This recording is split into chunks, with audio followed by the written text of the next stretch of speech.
now in the league, a handful of games that are slated to start in the next few minutes, including LSU at Texas A&M as Tennessee takes the field.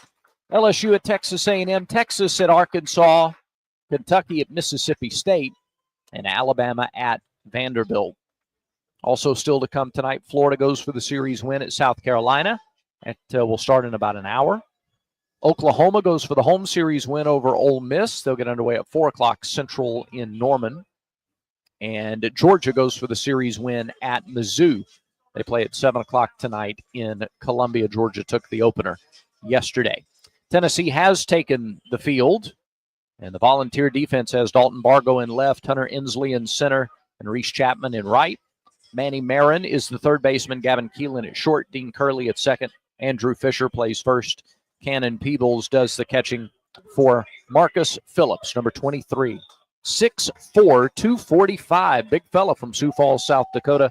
And they got him in here from Iowa Western Community College. 6'4", right-hander. On the season, Phillips is 3-3 in 11 starts, 55 and a third innings in his 11 starts, averaging just about 5 frames per. 3-3 with a 2.93 earned run average. 55 and a third innings, 42 hits, 18 earned runs, 21 walks, 68 strikeouts. Teams hitting .206 against Marcus Phillips. That's overall. In SEC play, 2-3, a 3.72 earned run average. He's given up a team-high 7 home runs. Team's batting .237 against Phillips in the league. 36 and a third innings, 32 hits, 19 runs, 15 of those earned, 15 walks, and 43 strikeouts. So Phillips going through his warm-up tosses now. Auburn about to send Rembert, Terrell, and Irish to the plate. And here to get you started on Game 2 of the series, again, the voice of the Tigers, Andy Burcham. And the first pitch weather forecast is brought to you by Blue Moon. Everything becomes brighter. Every sip of their Belgian-style wheat ale crafted with Valencia orange peel and coriander. Plus, try the new Blue Moon Light and Blue Moon Non-Alcoholic. Celebrate responsibly. 2025 Blue Moon Brewing Company, Bold Golden in Colorado. 65 degrees at first pitch today. Wind out of the south to southwest at 8 miles per hour. Dry conditions right now and cloudy conditions. As Auburn comes to the plate, the all-gray tops and bottoms for Auburn. Blue ball caps with the orange AU across the front. Tennessee in the all-white uniforms, tops and bottoms, and the dreamsicle orange ball cap and the white tee across the front. We're about ready for Game 2. Auburn and Tennessee Tigers took Game 1 by a score of 6-1, and Chris Rembert, who was 2 for 4 with a homer, will lead it off against Marcus Phillips in the first pitch. A fastball in there for strike one. Jabaro January behind the plate. John Brammer at first. Richard Riley at second. And Ben Levin is down at third. 0-1 to Rembert. Swing, line drive, right center field. That is down and all the way to the wall. Rembert around first base is on his way to second. Rembert will hold up there with a leadoff double. A diving attempt by Reese Chapman in right, but he couldn't get to it. It's the 9th double of the year for the SEC Player of the Week, Chris Rembert. Now, Phillips has a fastball in the upper 90s. He can hum it up there at 98 miles an hour at times. And much like Chris's home run toward the end of Game 1, he let the fastball do the work. He stuck the bat out there. The right-handed hitters can do that effectively against these hard-throwing pitchers for Tennessee. Just stick the bat out, let the velocity do the work, and it pushed it all the way to right center. Rembert at second base, a leadoff double to start Game 2. And here is Terrell. And Bub takes a strike. Did not play in Game 1. Batting .287, 4 homers and 23 runs batted in for the left-handed hitting left fielder today, Bub Terrell. Phillips with the stretch and the pitch. Terrell swings and hits one into right center field. Center fielder Inslee is back. He makes the catch. Rembert tags. He is on his way to third, slides in safely. A runner at third with one out for Auburn. Love that early offense last night. Put a little pressure on this Tennessee team right from the get-go. Would love to do the same thing. Runner at third with fewer than 2 outs and a couple of veterans coming up next in the lineup. Ike Irish went 2 for 4 in Game 1, drove in 3, scored a run, hit his 12th home run of the season. And he bats with Rembert at third and 1 out for Auburn in the first inning. Pitch. Irish sends one to left, a base hit. Rembert scores, and Auburn breaks on top. The fourth RBI of the weekend, the fourth RBI in the first two games for Ike Irish. Are you noticing a trend among Auburn's most successful hitters, especially when a guy's throwing hard against him opposite field? Opposite field homer last night for Irish in the first inning. Opposite field homer for Rembert in game one today. Opposite field double for Chris today. Opposite field RBI single for Irish. That kind of discipline wins you wins you at bat after at bat. And here is Cooper McMurray, first pitch. McMurray takes a fastball on the inside corner at 95. Cooper was 2 for 4 in game one with a solo home run to right. Auburn leads 1-0. We're in the top of the first. Phillips comes set. Irish with his lead at first. Here's the pitch. McMurray takes it a little bit high and outside. A ball and a strike. Phillips with a fastball in the upper 90s, a slider in the mid 80s, and a changeup in the upper 80s to low 90s. A ball and a strike to Cooper. The pitch. Swing, and he was out in front and fouled it off at the plate. A ball and 2 strikes to McMurray. 1-0 Auburn. A leadoff double by Rembert went to third on a fly ball to center by Terrell. And the first pitch Ike Irish saw, he slashed into the left for an RBI single. 1-2 the count to McMurray. Phillips stretches and throws to first. Irish is back, diving in safely without a tag. Phillips picking up a little momentum his last 2 starts. He's gone 12 innings. He's only given up 2 earned runs in that span. He has walked 8, but he struck out 14. 1-2 pitch to McMurray. Here it is. Cooper grounds it to the right side. Second baseman looks at second. Ball comes out of his hand. He throws to first and gets McMurray. And Irish is down to second with 2 outs in the inning. Curley had to go to his left several steps. Would have been a risky throw to second to try to get the lead runner. See if Steele can take advantage here with a runner in scoring position. Lucas Steele, the Auburn DH, in the lineup for Auburn on Tuesday. In the Tigers win against Samford, went 0 for 4 against his former team. Batting .245, 4 homers, and 28 runs batted in. Pitch on the way, Steele takes the strike. Switch hitter for the Tigers, batting left-handed against the right-handed throwing Marcus Phillips. Only 5 batters into the game, but Phillips is getting strike 1 here in the first inning consistently. He comes set. Here's the 0-1. Steele takes a high fastball. A ball and a strike to Steele. Gabar waits on deck for Auburn. Tigers on top 1-0. We're in the first of game 2. Auburn won game 1 6-1. Stretch and the pitch. Steele takes a strike. Really good slider. Best slider he's thrown today so far. Ball and 2 strikes now to Steele. Irish at second base with 2 down in the inning. Gave Auburn the lead with a single to left. Here's the stretch in the pitch. Irish goes. Pitch is inside. Irish steals the base. 8th of the year for Ike.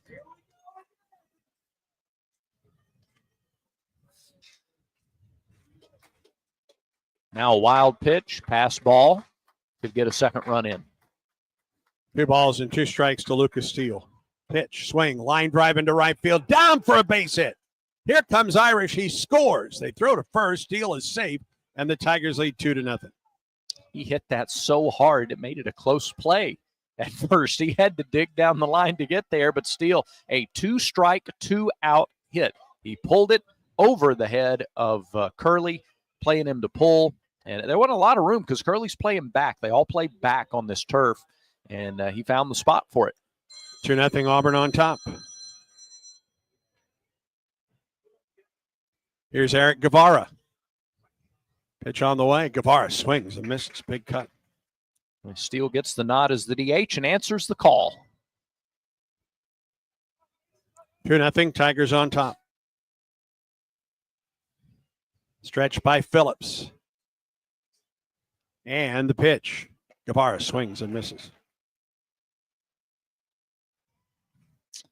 It's just about all fastball slider to right-handed hitters from Phillips. Wouldn't be surprised to see him see if Eric will chase here. Phillips ahead of Guevara, no balls and 2 strikes. Phillips comes set just above the belt. Here comes the pitch. Guevara fouled it off, just got a piece of it. And that was the slider. I don't think he got it as far out as he wanted. 2-0 Auburn on top. We're in the top of the first. Steele at first, a 2-out single, plated to Irish from third. Phillips takes a look at the wristband and comes set. Another 0-2 pitch to Guevara. Here it is. Got him swinging with a slider outside. 2 runs on 3 hits, no errors. A man left for Auburn. We go to the bottom of the first. Auburn 1, Tennessee 0. This is the Auburn Sports Network. Hey guys, it's Auburn baseball season again. If you want to hit your next big event out of the park, then get Baumhauer's Victory Grill in Auburn to help with all of your catering needs. From team parties to tailgating or any big event you may have, Baumhauer's always hits a home run by making sure all of your logistics are covered and you can just sit back, relax, and enjoy the big game. If you need a place to host your party, come try Baumhauer's new covered patio. Give us a call to book your big event today. Baumhauer's Victory Grill, 2353 Bent Creek Road in Auburn. War Eagle. The tradition, the rivalry. SiriusXM is your destination for all things college sports, and we've got you covered. On SEC Radio, there is complete coverage of every school in the conference, including live games, plus 24/7 talk and analysis. So cheer along on the SiriusXM app and listen to your favorite team anywhere. And now you can get 3 months of SiriusXM free. Subscribe now. See offer details at SiriusXM.com/SEC Sports.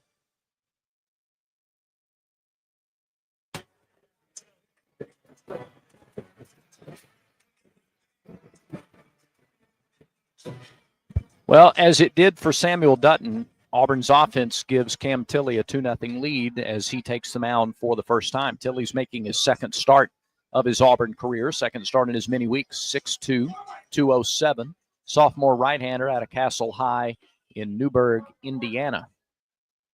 Tilley on the season 2-1 in 13 appearances, most of those in relief. He's 2-1 with a 4.60 earned run average, 29 1/3 innings, 16 runs, 16 hits, 16 walks, 39 strikeouts. He has hit 9 batters. He's given up 3 home runs, 2 doubles, 1 triple. Team's batting just 160 against Cam Tilley.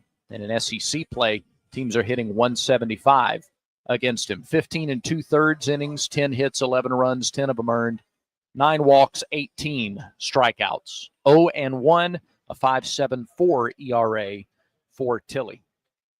A week ago, in his first collegiate start at home against Mississippi State, a game that Auburn won 14-8, he went 4 innings, gave up 3 runs on 3 hits, 3 strikeouts, and 3 walks. Those walks, the biggest concern. Yep. Against this ball club, you give them free bases, they will take advantage. It's what makes Dutton's start remarkable. Even more remarkable. Yeah. This team is among the best in the country at drawing walks. Gavin Keelan, along with Dean Curley and Andrew Fisher, the first 3 to face Cam Tilley in the first. Right-hander walks and fires, and a swing and a foul back by Keelan. I mean, some of these numbers, 23 walks for Keelan, 49 hits, 31 walks Curley, 52 hits. Fisher has 49 walks and 50 hits. 0-1 pitch, a little bit high, a ball into strike to Keelan. 0 for 4 in game 1. He's batting .389, 11 homers and 29 runs batted in. 2-0 Auburn on top, bottom of the first. The pitch to Keelan. Drops low, 2-1.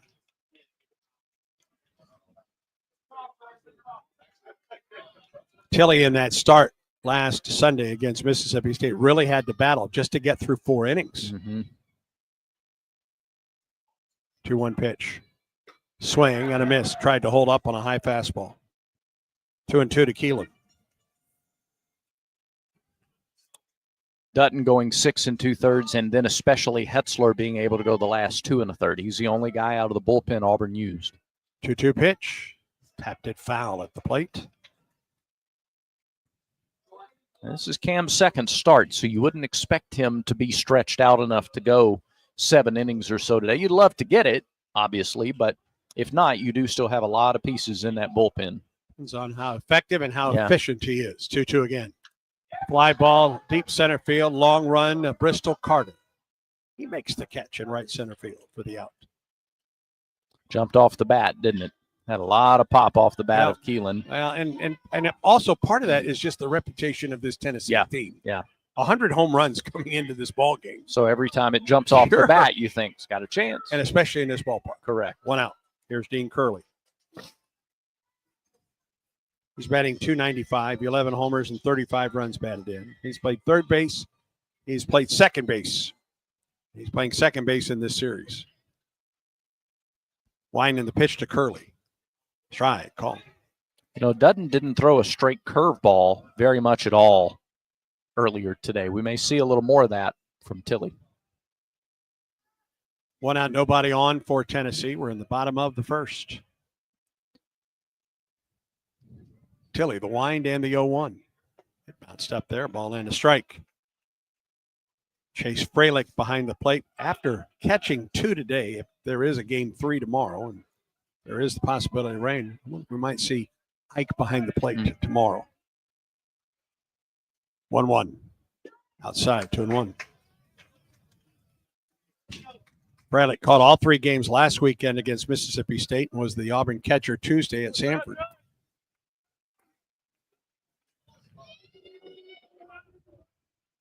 Wind in the 2-1 pitch. It's outside, 3-1. Auburn men's tennis a winner today over Belmont. Tigers will move on to the second round of the NCAA tournament tomorrow. Auburn women's tennis getting ready to play Wisconsin. Pitch, swing and a miss on a 3-1 fastball. 3-1 fastball. That's a pitch Curley generally can connect on. He didn't throw it over the middle of the plate, and he didn't leave it up. Full count now to Curley. Tilley, the wind in the pitch. Oh, must have left it up. Didn't get the call. And Curley's aboard with a 1-out walk.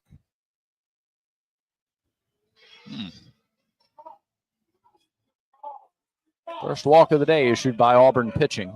And here's Andrew Fisher. Fisher 1 for 4 in game 1. Big first baseman, batting .307. 16 homers and 44 runs batted in. Curley at first may do some running. He's 7 out of 8 this season. Stretch the pitch. Fisher showed bunt, took it inside.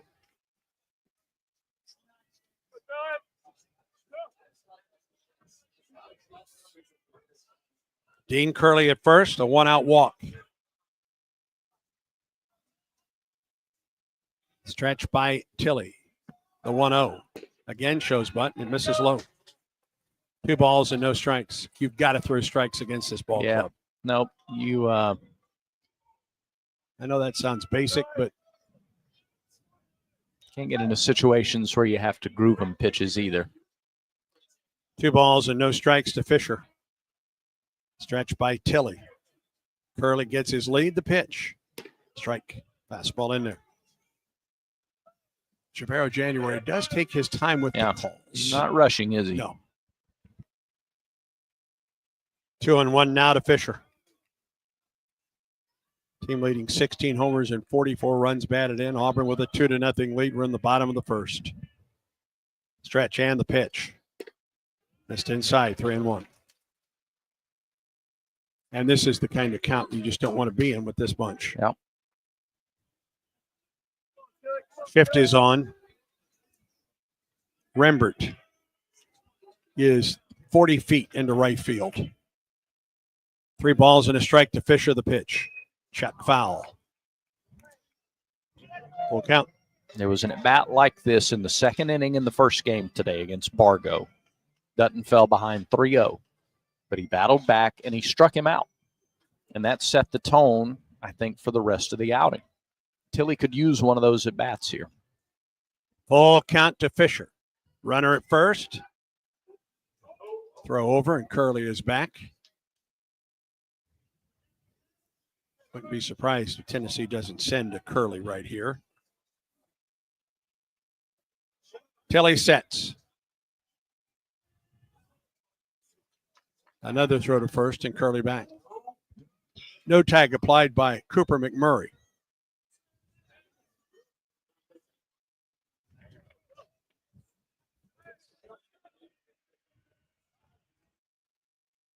Stretch and pitch. Runner does go. Swing on a foul up and out of play.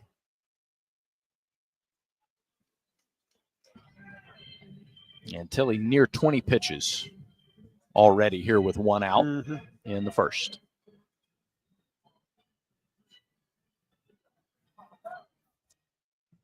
Yeah, Auburn got a few pitches into Phillips, too, in that 2-run first inning. Full count again to Fisher. Curley was off with the last pitch home. He's going again. The pitch. Fisher fouls it up the right side of foul ground.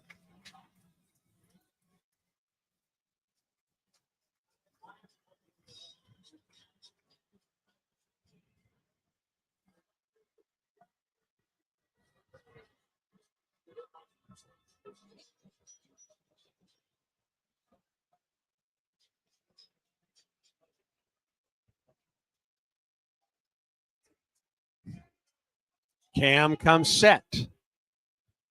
Another 3-2 pitch to Fisher. Runner goes. Swing and a miss. Throw to second base. And he is out. Strike him out. Throw him out. Double play. Inning over. We're through 1 in Knoxville. Auburn 2, Tennessee nothing. Auburn baseball continues in a moment. When the game is on the line, you want someone you can count on.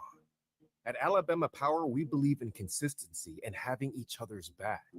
It's our game plan to safely deliver the electricity you depend on. We give 100% to achieve 99.9% reliability. Learn how we power a better Alabama at alabamapower.com/reliable. Alabama Power is a proud supporter of the Auburn Tigers. Since Auburn Bank opened in 1907, we've been tested by world wars, pandemics, and plenty of troubled times. Through it all, we've not only survived, but thrived by staying true to our core values of sound money management and putting our customers first. And just as surely as more challenges will come, we'll meet them the way we always have, with your confidence and our experience. Auburn Bank, champions of you. Member FDIC, online at auburnbank.com.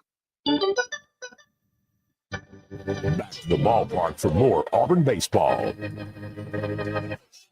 Top of the second, Tigers lead at 2-0 in Knoxville. Eric Snow, Chase Fralick, and Carter Bristol to face the hard-throwing Marcus Phillips, who threw 18 pitches in the first. Auburn got him for 2 runs on 3 hits.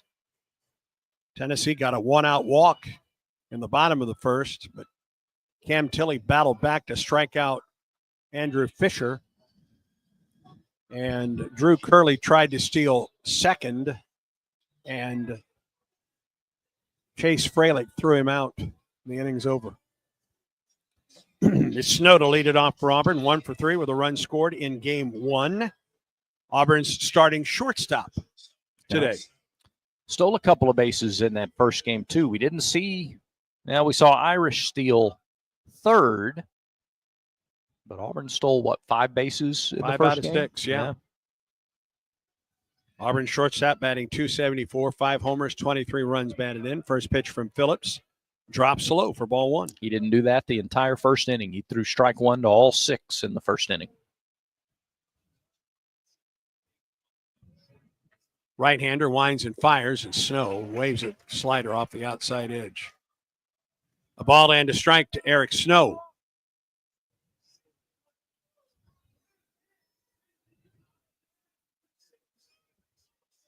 Winding the 1-1.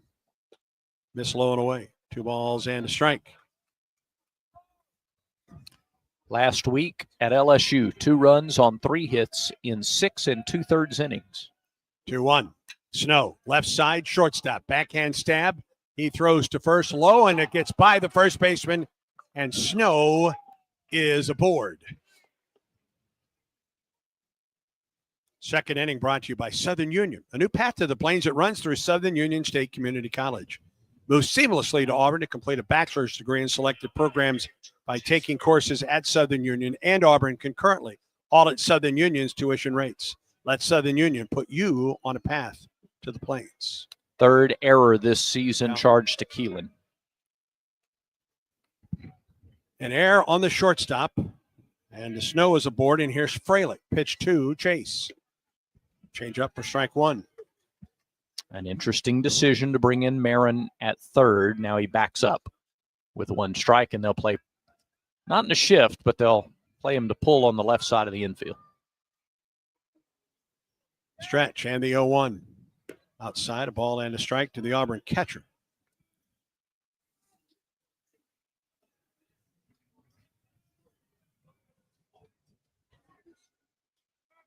A runner at first to lead off the inning. Second straight inning for Auburn. Tigers lead 2-0. Stretch in the pitch. High and away. 2 balls and a strike. The count to the Auburn catcher, Chase Freilich. The 6 2/3 last week for Phillips, his second longest outing of the season, his longest since he went 7 in the SEC opening weekend against Florida. Throw to first. And Snow is back. Eric 3 out of 4 in stolen bases. He had 2 in game 1 today. Teams are 30 for 34. Freilich takes another change-up in there for strike 2. 30 for 34 stealing against Phillips. In SEC play, they're 23 of 26. I guess 24 of 27 now after Ike's in the first. 2-2 pitch. Freilich late on a fastball, fouled it back. Fastball 95 from the big right-hander, Marcus Phillips. Tigers won game 1 today, 6-1. And lead 2-0. We're in the top of the second. A runner at first, nobody out. Phillips stretches. Throws over. Snow is back.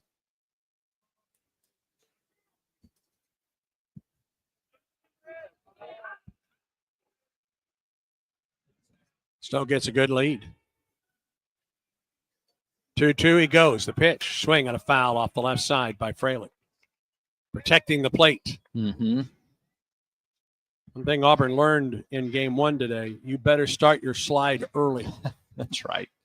Yeah, even now that it's not raining anymore, but they had about 3 slides in a row in that second inning or third inning where they overslid or came very close to oversliding the bag. Another 2-2 to Freilich. Here it is. Chase swings, hits it to the second baseman. Flips to the shortstop for 1. To first, it's a double play.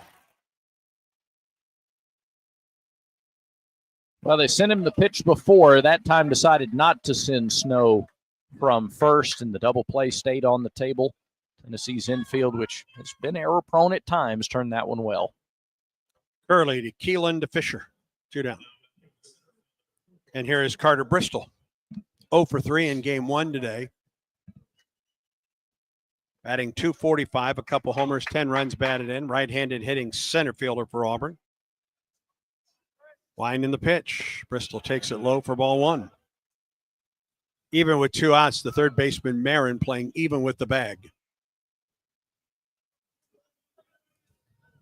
Top of the order, and Chris Rambert on deck. There's ball 2 low.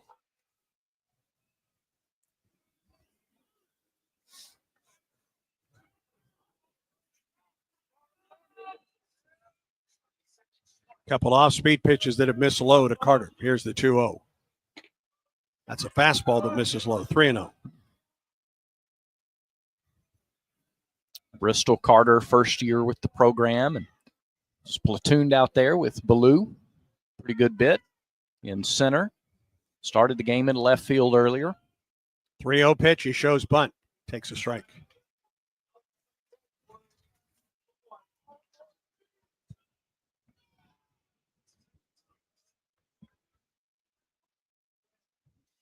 Three-one pitch to Carter. Swing. Fastball inner half at 96.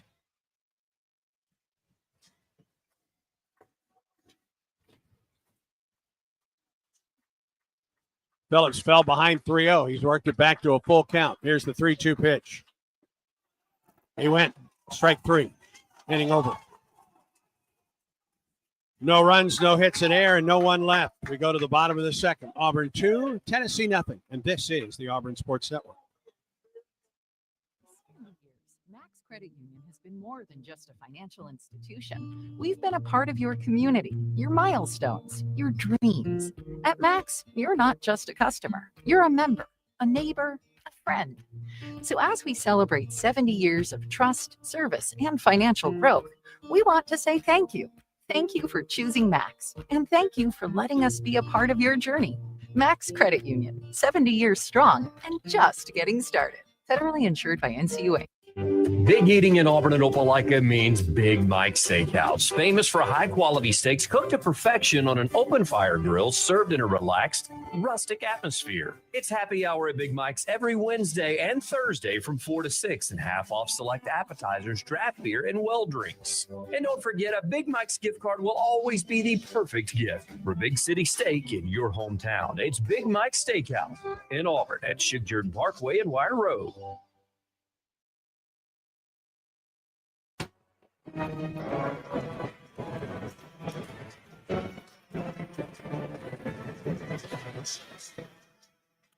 Welcome back to Knoxville. Auburn 2, Tennessee nothing. Balls to the plate in the bottom of the second.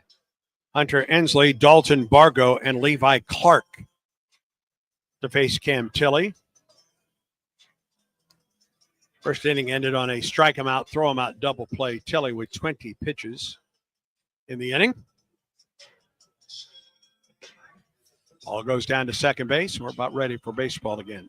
He fell behind Curley and walked him, fell behind Fisher, battled back to get the strikeout. We'll see if that is as big a shot in the arm and booster as maybe the strikeout of Bargo was for Dutton in game 1 today. Two other games underway on the Yellowwood scoreboard. Texas and Arkansas scoreless, top of the second in Fayetteville. Arkansas going for the sweep. LSU, Texas A&M scoreless. That's game 1. Top of the second down at College Station, the first of 2 today. Hunter Ensley will lead it off. First pitch from Tilley. Down the middle for a strike. Ensley 0 for 4 in game 1, batting .333. 8 homers, 53 runs batted in. 0-1, misses outside, a ball and a strike. This Tennessee team, through a game plus, they don't swing at a lot of stuff that's off the plate. They're a patient team. 1-1. Popped up foul, right side. That'll get out of play. A ball and 2 strikes. To Hunter Ensley, 6'1", 197 from Huntington, Tennessee. I'll amend that. They might swing up or down. They don't swing. They don't chase away very often. At least they haven't through 10 innings. 1 ball and 2 strikes to the Tennessee center fielder. Tilley off the wind of the pitch. Foul ball again, out of play off the right side. Fastball up, way up. 94.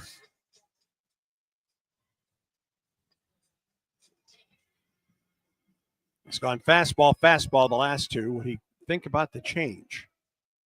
Another 1-2. Line drive into right field. It's down for a hit. Left the changeup up, didn't it? Yep. He left 2 or 3 in that at bat. A little up, a little higher than he'd like. That's not the pitch you want to throw on 1-2, that's for sure. And here's Dalton Bargo. The only one in the lineup for Tennessee in game 1 that had a couple base hits. Went 2 for 4, the run scored. They only got the leadoff man on once in game 1. Ensley at first with a leadoff single. Stretching the pitch to Bargo. Fastball in there for a strike. Left fielder batting .318. He has 11 homers and 30 runs batted in.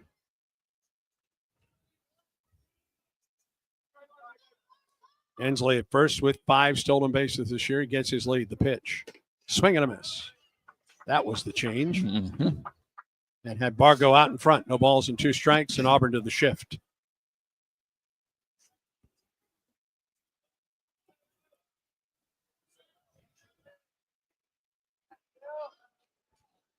Tilley checks the runner at first. Now comes set. A throw over, runner back. Ensley not that far off the bag. And a new pitch con for the Auburn catcher.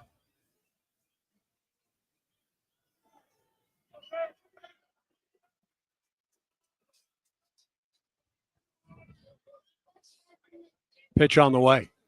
Bargo pops it into left. Terrell coming in near the line, makes the catch. And Ensley returns to the bag at first. Bub read that ball really well. Guevara may have been closer to the final spot, but the left fielder coming in, it's his play. And he read it and got to the spot in time to make the catch. One down for Levi Clark, the DH. Clark had the lone RBI in game one today. They had back-to-back doubles by Bargo and Clark. Levi batting .325, 8 homers and 28 runs batted in. Stretch of the pitch. There's a strike, going one. Tilly has filled up the strike zone much better here in the second inning than he did in the first. Leadoff single for Ensley. He's at first with one out. And a throw over, runner back. McMurray, Rembert, Snow, and Guevara on the Auburn infield. Snow getting the start at shortstop for the Tigers in game two. The pitch. Chopper foul. He was out in front.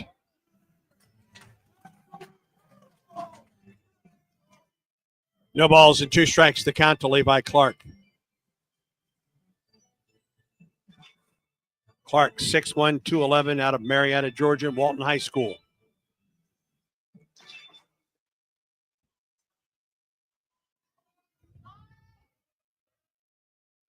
Ensley gets his lead at first. 0-2 pitch. Missed outside. A ball and 2 strikes to Clark. The right fielder, Reese Chapman, waits on deck. RBI singles from Ike Irish and Lucas Steele in the Auburn first, fighting the game's runs. 2-0 Tigers. We're in the bottom of the second. 1 out, runner at first, throw over. And that runner is back. Pace in this ball game drastically different than game one. Just thinking the same thing. You found the diplomatic way to say it. Pitch. Misses low. Blocked by Freilich, and Ensley stays at first. And the count goes to 2-2 to Clark. A walk and a strikeout for Cam Tilley in his second collegiate start.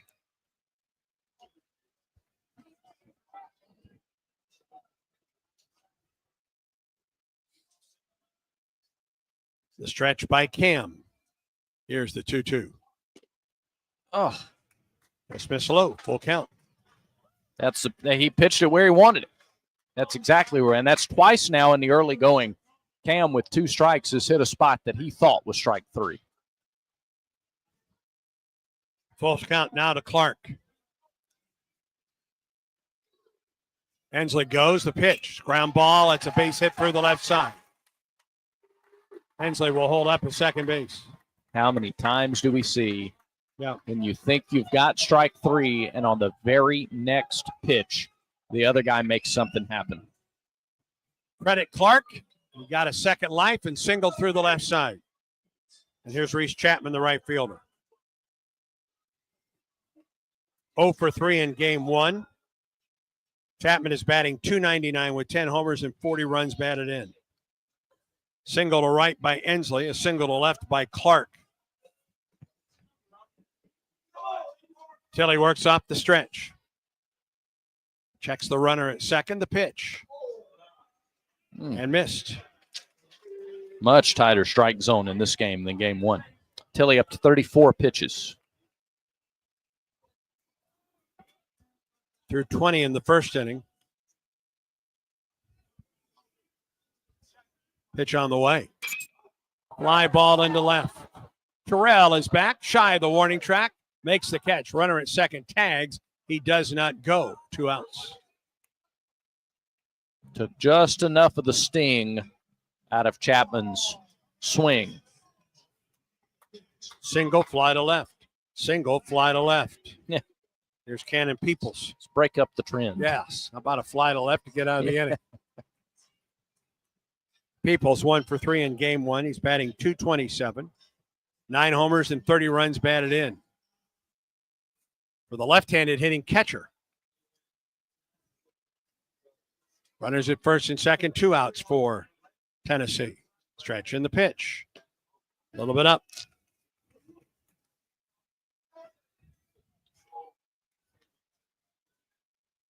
Two runs, 3 hits for Auburn. No errors for the Tigers. No runs, 2 hits, an error for Tennessee. It did not hurt the Vols, the error. Kelly checks Ensley down at second. The 1-0. Peoples out front. 1-1. Huge swing by Peebles early on the off-speed pitch. We were talking Thursday back in Auburn with Jason Caldwell about Tilly, and his first win at Auburn came down in Jacksonville early last season. 1-1. Out in front again with the change. And he pitched 2 shutout innings and showed a great deal of emotion. Auburn beat Iowa. It was a top 25 win. Beat them by 2, I think, and he had 2 shutout innings. And just you could see a lot of emotion and competitive fire from him that night. He's ahead of Peebles. A ball and 2 strikes. Checks the runner, the pitch. Ground ball up the middle, right back to Tilly. He snares it, flips to first, and the inning comes to a close. No runs, 2 hits, no errors, and 2 men left. We're through 2 in Knoxville. Auburn 2, Tennessee nothing. Auburn baseball continues in a moment. You've created a comfortable home office. Now let Carrier provide the cash bonus. For a limited time, you can claim up to $1,550 in cool cash rebates on a qualified Carrier home comfort system. There's never been a better time to upgrade to year-round premium comfort and energy saving. Carrier, turn to the experts.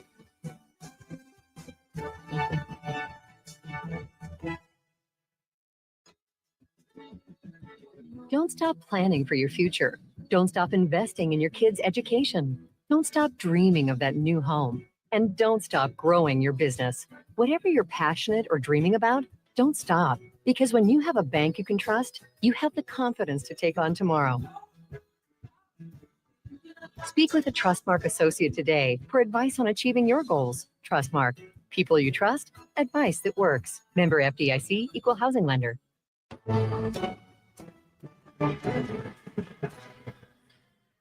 Top of the order for Auburn in the third. Tigers lead 2-0 in game 2 of this series. Tigers won game 1 today, 6-1. We're enjoying some dry weather right now in Knoxville. Very pleasant day here. Hasn't been a dry county for much of our visit here, has it? What are you talking about, Brad? Are you talking about the rain? Yeah. Okay, yeah. What do you think I was talking about? Well, dry county can mean something else altogether. Rembert, Terrell, and Irish here in the third. Chris Rembert. Here's a couple interesting notes for this young man, the SEC Player of the Week. And he is now 3 for 6, 3 for 5 in the series, including a double to lead off the game and scored a run. He is hitting .442 when he leads off an inning. And guess what? He's leading off the third. He doubled into the gap in right center field to open the ball game. Pitch to him. And it drops low, and he holds on. That is pitch number 36 for Marcus Phillips.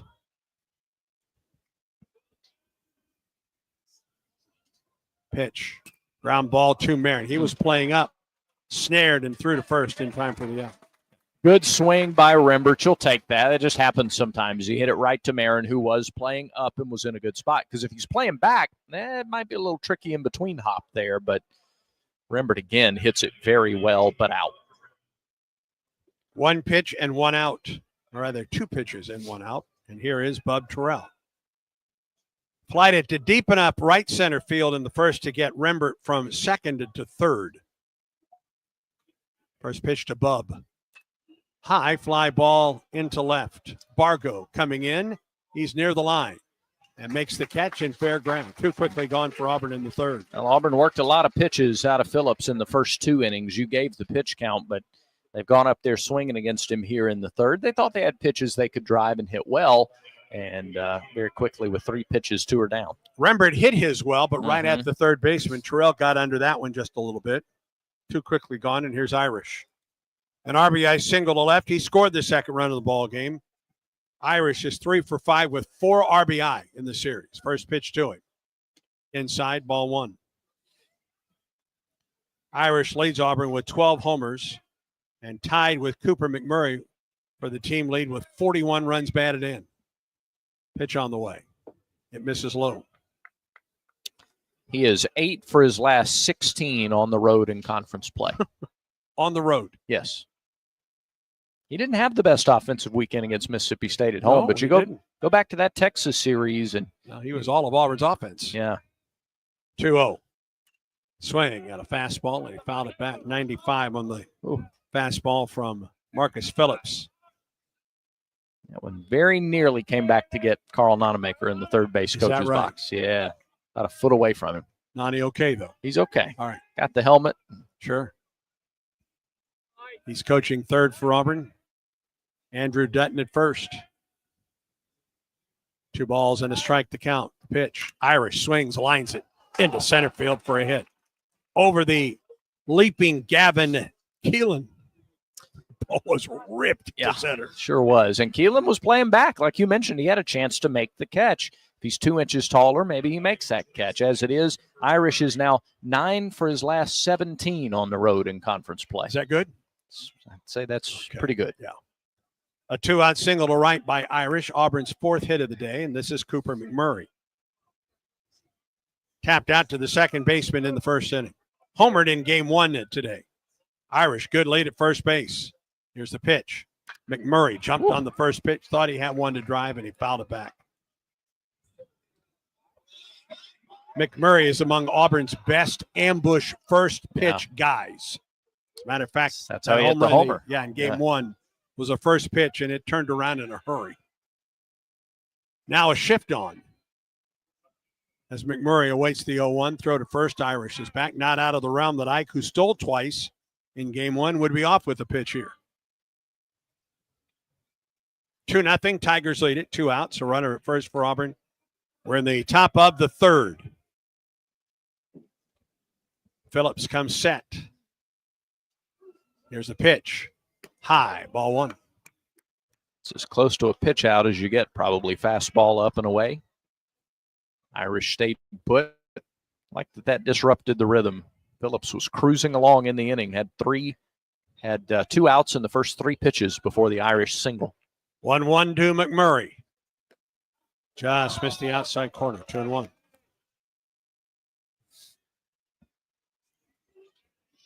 Bargo is deep in left. Same for Ensley in center and Chapman in right. Shift is on. Shortstop Keelan is behind second base. Throw over again, Irish back.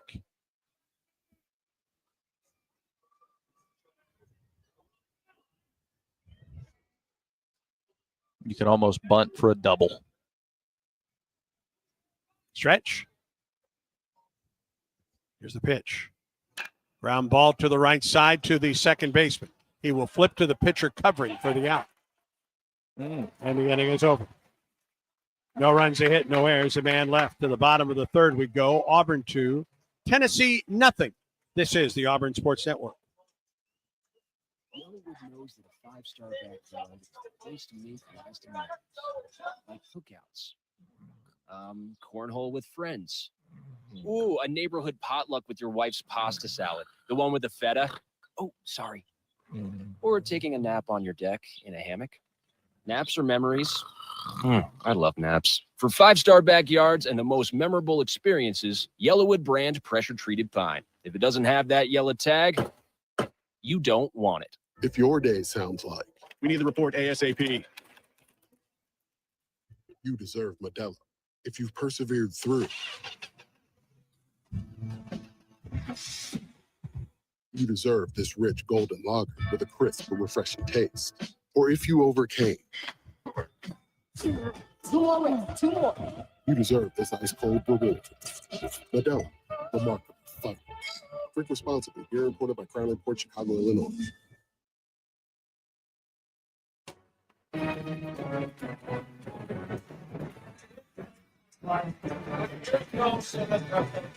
9, 1, and 2 hitters for Tennessee in the bottom of the third. Auburn 2, Tennessee nothing. Today's third inning brought to you by the Vance Law Firm, where the phone number is easy to remember.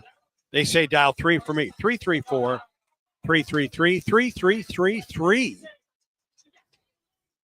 Marin, Keelan, and Curley to face Cam Tilley. 39 pitches in his first 2 innings of work.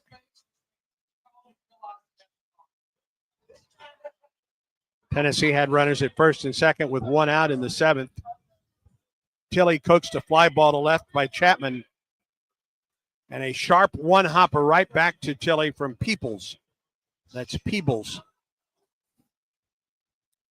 And Manny Marin will lead it off. 0 for 2 in game 1. They lifted him for a pinch hitter.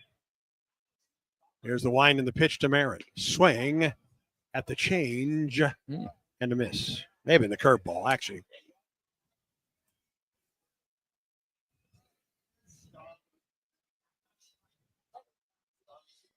Tilley, the wind and the 0-1.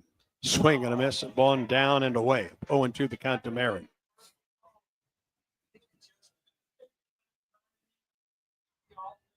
Well, if it ain't broke, don't fix it. You go right back to the curve or a slider. 0-2 to Marin. Wind in the pitch. Swing, line drive into left. Back is Terrell, and it's off the wall. Over his head. Marin into second base with a leadoff double. He hung a breaking ball. Oh, he sure did. 7th double of the year for Marin. On an 0-2 pitch, he looked awful on the first 2 pitches.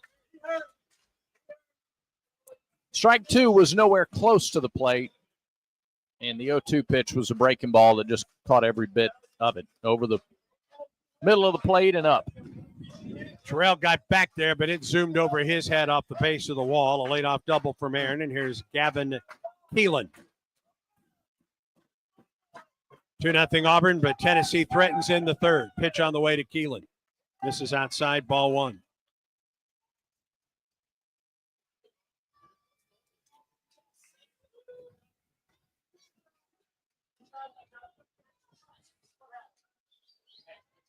Tilley checks the runner at second base. Here comes the pitch. Fastball in there for a strike. 1-1.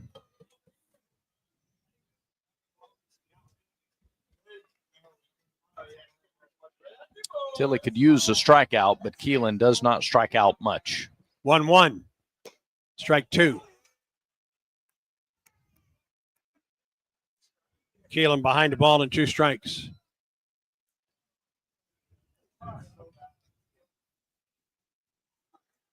Marin at second base with a leadoff double. Tilley checks him, and the 1-2 to Marin, or rather to Keelan. He went around. That's strike 3. Tried to hold up on a high fastball. And that is the second strikeout of the day for Cam Tilley. The K counter presented by Kia of Auburn, where you're always number 1. It's a big first out. It's only the 12th strikeout for Keelan this year in 128 at-bats. He just couldn't hold off the high fastball. Right. Couldn't commit to it. Let's put it that way. 1 out for Dean Curley. Reached on a walk in the first. Pretty good lead for Marin at second. The pitch.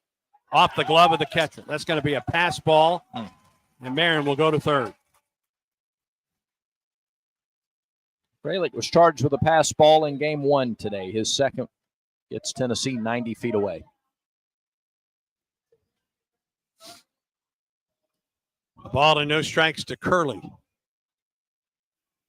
Fralick kind of looked at his glove like, how did I miss that? Wind is blowing in from right, but not very hard. Marin at third base, 1 out. A ball and no strikes to Dean Curley. Here comes the pitch. Foul tip off the glove and off the mask, I think, of Fralick. 1 ball and 1 strike to count.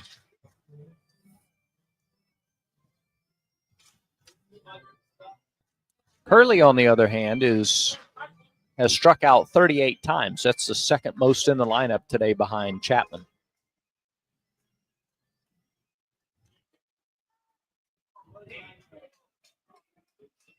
Runner down at third. That missed a little bit out. 2 balls and a strike to Curley. walked and was thrown out trying to steal second base in the first. 2-1 the count to Curley. Tilley the wind of the pitch.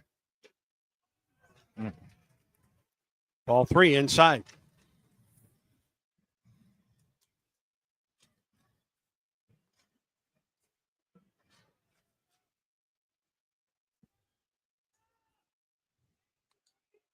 Cam Tilley works off the line with a runner at third, the pitch. And he walked Curley for the second straight time. Runners at first and third. 1 out. Here is Andrew Fisher. Free pass gives Tennessee the ability to get their leading home run hitter to the plate with 2 on. Anytime you can give the other guys a chance to take the lead with 1 swing of the bat, makes you a little nervous. A double to left by Marin. A 1-out walk to Curley. Marin at third, Curley at first. And Fisher at the plate. Right-hander Tilley comes home. Missed outside.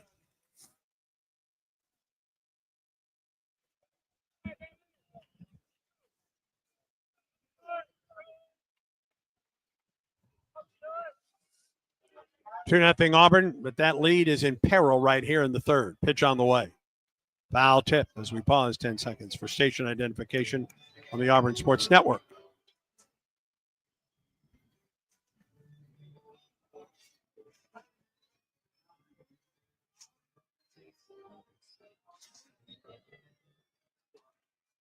Carson Myers heads to the Auburn bullpen. Pitch on the way. Takes low, does Fisher. 2 balls and a strike.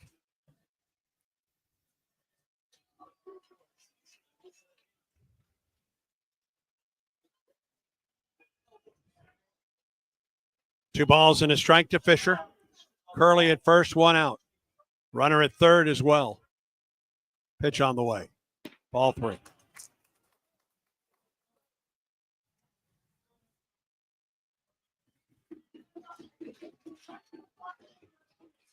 He went to 3-1 on Curley and lost him in the walk. He's gone to 3-1 to Fisher now. Boy, you are just careful here. Playing with fire with these guys. 3-1 pitch. Way outside. The bases are loaded. And I think you've got to at least go out and talk to him. Yep.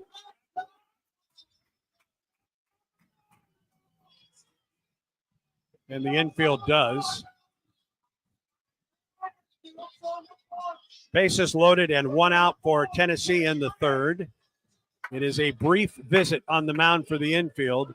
Fralick stays there on the mound, and now Everett Tiefer joins them.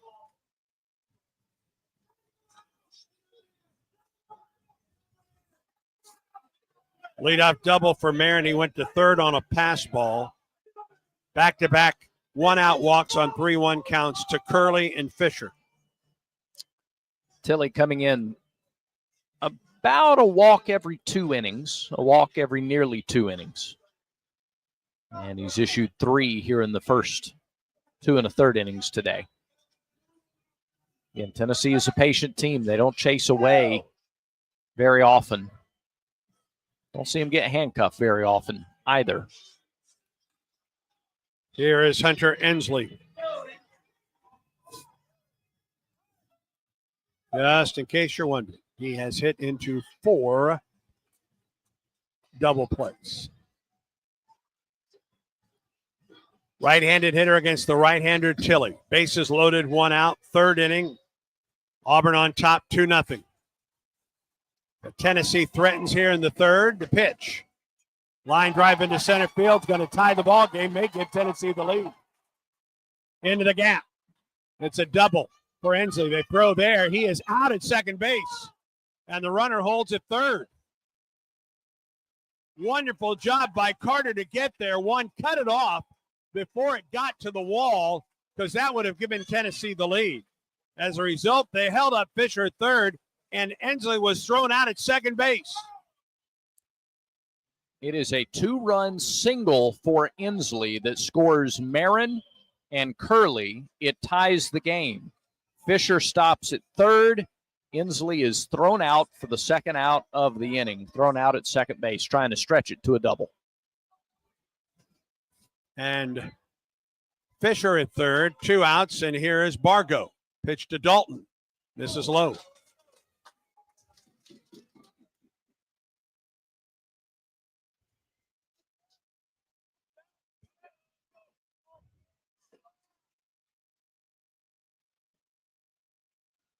Tilly up the stretch. The game tied at 2. Here's the pitch to Bargo.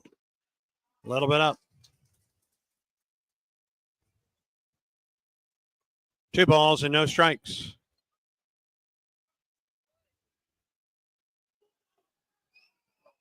And Everett Kiefer is out, Wow. and that's all for Tilly. Just not enough strikes in this game, Andy. Tilly with 58 pitches, only 32 strikes. And you can't beat Tennessee that way. So we'll see if this is Carson Myers that comes out of the bullpen. He ran down there earlier. Parker Carlson got loose in game 1 today. It'll be a 2 2/3 inning start for Cam Tilly. And Carson Myers. Auburn with a Ford F-150 call to the bullpen for Carson Myers. This is Coke Zero Sugar. Why be the best in ever? Very tasty delicious. See those bubbles? Imagine it moving on your tongue. This is the deliciousness. Listen to that cascading liquid. A mouth-watering water. Irresistibly tasty. Real perfect. French, refreshing, and ice cold. Is Coke Zero Sugar the best Coke ever? Try this out. Carson Myers has Auburn's second best ERA behind Samuel Dutton among pitchers with double-digit appearances this year. Myers 2-2 in 16 outings, 15 in relief. 2-2 with 3 saves and an earned run average of 3.78. 33 and a third innings for Myers, 29 hits, 16 runs, 14 earned. He's only walked 6. He has struck out 42. He's given up 8 doubles and 5 homers, thrown 3 wild pitches, and hit 2 batters. Opposition batting .230 against Carson Myers. SEC batters are hitting .209 against him. 2-2 with a 3.57 earned run average in 9 appearances. 17 2/3 innings, 14 hits, 7 earned runs, only 3 walks, 27 strikeouts in league play. Cam Tilly, 2 2/3, 4 hits, 2 runs, 3 walks, 2 strikeouts. Runner on third is his responsibility. 56 pitches, 32 strikes. So Tilly is out and Myers is in. He got ahead of Marin to open this inning 0-2, and then he hung an off-speed pitch that Marin doubled to left. He struck out Killen. In the meantime, Marin went to third on a pass ball. Then fell behind Curley and walked him. He fell behind Fisher 3-1 and walked him. And Inslee singled home 2 runs to tie the ball game. Inslee is at third base with 2 outs. And Dalton Bargo at the plate. And not only does Myers inherit a runner at third with 2 outs, but he inherits a 2-0 count as well.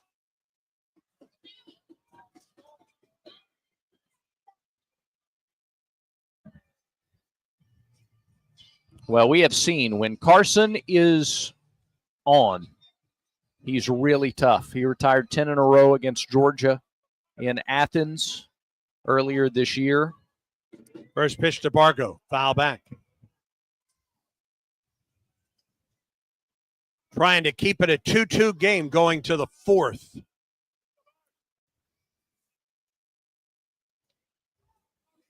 Carson picked up wins, both of last week's wins against Mississippi State. 2-1. Bargo takes it low, 3-1. Pitched a total of 3 innings in that series, gave up 3 runs on 3 hits with 1 walk and 3 strikeouts. 3 balls and a strike to Dalton Bargo, the pitch. Walked him. Third walk of the inning for Auburn. That one's charged as well to Tilley.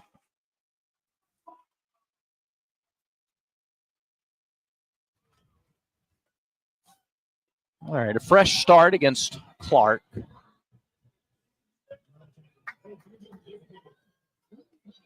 Clark with a single to left in the second. He's 2 for 4 this weekend.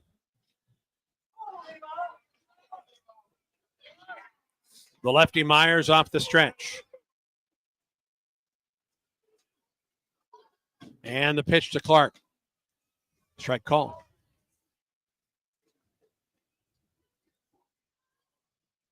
Last year picked up a win, went 3 2/3 innings against Tennessee. No runs, 3 hits, 4 strikeouts back at Plainsman Park. That was a game 1 to win. Yep. Stretch the pitch. Clark flies one to right. Ike Irish underneath this one, and Myers does his job. Gets the third out. 2 runs, 2 hits, no errors. 2 men left for Tennessee. We're through 3, and we're square at 2. Auburn baseball continues in a moment.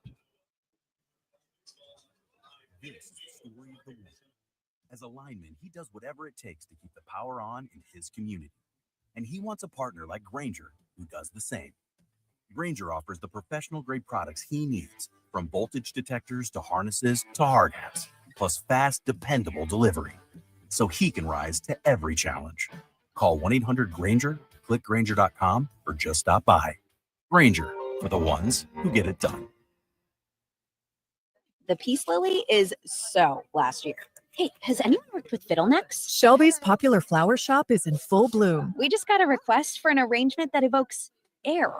Who's up for that challenge? No? She needs to hire a floral designer to nip foliage faux pas in the bud. I need Indeed. Indeed you do. Our advanced matching helps find talented candidates so you can connect with them fast. Redeem your $75 credit at Indeed.com/credit. Terms and conditions apply. You're listening to Auburn Baseball. 2 runs in the first for Auburn, 2 runs in the third for Tennessee. We're tied at 2 to take you through the middle 3. Bradlaugh. All right, Andy, thank you very much. Steele, Guevara, and Snow, 5, 6, 7 hitters for Auburn here in the fourth. Fourth inning brought to you by SeatGeek. SeatGeek makes it easy to find tickets so you can be a part of all the celebrations this season. Whether you're buying or selling tickets, SeatGeek is the place to do it. SeatGeek's the official ticketing partner of the Tigers. Expect the expected, SeatGeek. Steele, an RBI single his last time against Phillips. Phillips is at 46 pitches through the first 3 innings. Both of Auburn's runs came in the first, 2 runs on 3 hits. Tigers got the leadoff man on base in the second, but he did not score. He was erased on a double play. Tigers got a 2-out single in the third. Now ready to go in the fourth. Switch hitting Lucas Steele. First pitch from Phillips is on the inside corner for a strike, 0-1. Steele with his 29th RBI of the season on that single in the first. Pulled it to the right side, 0-1 pitch low. Fastball downstairs, 1-1. On the Yellowwood scoreboard, handful of games underway. The pitch. Slider on the outside corner for a strike to Steele. It's 1-2. Florida leads South Carolina 1-0. They're in the bottom of the third. That game ended around 2 a.m. last night with Florida taking the opener. They've got the early lead in game 2 in Columbia. Here's the 1-2 pitch to Steele. Ground ball, foul, pass first.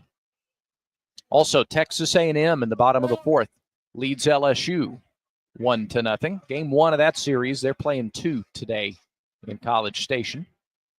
And Texas leads Arkansas 4-2 as the Longhorns try to salvage game 3 in Fayetteville. They're in the top of the fourth. Pitch to Steele, way outside with a fastball, and it's 2-2. Auburn looking for an answer right back after Tennessee tied it in the bottom of the third. Auburn looking to get the bats going again here in the fourth against Phillips.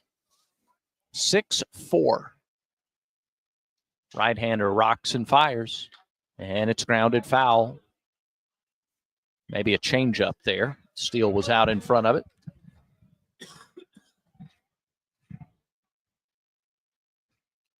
Auburn looking for the series win in this 8th series of the season. Wind in the pitch. Outside and low, and the count is full to Steele. Good patient at bat by Lucas to start the 4th. Get some base runners, put the pressure back on the home team. Guevara waits on deck. The payoff pitch to Steele. Way outside and all the way to the backstop. Steele draws a leadoff walk. Tigers have a base runner to start the 4th. And Eric Guevara to the plate, 0 for 1 with a strikeout. Guevara 0 for 5 in the series. A couple of ground outs, a fly out, a couple of strikeouts. Be a good time to get his first hit of the weekend. Third baseman Marin comes in on the green turf from third. Guarding against a possible sacrifice. Guevara is not bunting. Instead, he takes a strike on the inside corner at the knees, 0-1. Yellowwood scoreboard, Texas trying to get a game at Arkansas. Longhorns lead 4-2, top of the 4th. Stretch in the pitch. Fastball, high chopper. Third baseman waits for it to come down. They go to second for the force. On to first, not in time to get Guevara. Ball just bounced too high in the air. Marin still able to go to second to get the force of Steele. That's a 5-4 force for the first out. Guevara on at first via the fielder's choice. Bottom of the 4th, Texas A&M 1, LSU nothing. That's the first of 2. Mm-hmm. Bottom of the 3rd, South Carolina trails Florida 1-0.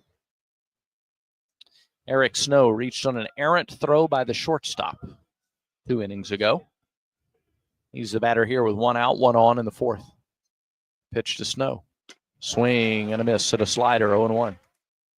Women's tennis gets the doubles point against Wisconsin's second round of the NCAA tournament at the Auburn Tennis Center. Winner moves on, likely to go to Duke for the 3rd round next weekend. 0-1. Runner goes from first, and the pitch is grounded. He threw the slider, and Snow just did get a piece of it. Guevara does not have a stolen base. Well, he had one there. Yeah.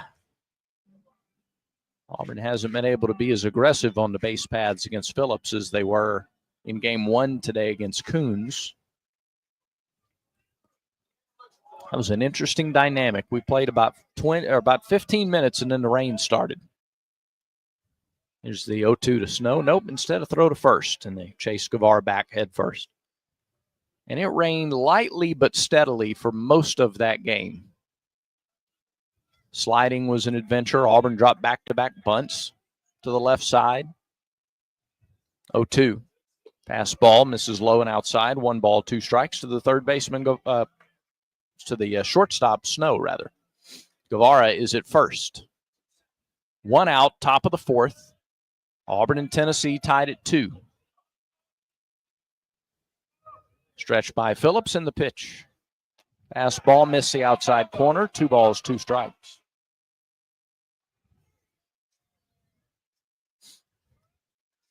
Phillips at 60 pitches. He's gone 198 in his last 2 weeks. He comes set. The big right-hander throws to first.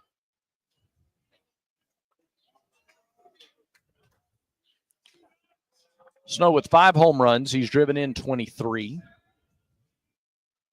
Gap power from the transfer from South Florida. The pitch. Fouled back. And we'll do it again. Still 2 balls, 2 strikes. Auburn men's tennis, a winner today against Belmont. Tigers will face Ohio State in the second round in Columbus tomorrow. From the Yellowwood scoreboard. No softball today. Canceled today. They'll play game 2 tomorrow. Second and final game tomorrow. Game B Moorfield. Another throw to first. Yeah, to clarify, that's not postponed until tomorrow. They wiped out the second game. Right. So 1 game left in the regular season for Auburn softball. That's wild. Last home game for the Tigers, too. Yep. 2-2, runner goes, pitch is grounded, right side through the open hole and into right field. And Guevara slid in feet first to second. He looks behind him to see the base hit from Snow and just looks straight up to the heavens. It just didn't know where the ball was. Really good job. Really good job of hitting by Snow. Vacated right side of the infield, and he just poked it through. If Guevara goes in standing, he makes the turn at second and is at third base. As it is, Auburn with runners at first and second and one out for Chase Freilich. Snow was behind 0-2, worked it to a 2-2 count and knocked it through the right side. Yeah, really nice piece of hitting. Now Freilich, he grounded into a double play his first time in this game. He takes ball one outside, slider. Been a tough weekend for Chase. He's 0 for 4. Couple of strikeouts in game one today. About time to see him tie into one. The pitch will have to wait. Well, Phillips steps off, but does not throw back to second. That's the one step off that he can have to reset the pitch clock. Looks home to Freilich and fires. Fastball, strike, 1-1. They're not as militant about their pitch clock here in Knoxville as some of the other places we visited this year. They take a few seconds before they set it. 1-1 to the Auburn catcher. Inside, a little low, 2-1. Activity in the pen for Tennessee. Left-hander, number 37, Dylan Lloyd. Okay. That's about the only of the regular relievers that we didn't see in the first game today, along with Snead. Pitch to Freilich. Swing and a miss at a slider, diving down and in, 2-2. First and second, one out, top of the fourth. Tigers and Volunteers tied at 2. Crowd tries to get behind Phillips. Big right-hander comes set at the belt, looks to second. Looks home, comes home. Way outside and high, 3-2. That one just about got past Peebles. Uh-huh. Big pitch here. 3-2. Bristol Carter waiting on deck. Base hit gives Auburn the lead, likely. Payoff pitch on the way. Bouncing ball, right side, foul. Runners were on the move. They'll come back. Were. Boy, that's Sue. Yeah. Well, left-handed hitter up there, and that's trust. It sure is. That is trust. One out, top of the fourth. That was not a 2 out they're moving. That was they trust Freilich. We'll see if they're going this time. Phillips works off the right side of the rubber. Holds the glove out. Gets the sign. Set at the belt. Pitch clock at 8. Payoff pitch. No. Instead, the spin and the throw back to second. That'll reset the clock.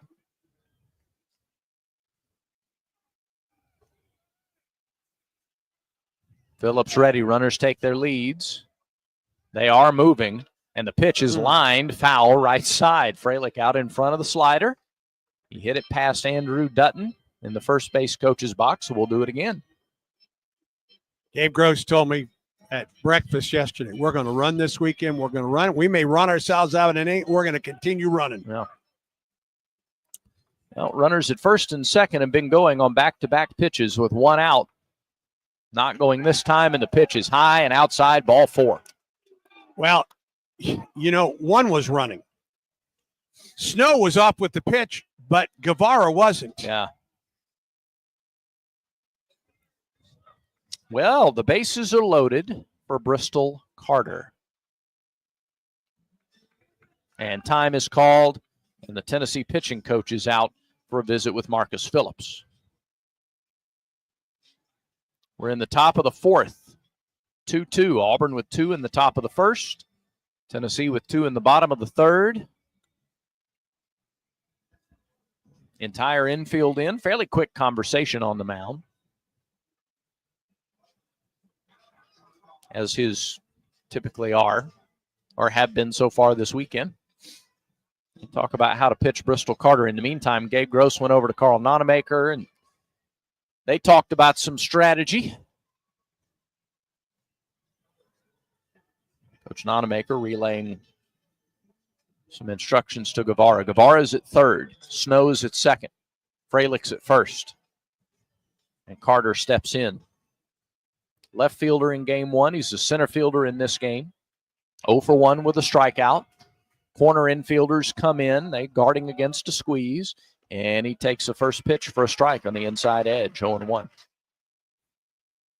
Carter with 10 RBIs on the season. Bases full of Tigers. The pitch. Up and in. Backed him up. 1-1. Big hole on the left side of the infield. Third baseman Marin playing even, now a step behind the bag and pretty close to the line. Shortstop shades up the middle. Pitch, he shows bunt. He pops it up. Grabbed by the pitcher, shovels home for the force at the plate. I don't know if Guevara just didn't get a good jump from third. Yeah. Oh, got it. It is a 1-2 force at home for the second out. Snow down to third, Fralick to second, and Carter now the runner at first. Back to the top of the order, Chris Rembert. It was also bunted Right just back on to a the hop pitcher. right back to the pitcher. Yeah. Made an easy play, an easy field and shovel forward. I don't think it was a suicide squeeze. I think it was a safety squeeze. Here is Rembert. Rembert is 1 for 2.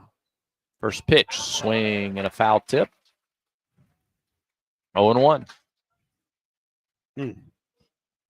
So if Auburn is to score in this inning and reclaim the lead, it'll take a 2-out at bat from Rembert to do it.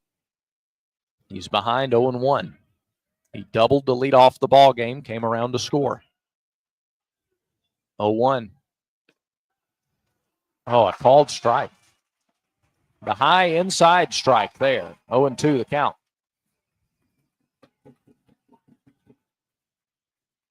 They come to their feet here in Knoxville.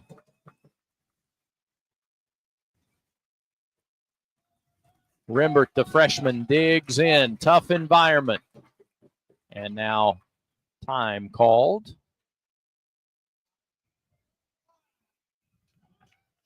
Did Chris call time? No. No. Tennessee called time. All right, back we go. Phillips off the wind. 0-2, missed down and away. A ball and 2 strikes. Oh, to find a gap. Yeah. Carter with great wheels at first. With 2 outs on any contact, runners will be off. Here's the pitch. Swing and a miss at a slider. And Tennessee gets out of big trouble in the 4th. Auburn had the bases loaded and 1 out. The Tigers failed to score. No runs, 1 hit, a pair of walks, no errors. Tigers leave them loaded. They've stranded 5 through the first 4 trips to the plate. We go to the bottom of the 4th. 2-2 our score in Knoxville, and this is the Auburn Sports Network. Football season is coming soon. The Tigers return Friday, August 29th at Baylor. Oh, he got blindsided by Calvert. Oh, Reed in trouble. Reed goes down. DeMarcus Riddick. This is your exclusive home for Auburn football, the Auburn Sports Network. The Southeastern Conference. It's the land of legends, the places, the faces, and moments. And he's going for it. It's a touchdown. We've seen the confetti fall again and again. We're not done. It's time for the next generation to make their mark and go from 14 deep to 16 strong. It's a whole new ball game in the SEC, and it just means more.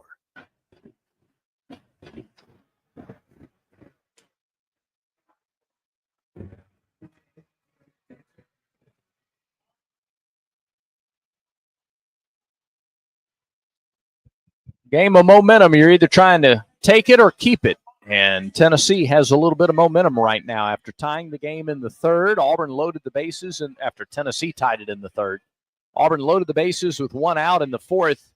Tennessee was able to get out of it without anybody scoring. So Carson Myers back to the hill for Auburn. He got the last out in the third. And then, so now he'll get the bottom third of the order here in the fourth inning. Chapman, Peebles, and Marin.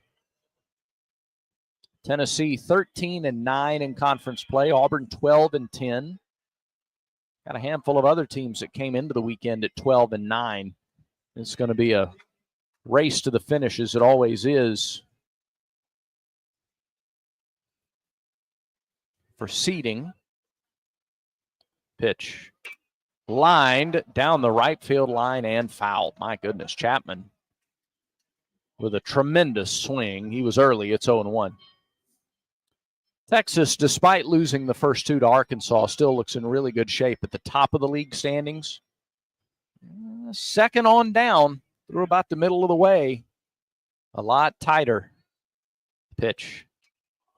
Foul tipped. He got over the top of it. Chapman now in a hole. No balls, 2 strikes.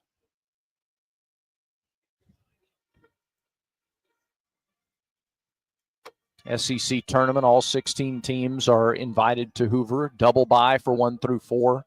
Single bye for 5 through 8. All single elimination. All single elimination.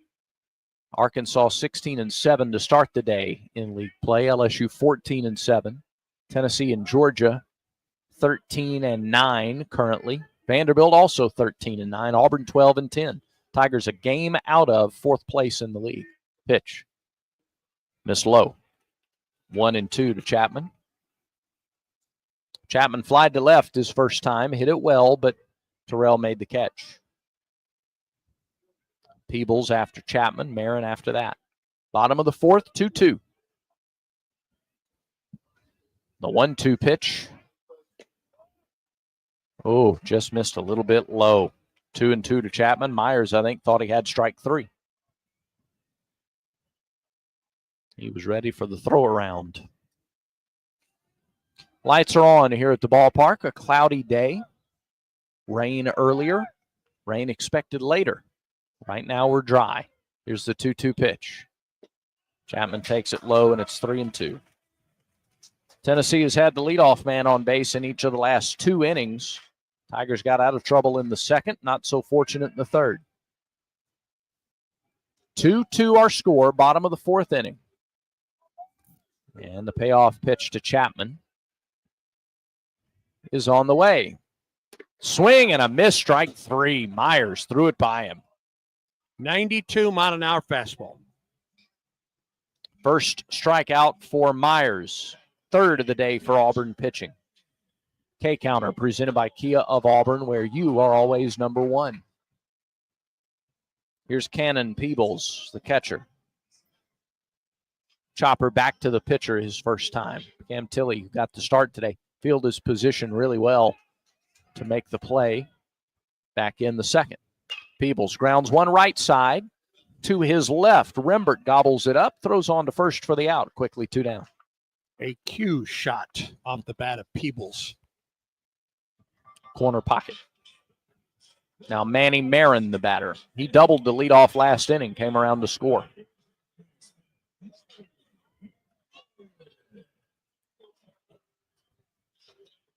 And it was on an 0-2 pitch. And the first 2 pitches, he wasn't even close on. And Cam came in with an off-speed pitch, and it was just too good. Yep.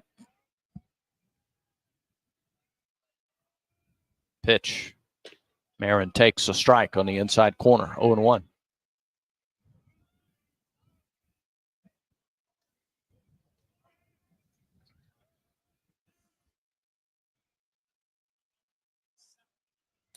Long look in by Myers. Now he's ready. Plants and deals. And that is lifted, a little bloop over into shallow right field. Just a bloop single for Marin on an 0-1 pitch. You could tell off the bat it wasn't barreled up, but he hit it just in a perfect spot for Tennessee out in shallow right field beyond Rembert, McMurray, and way in front of Irish. And Rembert was shaded too much up the middle. Yep. For him, it was just too far to go to have a shot at that ball. So Marin with a 2-out single. Back to the top of the order, Gavin Keelan. Keelan is 0 for 2 today. He's flied to center, and he has struck out.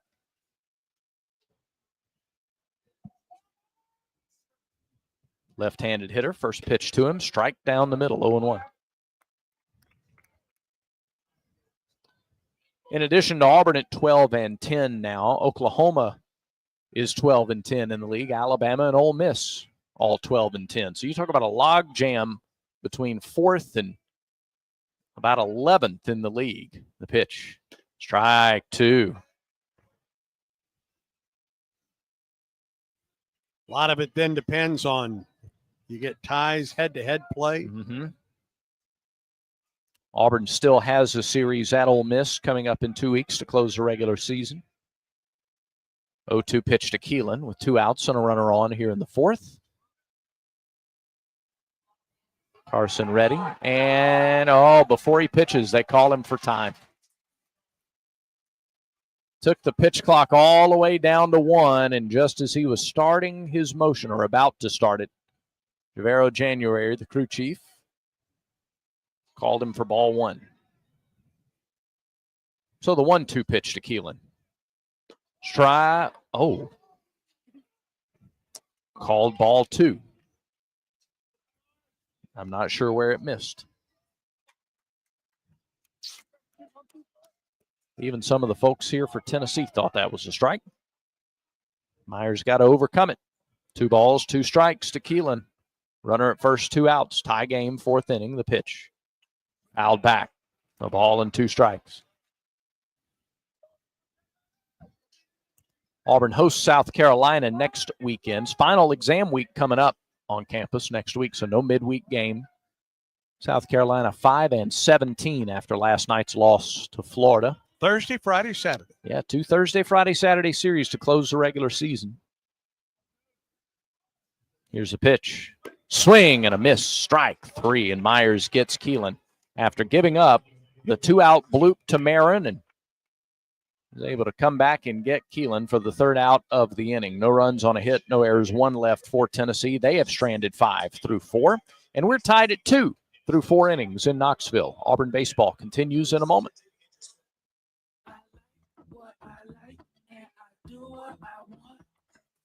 If what you like is getting the highest payouts, getting the most free play, and finding more of your favorite games all on a spacious upscale gaming floor, then Wind Creek Atmore is your kind of fabulous.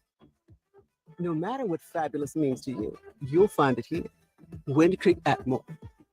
Gambling problem? Call 1-800-GAMBLE.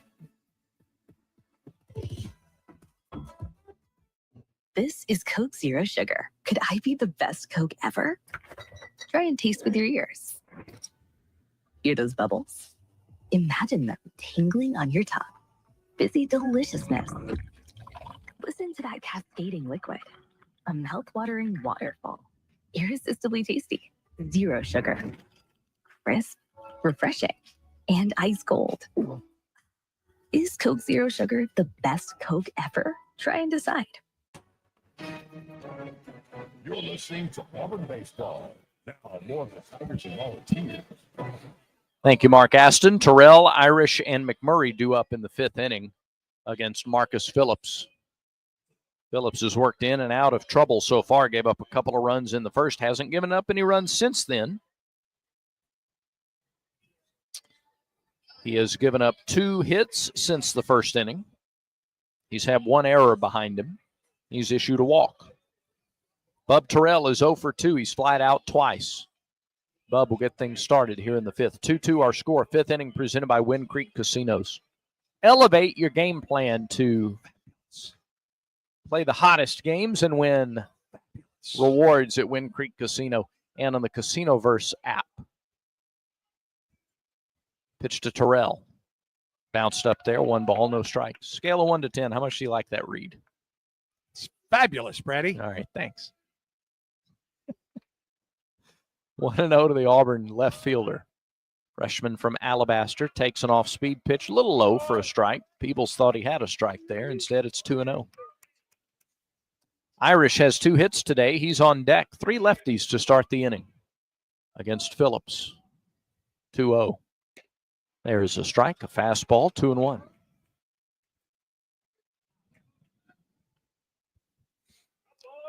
(92) 2-1 pitch. Low, 3-1. The lefty Loy still warming in the University of Tennessee bullpen. Now, Snead is their closer, so obviously we didn't see him the first game. We saw Franklin. We saw Arvidsson. 3-1. Terrell takes a fastball for strike 2. We saw Banky. We saw Sharman. Didn't see Braden Sharp, who's a lefty. So Tigers have seen plenty of arms already as we get into game 2. Payoff pitch to Terrell. Swing and a miss, strike 3.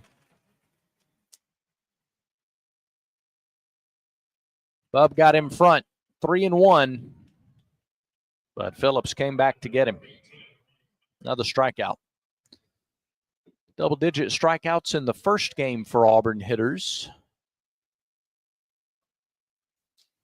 And that's 4 here today as Ike Irish steps in. 1 out, top of the 5th. Irish with 2 more hits here today. Takes ball 1 outside.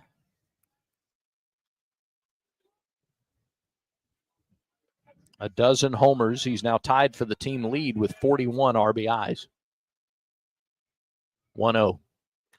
High, bouncing ball out toward second. Deep in the hole at second, and he throws it away. Curley just threw it away at first. He had time, I think. He was playing very deep at second. He was in shallow right field when he fielded the ball, and he threw a one-hopper to first wide of the bag.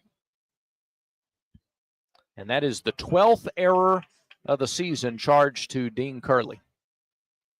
It's a 1-out base runner. Second Tennessee infield error of the game. And Auburn again with a base runner with fewer than 2 outs. Cooper McMurray, the hitter. Will Irish do some running here? Third baseman on the edge of the green turf. Ike is off. The pitch is bounced up there. The throw to second is in time. They got him. Ike wants it reviewed. I think Auburn will. I won't be surprised if Auburn doesn't review this one. Yep, it will be reviewed. It's a really good throw by Peebles. Yep. Because Ike had a good jump. And Ike slid early, so he didn't overslide the bag. Pitch was a ball to McMurray. Replay reviews are presented by Jackson Services. Time to review your home's heating and cooling system. Choose Jackson Services, comfort you can count on. From quick repairs to energy-saving solutions, Jackson Services keeps Alabama homes running smoothly year-round. Visit jacksonservicesco.com. Jackson Services, an official carrier-authorized dealer. Again, no replay in the booth, so we can't provide any context for you. Call on the field is out. Ike very rarely doesn't ask for a good review. Point. It's a good point. He's as competitive as they come.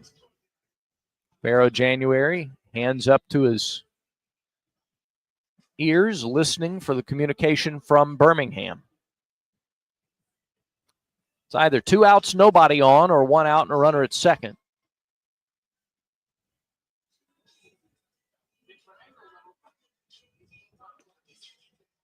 Phillips throwing some pitches to stay warm. Here comes the call. After review, he's safe. Ike was correct. Yes, he was. It's a stolen base for Irish, his 2nd of the game, his 9th of the season. And it is a runner in scoring position with 1 out. And Auburn still has both of its challenges. Tigers 1-0 on replay reviews in this game. And here comes the head coach. Tony Vitello is out, and that'll be the end of the line for Marcus Phillips today. Phillips at 85 pitches. He goes 4 1/3. And very likely Dylan Loy coming in, a lefty, against whom lefties are only hitting .097 this year, coming in to face Cooper McMurray, and then Lucas Steele will turn around, bat right-handed against him. Auburn has 3 straight right-handed bats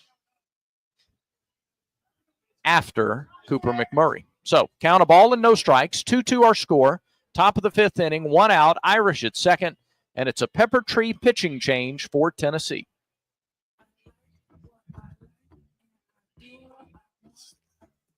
If what you like is getting the highest hits, getting the most free play, and finding more of your favorite games all on a spacious upscale gaming floor, then Win Creek Atmos is your kind of fun.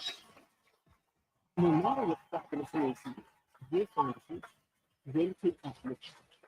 Gambling problem? Call 1-800-GAMBLER. Tennessee makes a Pepper Tree pitching change for a new level of taste. Tiger fans know it's got to be Pepper Tree. For the best wine selection, the finest cuts of meat, visit Pepper Tree in Auburn and Montgomery and online at steaksandwine.com. Number 37, Dylan Loy is on. Sophomore lefty, 6'2", 208 from Pigeon Forge, Tennessee. Pigeon Forge High School. Loy 4-0 on the season, a 2.57 earned run average. This will be his team-leading 22nd relief appearance. He has 2 saves. 21 innings, 6 runs, all earned on 9 hits, 25 strikeouts, 5 walks, 2 homers, and opponents hitting 127 against Dylan Loy. Excuse me.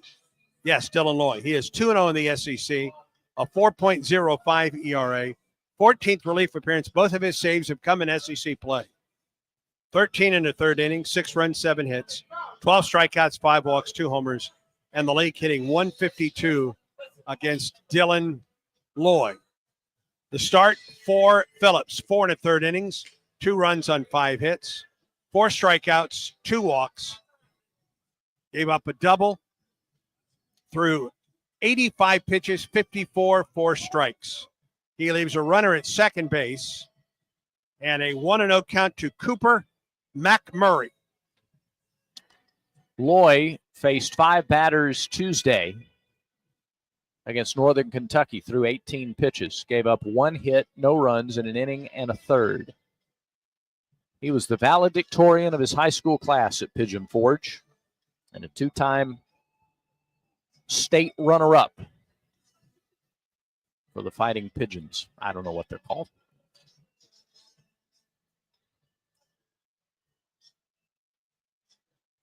Not too far from Knoxville, maybe a 45-minute drive east. And the first pitch to McMurray from Loy is in there for a strike. That evens the count. He inherited a 1-0 count. So it's now 1-1 to the Tigers' first baseman. Cooper has bounced to second twice. It's not a shift, but they play him to pull. Second baseman is in shallow right field. Pitch to McMurray, swung on and missed. It's 1-2. Straight change at 77. Yep. He's got a slider in that range, too, to the lefties. That's tough. Lefties hitting .097 against him. Righties only 150. Loy looks. He fires. And there is a fly ball to right. It is right at Chapman, who makes the catch. And his throw back in quickly holds Irish at second base. McMurray lined it. He hit it on the screws, but right at Chapman in right field. 2 away. And it'll take a 2-out hit from Lucas Steele if Auburn wants to take the lead here in the 5th. Tigers threatened in the 3rd and the 4th. They're threatening here in the 5th. Man in scoring position. Well, Lucas did this in the 1st. Yep. RBI single with 2 outs and 2 strikes in the 1st inning. Played at Auburn's 2nd run. Turns around, bats right-handed against the lefty Loy. Irish takes off, pitches a ball, throw to third is not in time. The throw was there, but Marin fell down. He slipped down and couldn't apply a tag. He was in front of the bag, and the tag would have had to be behind him, and he slipped a little bit.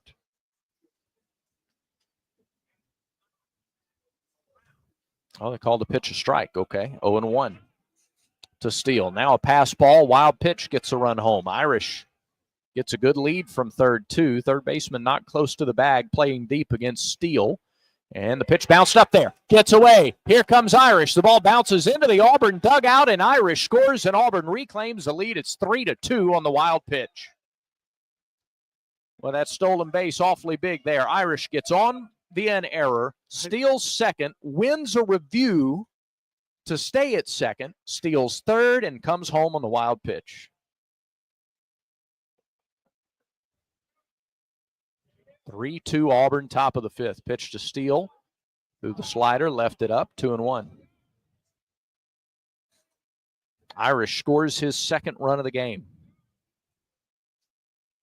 Auburn 3, Tennessee 2. 2-1 pitch to Steele. Hit high, right field. Chapman is back. He'll have room. The wind might have held that up a little bit, and Chapman makes the catch for the third out. But Auburn gets a run without a hit. There was an error and a big one. There was a replay review and a big one in the inning, and nobody left on base. To the bottom of the fifth we go. It's now Auburn 3, Tennessee 2. Auburn baseball continues in a moment.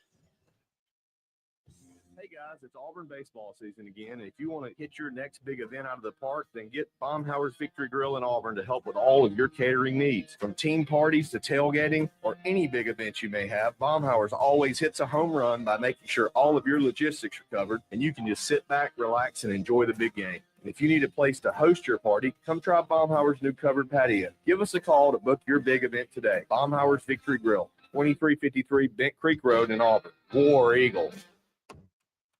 For 48 straight years, Ford F-Series have been the best-selling trucks in America. We got here by engineering breakthrough technology, redefining Built Ford Tough, and never settling for second best. But what's really made Ford F-Series the number one selling trucks in America is you. Ford F-Series, Built Ford Tough. Based on 1977 to 2024 calendar year total sales. You're listening to Auburn Baseball. More of the Tigers and Volunteers. Tigers lead the Volunteers 3-2 as we go to the bottom of the fifth. Curley, Fisher, and Inslee, a tough trio against Carson Myers. They all get their first look at the Auburn reliever. And got to let you know that there is a serious-looking line of storms moving this way from the west. And in between, or in the break there, in between innings, one of the Tennessee administrators went out to Javaro January, the crew chief, the home plate umpire, and let him know how close the weather is. Now, this is a day we expected weather to move in here maybe around 7 o'clock or so. This looks like it's getting here faster. This organized as a line a little west of Cookeville and picked up speed. So we may have to deal with weather before this one is finished. Here is Dean Curley. Right now, just get outs. Here's the pitch. Steve Reich 1 to start the inning. Curley has walked twice. He has scored once. He's been caught stealing for just the second time this year as well. Pitch. Swing and a miss. He went after one around his feet. 0-2. Both of them. Yeah. Well, he had them both planted on the ground. He did. So same latitude. It's a very accurate call. Thank you. You're welcome. 0-2 pitch. Swing and a miss. Strike 3. Threw the fastball by him at 90. Back-to-back strikeouts for Myers going back to the last inning. 3 for Carson, 5 for Auburn pitching. I am having trouble coming up with a relieving left-hander recently for Auburn that has been as effective against right-handers as Carson Meyer has been in the last month of this season. That's a good question. I mean, Carson Skipper was effective, but you got to go back to a World Series year for that. Pitch down and away, ball 1. That's 22. And I don't remember his numbers against righties. He was just about shut down against lefties. Here's a wide stance for Fisher. He has walked and struck out. He takes ball 2 down and away, 2-0. The walk he drew in the third, his 50th of the season. Just a monster year for the Tennessee first baseman. 16 homers. On base percentage at near 500. Pitch. High fly ball center field. Bristol Carter on the run, still going. It is off the wall. It's high off the wall and kicks back a long way. Fisher takes a turn at second. He will stop there. It is a one-out double for Fisher to left center field. It's his 11th double of the year. He missed his 17th homer by about 3 feet. That ball was crushed. So Fisher doubles. He's in scoring position. Tying run in scoring position with one out in the fifth. And Hunter Inslee, who is 2 for 2 in the game, comes to the plate.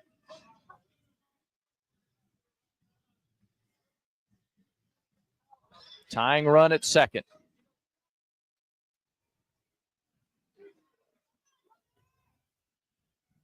Pitch. Strike one. He fell behind Fisher 2-0. Gets ahead of Inslee 0-1. A single in the second, an RBI single in the third. He was thrown out trying to stretch it to a double. Inslee drove in the first 2 runs for Tennessee, trying to do it again. He swings and drives it up the right side. Foul, just a little bit late. And now Inslee in a hole. No balls, 2 strikes.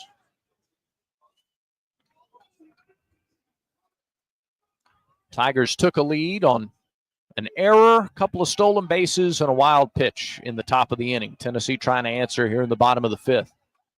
One out, runner at second. Myers' pitch to Inslee will have to wait. Instead, he turns and throws to second base.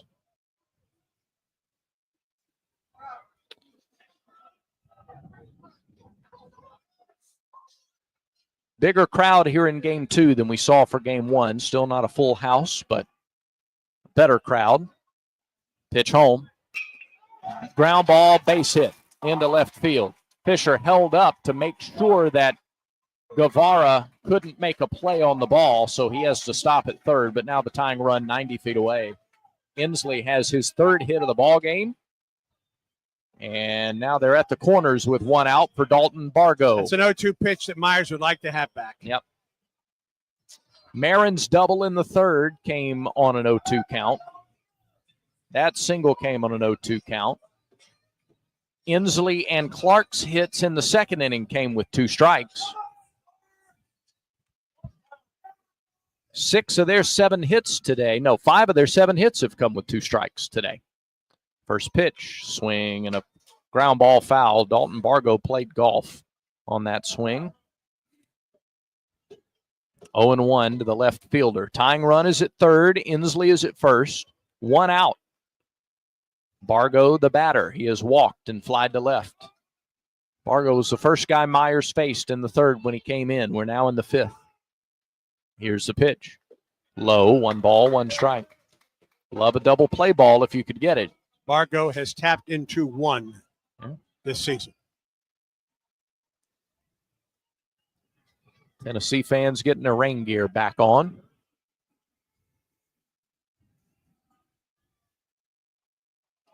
Myers comes, set, and fires. Ground ball foul, my goodness. He was very early and sent a rocket off to the right side. 1-2. Bargo with 37 strikeouts in 131 at-bats. Myers delivers. Swing and a miss. He got him to chase down and away. Sure did. He sure did. 2 outs. Came in on a ball that was scalded into the Tennessee dugout on the right side and against the lefty. Then he went away, and Bargo just could not hold up. 4th strikeout for Myers, half a dozen for Auburn pitching. Tilly struck out 2 in 2 2/3. Myers now with 4 in 2 innings of work, and he gets Levi Clark. What an at-bat this is. Runners at the corners with 2 outs. Auburn leads 3-2 in the 5th. Clark is 1 for 2 today. First pitch to him way outside. Fralick jumps out to his right and saves a run. Almost dove for that ball. Yes. Yeah, he looked like a literal tiger pouncing. 1 ball, no strikes. Clark singled in the second and flew out to right in the third. We're in the fifth. 2 outs. Runners at the corners. Pitch home.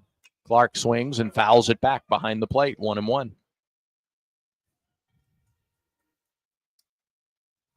Auburn has been out hit today, 7-5, but 2 Tennessee errors have helped out the Tigers. Both teams have stranded 5. And Auburn's go-ahead run was an unearned run. Here's the 1-1 pitch to Myers, or from Myers, and it's lifted up the right side. Foul. Irish gives chase for a minute, but it's well out of play. And now it's a ball and 2 strikes to Clark. Tough guy to strike out. Clark was 1 for 3 in game 1 today with 1 strikeout. He also had a double. 2 hits in the series so far. Off the outside edge. Right-handed batter. Fralick sets up. 1-2 pitch from Myers. Got him swinging. Threw the fastball by Levi Clark. And Myers strands a couple of runners in the 5th. 5 strikeouts for Carson Myers. No runs on 2 hits. No errors and 2 stranded for Tennessee in the 5th. Through 5, still Auburn 3, Tennessee 2, and this is the Auburn Sports Network. Auburn family, join us in welcoming head coach Larry Vickers to the Plains as he leads your Tigers into a new era of Auburn women's basketball. This past season alone, Vickers led his team to a perfect conference record and a program record of 30 wins en route to their 3rd straight conference title. As head coach, Larry Vickers brings championship pedigree to the Plains. You'll want to lock in your season tickets early for this new era of Auburn women's basketball. Head to aubtix.com. We'll see you in Neville Arena and War Eagle. Children's of Alabama is excited to partner with Auburn Baseball because at Auburn, it's about making a difference on and off the field. The team is thrilled to introduce Hits and Sits, where all proceeds will benefit Children's of Alabama. Step up to the plate and sponsor a home game. You can sign up by visiting bc5foundation.org. Choose a game and a strikeout or a hit. It will be echoed beyond Plainsman Park into the lives of families at Children's of Alabama. Sign up today at bc5foundation.org. War Eagle.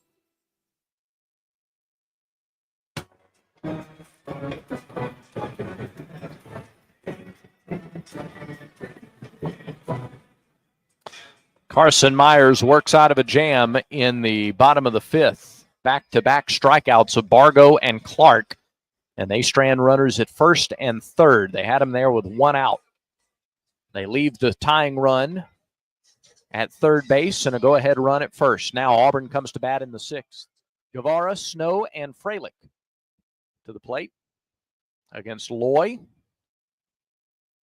Dylan Loy back at it here in the 6th. The first pitch on the outside corner for a strike to Guevara, 0-1. Eric reached on a fielder's choice in the 4th. He struck out in the 1st. His first look at Loy, and he takes ball 1 high, 1-1. Loy got a pair of flyouts from McMurray and Steele to cap the 5th. Pitch to Guevara, misses the outside corner. 2 balls and a strike to the Auburn 3rd baseman.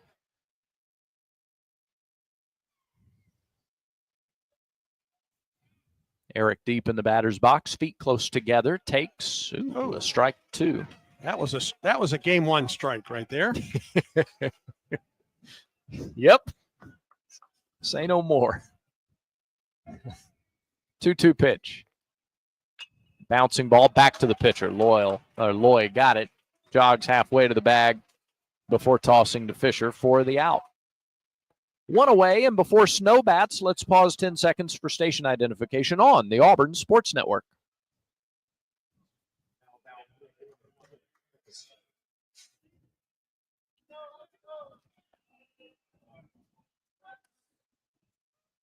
Snow is 1 for 2. He's been aboard twice. He's reached on an error and a singled.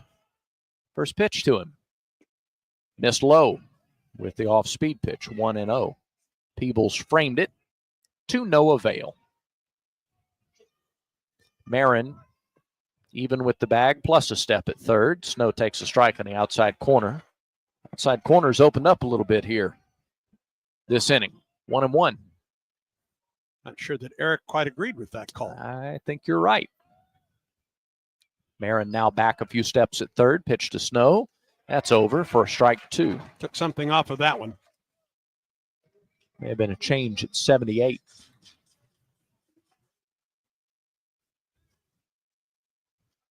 Loy with nobody on base.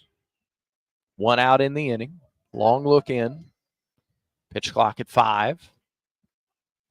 Catcher sets up. Pitch clock at 1 as he goes into the wind. And the pitch, Snow reaches out, taps it to first. Defensive swing. Gloved over there by Fisher. He tosses to Loy for the out. 3-1 for out 1. Or 1-3 for the first out. 3-1 for the second out. And now Chase Fralick. And Loy has retired all 4 he has faced since entering the ballgame. It reminds me of what Tanner Franklin did in game 1. Auburn finally got to him. Yeah, he got, the first 5 that he faced? And then Rembert hit the home run. Yep. First pitch to Fralick. Missed a little bit low. 1 ball, no strikes. Chase worked a walk in the 4th. Grounded into a double play in the 2nd. Tennessee fans just kept their rain gear on, a lot of them, from the earlier shower in game 1. Pitch to Fralick, misses low. 2 balls, no strikes.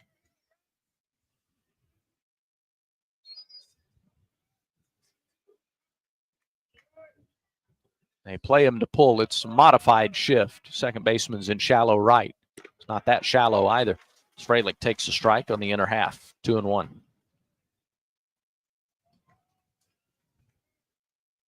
Freshman has caught both games today. The pitch. There's a second strike on the inside corner. Fastball. Fralick, 333 with 2 outs. 331 overall batting average. Mr. Consistency. Tennessee fans try to get behind Loy, who fires in a 2-2 pitch. And it's fouled back. Fralick stays alive, hangs in there. And we'll do it again. Tigers 3, Volunteers 2. Auburn won the first game 6-1. Fralick again ready. Left-handed batter's box. Lefty. Loy looks and fires. Popped up. Straight up on the infield. Catcher gives way. Third baseman all the way in, and it drops in fair territory. Wait a minute. Well, yeah, hang on a second. It bounced in fair ground. But it was not touched until foul ground. It is a foul ball. Yeah, foul ball. Okay. Auburn was about to get away with one there. So Marin in the shift is playing at the short spot. He came all the way in to try to make the catch. He was standing in foul territory. The ball bounced in fair territory. Tennessee's fortunate that he didn't touch the ball trying to catch it. Correct. Otherwise, Fralick is on. As it is, it's a foul ball. And now there's a line drive down the right field line. He pulled it. He got in front. It's a foul ball. Plenty of distance. On a swing that his top hand came off. Right.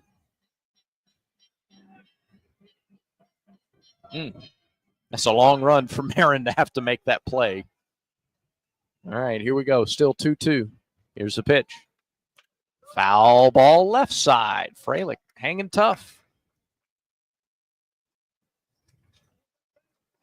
He got a second chance after he popped it straight up.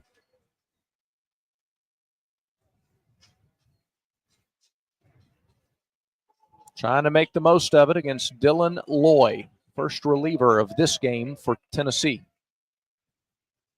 Another 2-2 on the way. Bounced up there, 3-2. Yellowwood scoreboard, bottom of the 5th. Arkansas now leads Texas 9-7. Holy cow. Arkansas going for the sweep. LSU, Texas A&M tied at 1. That's game 1 of the series. Bottom of the 6th. Florida 1, South Carolina nothing. Bottom of the 3rd in Gainesville. Florida leads that series. Or excuse me, Florida leads that series. Yep. That's actually in Columbia. Vanderbilt won, Alabama nothing. Top of the second in Nashville. 3-2, 2 outs, nobody on. The pitch to Freilich. Swing and a miss. Out in front of the changeup, and the inning is over. No runs, no hits, no errors. Auburn retired in order in the sixth. We go to the bottom of the sixth inning in Knoxville, 3-2. Auburn in front. Auburn baseball continues in a moment. You sit in traffic now, but later, there's an ice cold reward. Modelo, the mark of a fight. You've earned this rich golden lager with a crisp, refreshing taste because you know all your patience is paid out in gold. You remain calm through honks, bumper to bumper. Yep. You are a fighter. Modelo is your reward. Modelo, the mark of a fight. Drink responsibly. Beer imported by Crown Imports, Chicago, Illinois. Strike out ants, termites, and other pests with a call to Cook's Pest Control. Cook's proven pest control methods and superior termite control system keep your home safe and are backed by a 110% satisfaction guarantee. As the weather gets warmer, your spring cleaning isn't done until you call the official pest control partner of the Auburn Tigers, Cook's Pest Control. Looky, looky, looky, here comes Cookie, Cook's Pest Control. The ball for more Auburn baseball. Carson Myers has been good for Auburn in relief. Tigers lead the Volunteers 3-2. 2 1/3 for Carson. No runs, 3 hits, no walks, 5 strikeouts. The no walks is key. That's what ended Tilley's day early. He walked 4 in 2 2/3. Carson's given up some hits. He's worked out of some trouble, but he has not issued free passes. He will face the bottom third of the order, Chapman, Peebles, and Marin here in the sixth for Tennessee. Conecuh sausage. Oh. The official sausage and hot dog of the Auburn Tigers. None better. Conecuh sausage is a game day favorite and always great on the grill. Sure is. Parker Carlson jogs down to the Auburn bullpen. Pick up a pack of Conecuh at your local grocery store or visit the Conecuh gift shop in Evergreen, Alabama, I-65 exit 96. We'll get some Conecuh sausage and bacon on our way to the beach at some point this summer. Mm-hmm. All right, here we go. Bottom of the sixth. First pitch is low to Chapman, the hard-swinging right fielder. 1-0. 10 homers, 40 RBIs for Chapman. He's 0 for 2 in this game. Average dipped just under 300 after game 1. Pitch home. Fouled one off of his foot at the plate, 1-1.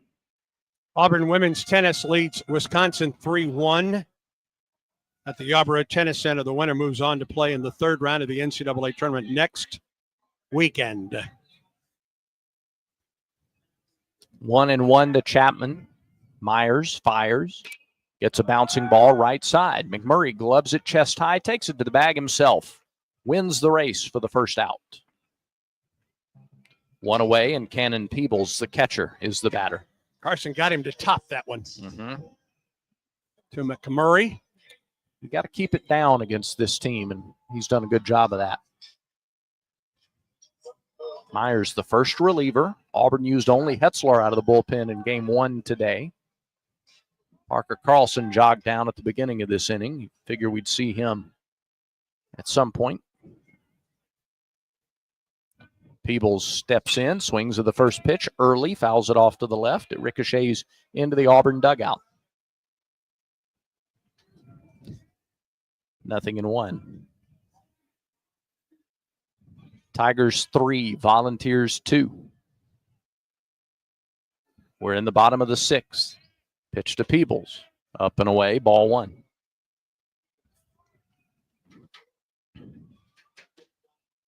Myers, 2 innings against Mississippi State Sunday, an inning of work on Friday.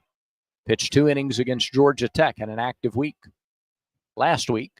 There's a fly ball right field.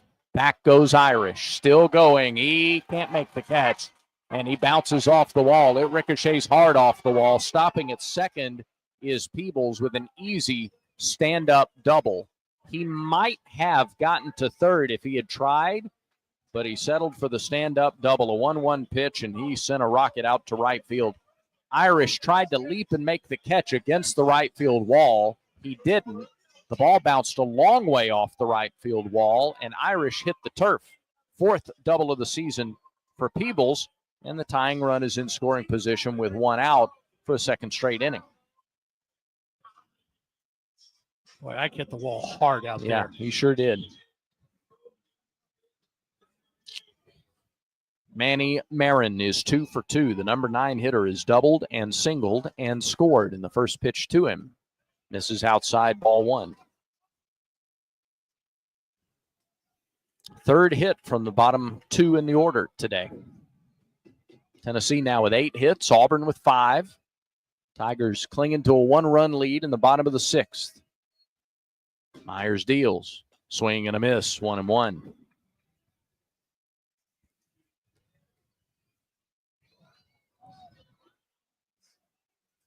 A ball and a strike. 1 out, 1 on, and a 1-run game. Myers comes set. He delivers. Swing and a miss, strike 2. That had some sink to it. Sure did. Good looking pitch. 90 with some sink. Might see it again. And Marin breaks up the rhythm. Goes and gets some stickum.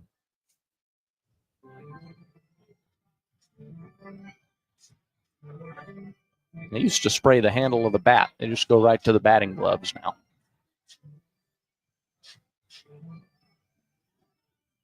Saw Eric Guevara in the driving rain last night lose his bat all the way into the dugout. 1-2 pitch to Marin from Myers. On the way. Ground ball or line drive, foul right side toward the Tennessee dugout. Got to keep it down. That's how we got the first 2 swings and misses. They don't have a ground ball. Let's see. They have 1 ground ball out, 2 ground ball outs against Myers in 2 2/3 innings. The stretch in the 1-2. Swing and a miss. He got him. He elevated the fastball a little there. They did, and it was out a little bit too. Yeah. Changed the swing plane and retires Marin for the first time in the game. 6 strikeouts for Carson Myers. Of course, that Georgia game that you referenced earlier, didn't he have 10 strikeouts in that game? 10 strikeouts in 4 2/3 relief innings. Yeah. He threw 78 pitches that day. This is the most strikeouts he's had since that 10 strikeout effort, the second most he's had this season. And the first pitch is cut on and fouled away by Keelan, 0-1. Tying run at second, 2 outs in the 6th.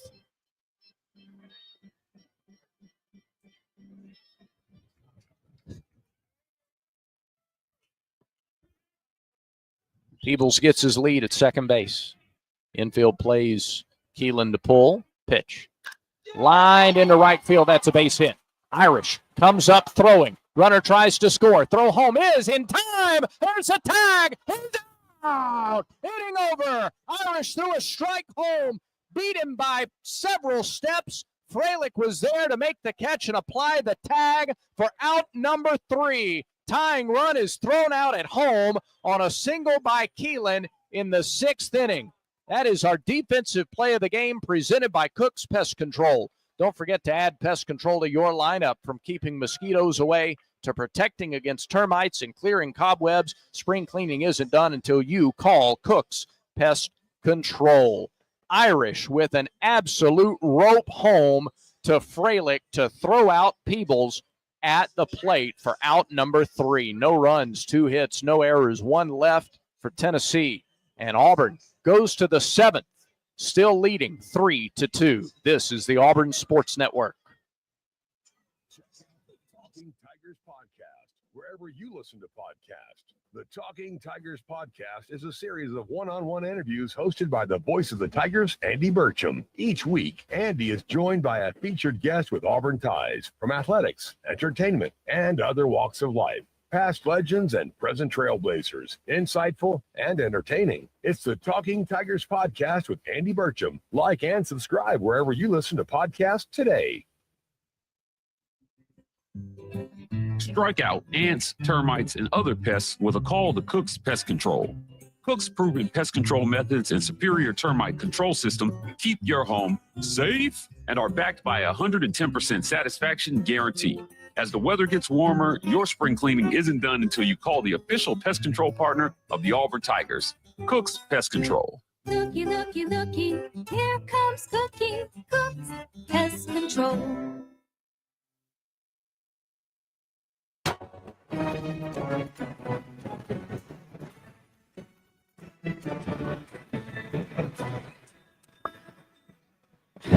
We go to the 7th with Auburn leading Tennessee 3-2. Ike Irish throws out the tying run at the plate, and we turn it back over to the voice of the Tigers, Andy Burcham. Bristol Carter down the third base line. It is a fair ball and a nice play by Marin to throw out Carter. He was about 4 steps in front of the third base bag, right on the line, and threw out Carter at first base. 1 out. It's a couple of times today that they played Bristol in at third, and it's paid off. He's hit it hard, but right to him. Here's Chris Rembert.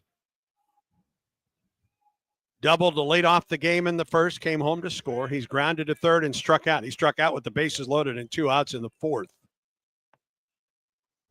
Dylan Loy. Back to work. The pitch. Rembert takes it strike. He has pitched from a nice little rhythm since coming into the game in the 5th. 6 in a row, Loy has set down. The pitch to Rembert. Strike 2. 0-2.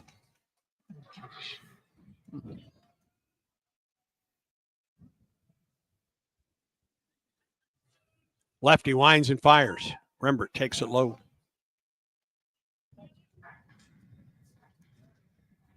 Loy, a sophomore from nearby Pigeon Forge. 6 foot 208. Ahead of Chris Rembert, a ball and 2 strikes.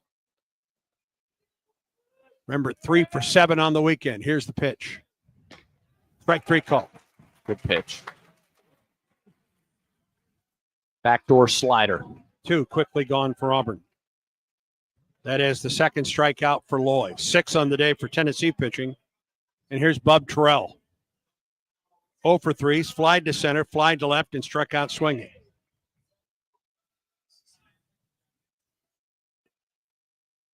Lloyd, the wind, and the pitch. Terrell fouled it up the first base side.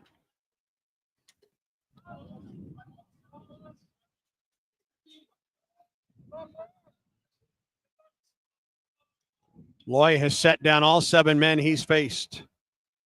Bub did not start game 1, 0 for 3 in game 2. Lefty on lefty. Loy, the wind of the pitch. Terrell takes it off the on the outside corner. Strike 2. Almost a, oh, by the way, that's a strike. Casual Javero. 0-2. That one misses low and outside. 1-2 the count. Loy working in a rhythm right now, friends. Yeah. This is one where you wouldn't mind seeing Bub go get some more stickum. A ball and 2 strikes to Terrell. Loy, the wind in the pitch. Terrell swings and misses. And Loy sets down Auburn in order in the 7th.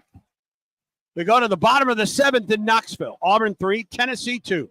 Auburn baseball continues in a moment. Let's huddle up and make things happen with the only cards for the Plains. The Auburn University Regents Visa Debit Card and Prepaid Regents Now Card. They're a win for your wallet and a big war eagle, whether you're purchasing stuff for game day or every day. Want to go all in on confidently showing your Tiger pride? Order your card now at regions.com/go Tigers. Regions, official bank of the SEC. Member FDIC. Terms, conditions, and fees apply. When the game is on the line, you want someone you can count on. At Alabama Power, we believe in consistency and having each other's back. It's our game plan to safely deliver the electricity you depend on. We give 100% to achieve 99.9% reliability. Learn how we power a better Alabama at alabamapower.com/reliable. Alabama Power is a proud supporter of the Auburn Tigers. This game recap is presented by Regions Bank. Regions is a proud partner of Auburn University and the official bank of the SEC. As we move to the bottom of the 7th, Auburn leads it by a score of 3-2. Tigers scored 2 runs in the first. The game, well, the deciding run the difference in this game, Ike Irish, who reached on an air, stole second, stole third, and scored on a wild pitch, and then threw out the potential tying run to end the bottom half of the sixth. He will be the first one up for Auburn in the eighth. Tennessee will send the 2, 3, and 4 hitters up against Carson Myers. 2 runs in the second or in the third inning for Tennessee. And that's the only scoring for the Vols in this one. 3-2 Auburn leads it. After Auburn won game 1 today, 6-1. Here's Dean Curley. As Myers gets set, he has thrown 47 pitches. Came in for Auburn in the third. And he's thrown nearly 75% strikes. Mm-hmm. Curley is 0 for 1 on the day with a strikeout, a couple walks. First pitch to it. Ground ball, right side, base hit. And the potential tying runs aboard for Tennessee. Yep, they keep putting the pressure on offensively. That's Sure do. 3 hits in the last 4 batters against Myers. Tennessee's out-hit Auburn in this game 10-5. Yep. The Vols have stranded 8. And now here's Fisher. Parker Carlson has been warming up. He warmed up in the first game today. He's been warming up here for an inning or so. Fisher, a strikeout in the first. He walked in the third and doubled in the fifth, but was stranded. Curley at first, a threat to steal. He has 7 on the year. Stretch in the pitch. This low and away. The double by Fisher was to left center. It was almost out of here. He missed a home run by just a few feet.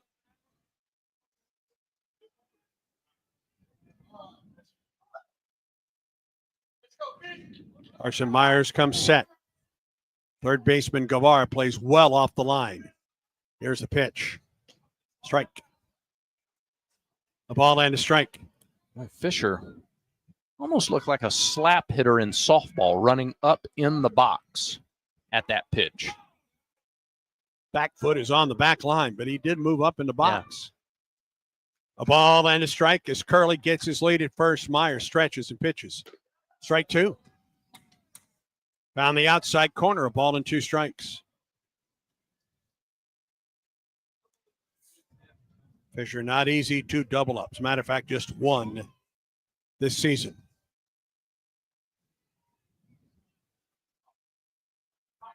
A ball and 2 strikes to Fisher. Myers comes home. Just missed the outside corner. 2 balls and 2 strikes to Fisher.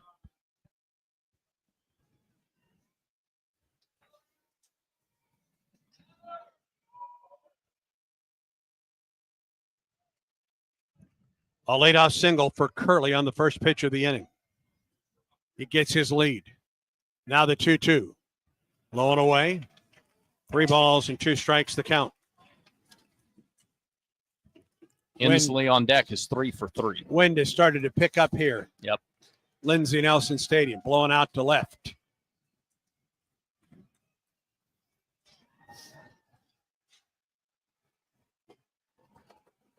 Full count. Is Curley off with this pitch. Myers comes set. Here's the pitch. Fisher lines it. Base hit left center field. Curley around second base on his way to third. The throw comes back into second. Runners at the corners. And nobody out.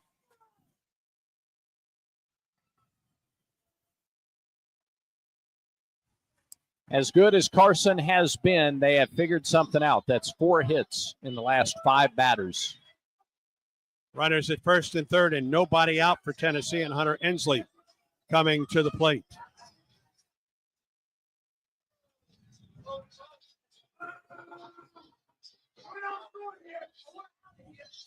And that will bring Everett Tiefert out of the Auburn dugout.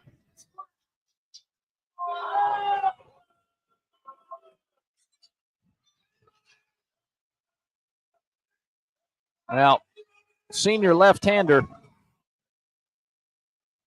has given a ton today, battled hard. But Auburn will make a Yellowwood call to the bullpen.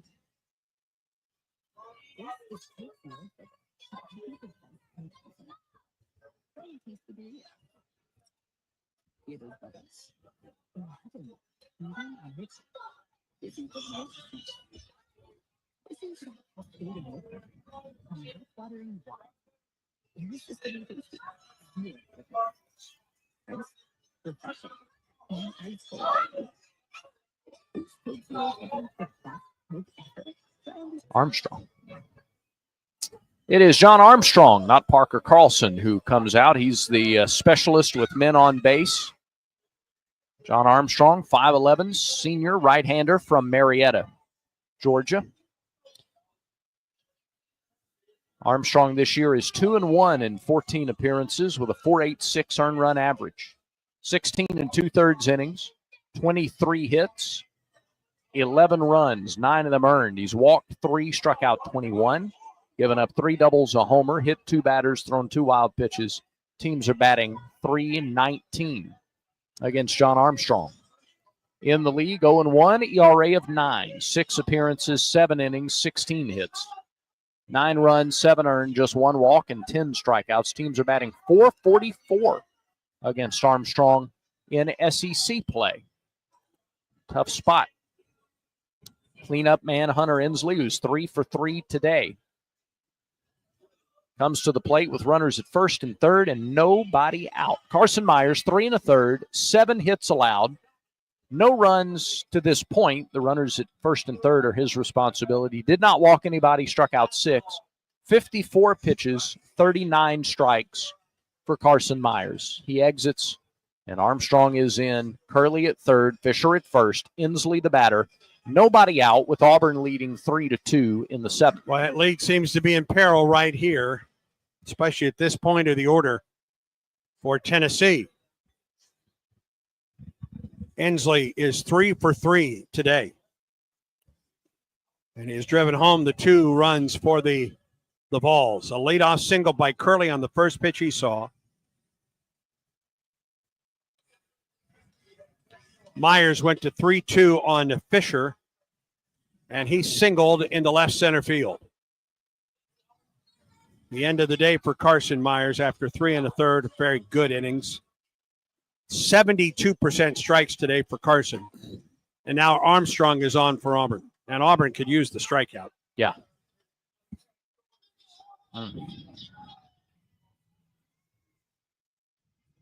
Inslee is a strikeout candidate. He has struck out 32 times this year. Grand opportunity here for Tennessee to tie it, even take the lead.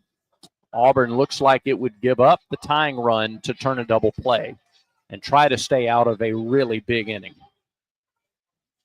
Middle infielders back, Guevara back, everybody's back, with the exception of McMurray, who's holding on Fisher. The runner at first is Fisher. The runner at third is Curley. Pitch. Outside, ball 1.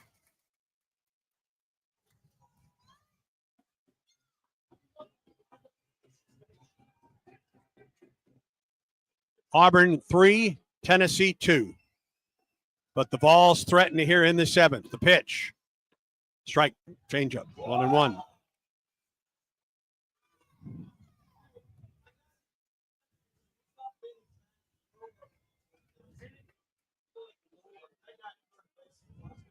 A ball and a strike to Inslee. Armstrong stretches.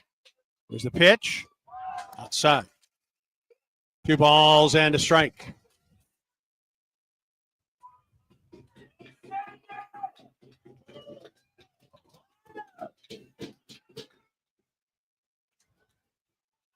Nobody out, 2 on for the Balls. 2-1 pitch. Just missed the outside corner. It's 3-2. Excuse me, 3-1. Inslee this year, 433 with runners in scoring position. As a team, Tennessee today 3 for 10.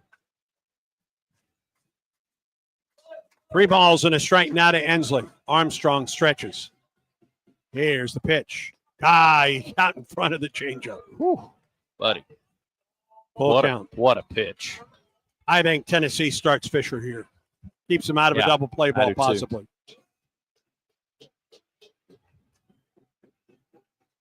Full count to Inslee. Armstrong stretches.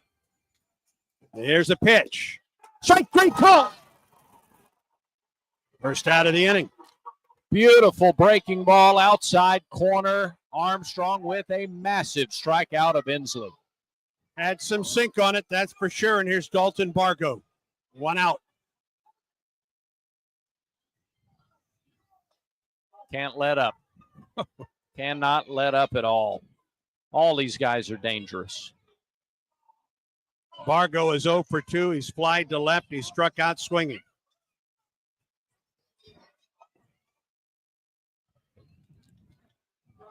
Fisher remains at first and Curley at third. And he's a lefty.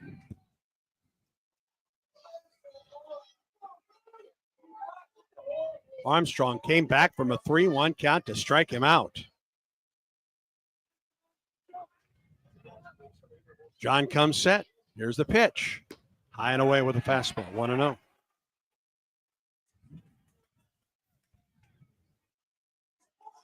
How many body blows can this Auburn team withstand?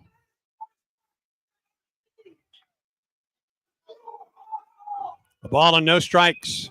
Swing on a fly ball into left. Terrell is underneath this one, makes the catch. Runner at third tags. He's going to try to score, and he's safe. The game is tied. Sack fly to left by Bargo ties the ball game. Curley has scored 2 of the 3 runs today for Tennessee in game 2. Interestingly, Fisher stayed at first there on that throw home. Yeah. So he's still there rather than moving up to second. You sometimes see a guy alertly stay at first, and if the throw comes into home, there's no chance that they throw him out at second base either. Correct. And here's Levi Clark, who's 1 for 3. That run is charged to Myers. The pitch. Fastball missed inside. The line now complete. Well, it's not complete yet on Myers. Fisher is his responsibility at first base. We're tied at 3 in the bottom of the 7th. Stretched by Armstrong. And the pitch. Missed inside again, 2-0. Tough count. Tough to fall behind 2-0. But if you could get out of this inning with the tie game, you'd feel like that's a little momentum back your way. Stretched by John. 2-0 pitch. Tennessee got a call there. 3 balls and no strikes.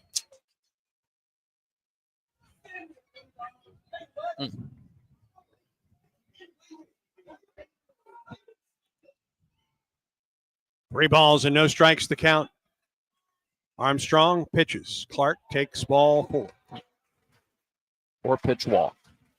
With 2 outs. To move the go-ahead run into scoring position. After he didn't go to second base on a throw home on a sacrifice fly. Yeah, you give them that bag when they didn't take it before. There's Reese Chapman. 0 for 3 on the day with a fly to left, a strikeout, and a ground out. And Everett Tiefert is out for Auburn.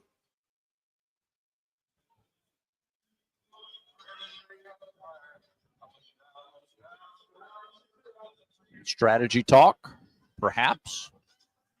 No signal.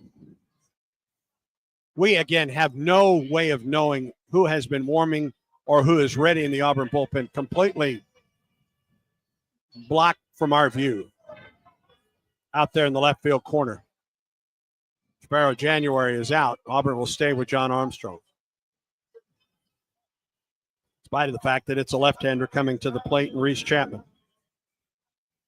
Fisher at second and Clark at first, and 2 outs in the 7th and a 3-3 ball game.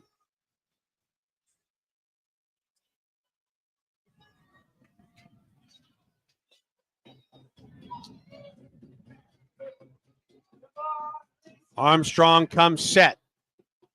Here's the pitch to Chapman. Ball 1 outside. That's 5 in a row. By Armstrong off the plate. And he's gotten behind all 4 that he's faced now.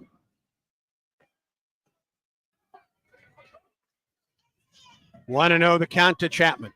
2 on, 2 outs. Bottom of the 7th, tie ball game. Stretch in the pitch. Just inside. 2-0 the count. Goodness. In John's defense, several of these have been close. Rain is falling now here in Knoxville. Not getting the calls. No, he isn't.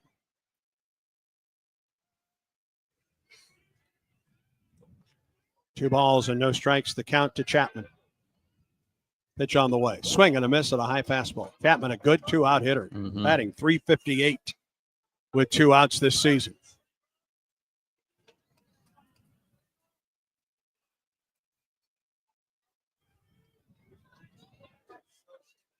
Left-handed hitter, Chapman against the righty, Armstrong. Trying to keep it a tie game going to the 8th.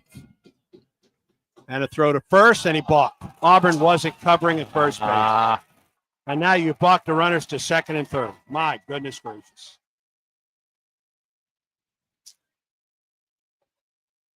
No reason to cover. No reason to hold a runner at first with a runner at second. Right. Nope, that's just a mental error that. Now base hit gives Tennessee perhaps a 2-run lead. 2 balls and a strike. Armstrong comes set. Here's the pitch. Ground ball, foul, pass first. Got him out in front. 2 balls and 2 strikes.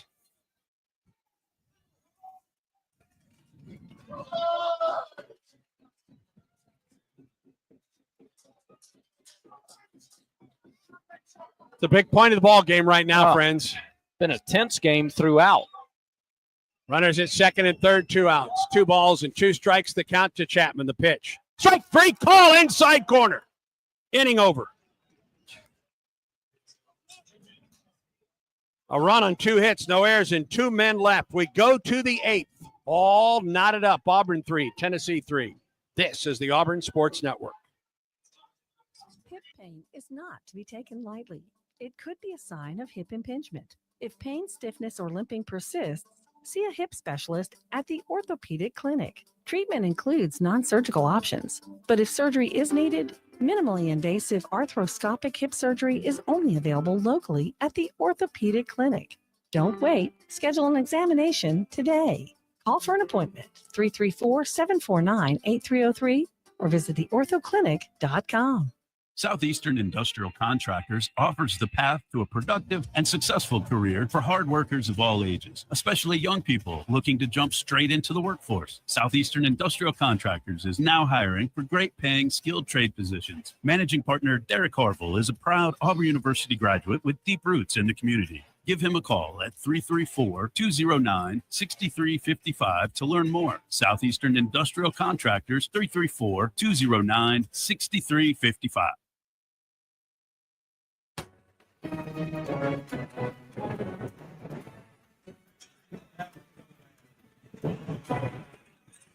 We go to the 8th, tied at 3, Auburn and Tennessee. Dylan Loy has just been unhittable. Has set down all 8 men he has faced. He has thrown 36 pitches, and now he will get Irish, McMurray, and Steele here in the 8th inning.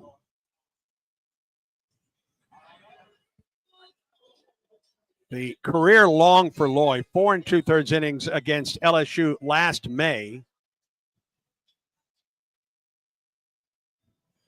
In that game, he faced 18 batters.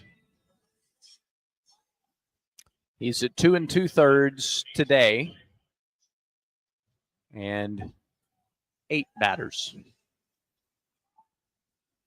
And here's Irish to lead it off. But after Irish, guys will be taking their second turn against him. Right. Ike is the last one to face Loy for the first time today. First pitch to Ike.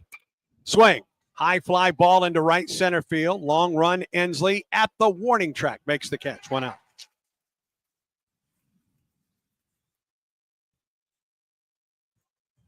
The last 4 outs have been quick. He got out number 1 on the first pitch of the 7th and out number 1 on first pitch of the 8th. Here's McMurray. He was the first one to face Loy, and he lined hard to right. 0 for 3 on the day, 2 for 7 in the series. And the first pitch. McMurray takes a strike on the inside corner as he was ducking out of the way.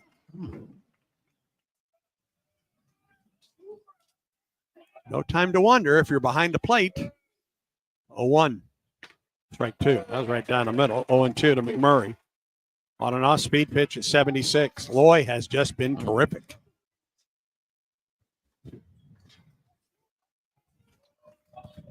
Oh-2 pitch. Cooper swings and hits it to left, but right at Bargo. 2 outs. Whereas game 1, Auburn was able to take they took the lead into the latter stages, and they got some insurance runs. They scored single runs in the 6th, the 8th, and the 9th. Haven't been able to get that same late game offense going against, and that's all because of Loy. Auburn doesn't have a base runner since Ike Irish in the 5th. Yeah. And don't have a hit since the 4th. Loy has set down all 10 men. Here's Lucas Steele. First pitch, changeup for a strike. He is filling up the strike Sure zone. is. He sure is. He's only thrown 2 balls in the last 6 or 5 batters.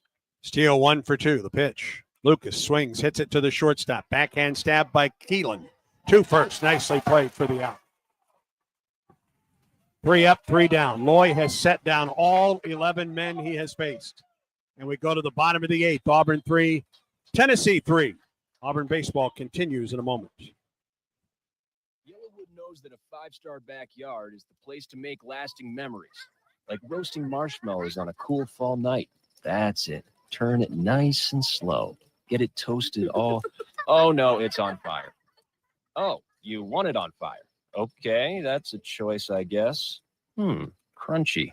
For 5-star backyards and the most memorable experiences, Yellowwood brand pressure-treated pine. If it doesn't have that yellow tag, you don't want it. Let's huddle up and make things happen with the only cards for the Plains. The Auburn University Regions Visa Debit Card and prepaid Regions Now card. They're a win for your wallet and a big war eagle, whether you're purchasing stuff for game day or every day. Want to go all in on confidently showing your Tiger pride? Order your card now at regions.com/go Tigers. Regions, official bank of the SEC. Member FDIC. Terms, conditions, and fees apply.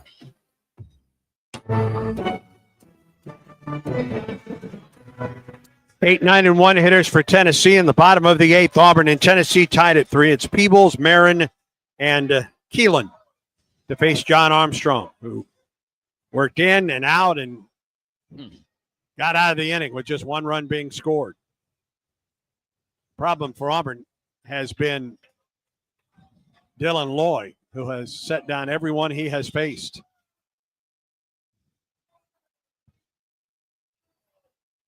Peebles 1 for 3. Marin is 2 for 3. And Keelan is 1 for 4. In a 3-3 ball game. 17 pitches for Armstrong since he came in the 7th.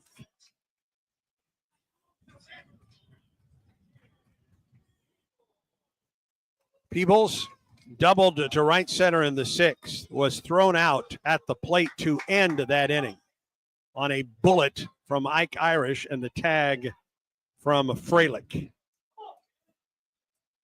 Armstrong, as always, off the stretch in the pitch. Strike call.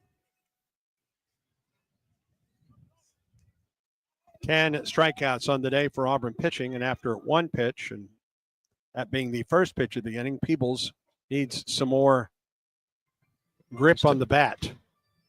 Or is he putting on some...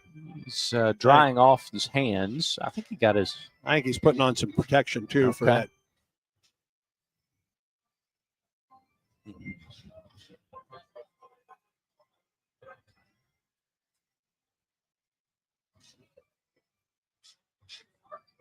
Giving him lots of time. They've called that a timeout. Yeah, they sure did. And now Butch Thompson is out. He'd like an explanation.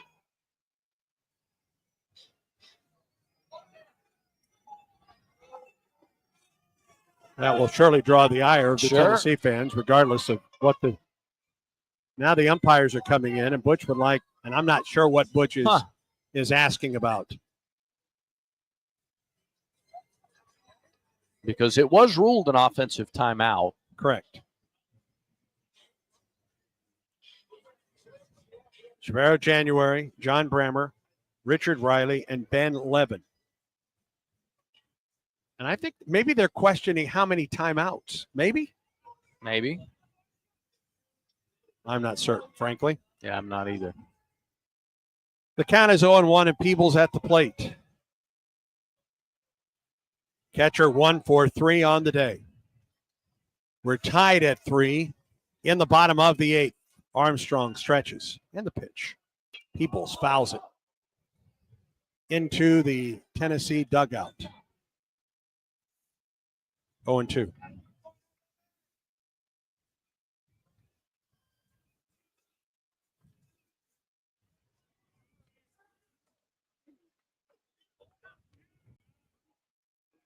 And I think Armstrong, they say he went directly from the ball or his lips to the ball, and he just got warned about that.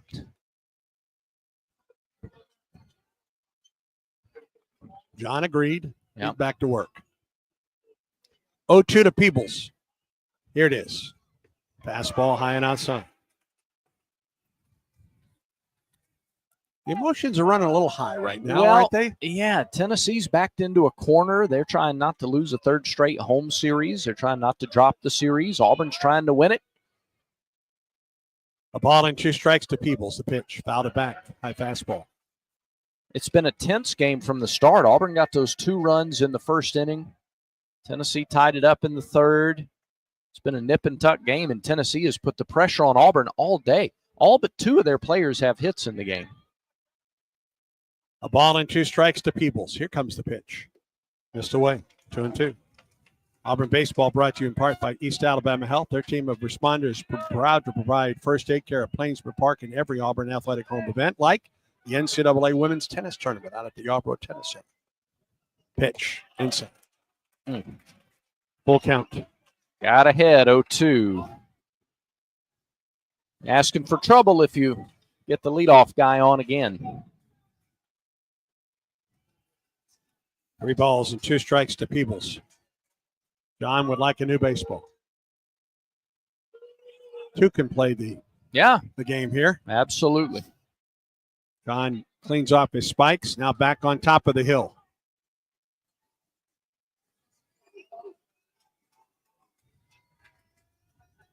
Armstrong off the stretch.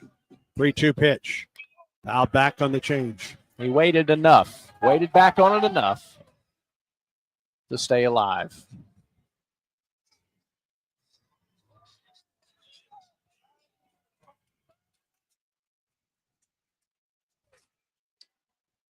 Another 3-2 pitch from Armstrong to Peebles. Here it is. Ground ball left side. That's going to be a base hit. Guevara just picks it up, and Peebles is at first base with a single. That's a really heady swing by Peebles with 2 strikes, with the infield in, the near shift. He just stuck it out there, almost not quite a bunt, but just barely harder than a bunt. Intentionally, and a swing to the left side with the infield pulled over to the other side for an easy infield single. Had him 0-2. Yep. Then worked 3-2, and just a nice job of hitting by Peebles to work away from the shift. And now Manny Marin to the plate. He's had a good afternoon. He's 2 for 3 in game 2.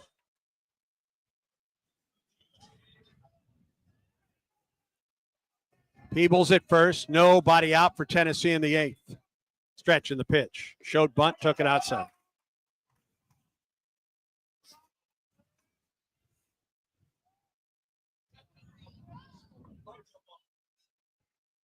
Marin has not been a double play threat this year. He does not have a double play, ground ball double play all season. Armstrong stretches and the 1-0. Bunts it. Back to the catcher. Throw to first. Got him. And Peebles at second base. Good sacrifice by Marin. Yep, perfectly executed.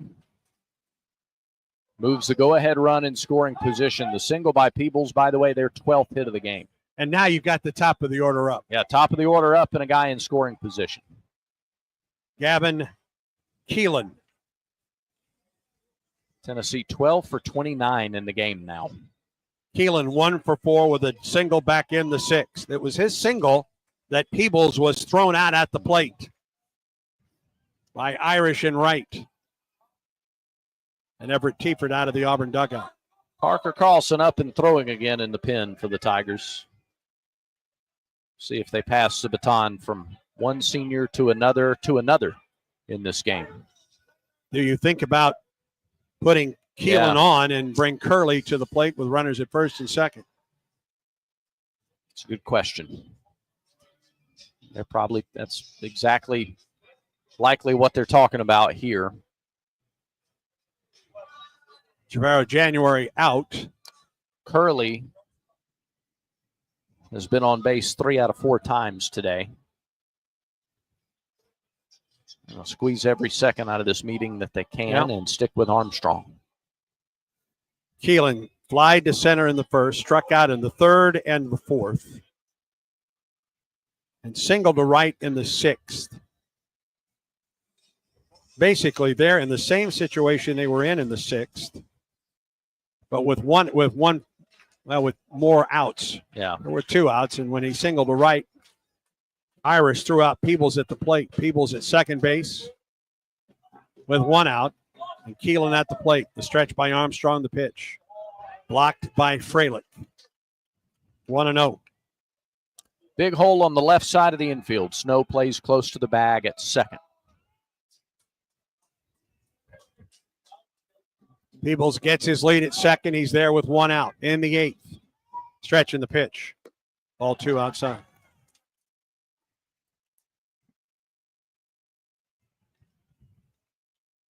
Conversation could have gone along the lines of don't throw him anything close. 3-3 the score. Tennessee a runner at second. 1 out in the bottom of the 8th. Stretch by Armstrong and the pitch. Strike. Off-speed pitch on the outside corner at 79. He worked decidedly away from Keelan in this. Sure has. Big hole left side of the infield as well. Snow is shaded up the middle. Armstrong stretches. And the pitch. Swing and a miss. Swung over the 78-mile-an-hour frisbee from Armstrong. 2-2.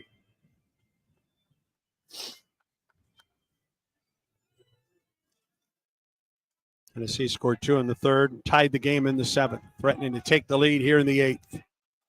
A bar, 2 balls and 2 strikes to Keelan. Stretch in the pitch. Fouled up the left side, out of play.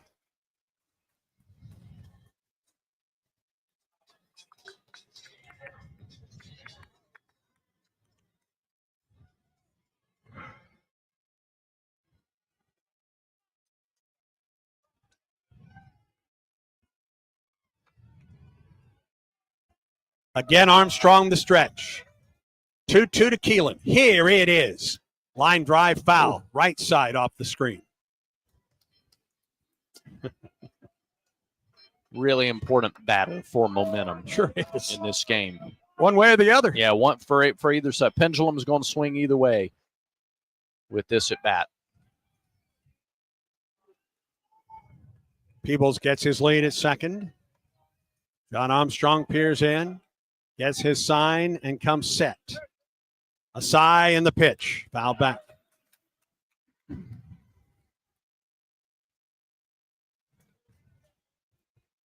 Keelan, one of those guys you want up there for Tennessee. He's batting .448 with runners in scoring position. Just another quintessential leadoff hitter. Can Armstrong find some way, somehow, to get this guy out? 2-2. Here's the pitch. Strike 3 call. Third strikeout. Whew. I think he threw him the curveball. He did. 2 down. Another called third strike. The last 3 strikeouts for Tennessee have been looking. All 3 strikeouts for Armstrong. Yeah. And with 2 outs, here's Dean Curley. Well, that was big. This at bat seems even bigger. Walked in the first, walked and scored in the third, struck out in the 5th, singled and scored in the 7th. His run in the 7th, the tying run. He bats with 2 outs and a runner at first. Armstrong, the stretch, and the pitch. Fastball inside.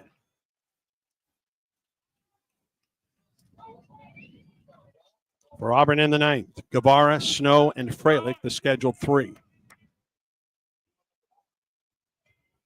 Armstrong again.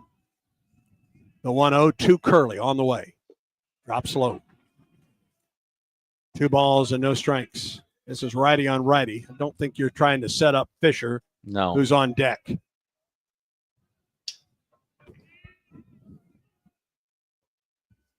Peebles with his lead at second. John Armstrong comes set, and the pitch.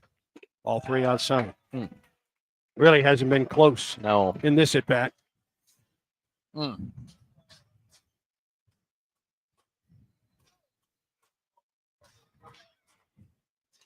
3-0 to Curley. Peebles leads from second. He's there with 2 outs in a 3-3 ball game. The pitch. Curley takes ball 4.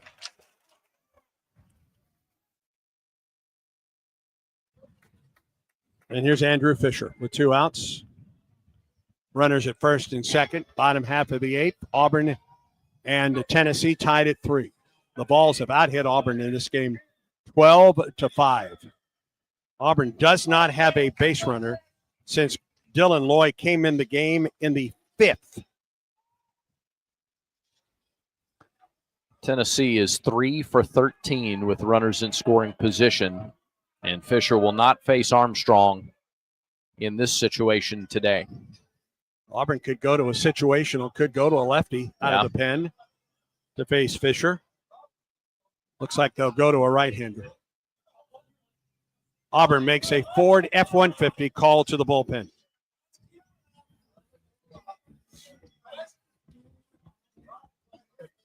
What you like is getting the highest payouts, getting the most free play, and finding more of your favorite games all on a spacious upscale gaming floor. Then Wind Creek Atmore is your kind of fabulous. No matter what fabulous means to you, you'll find a piece. Wind Creek Atmore. Gambling problem? Call 1-800-GAMBLER.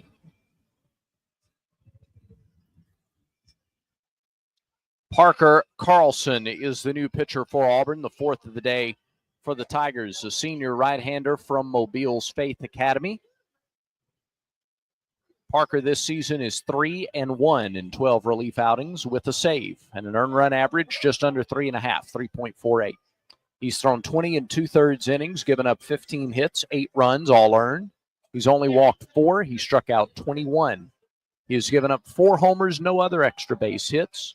Has not hit a batter, thrown just 1 wild pitch. Teams are batting .205 against Parker Carlson. And in SEC play, they're batting .290 against him. He's 2-0 in the league in half a dozen appearances, 3.24 earned run average. 8 1/3 innings, 9 hits, 3 runs, a walk, and 4 strikeouts. 2 homers allowed by Parker Carlson. John Armstrong goes an inning and 2/3, no runs on a hit, 2 walks, 3 strikeouts, 39 pitches, only 19 strikes. John just under 50% strikes today. He leaves the game with runners at first and second. They are his responsibility. 2 outs in the inning, and Parker Carlson on to try to get out of the 8th. Let's pause 10 seconds for station identification on the Auburn Sports Network.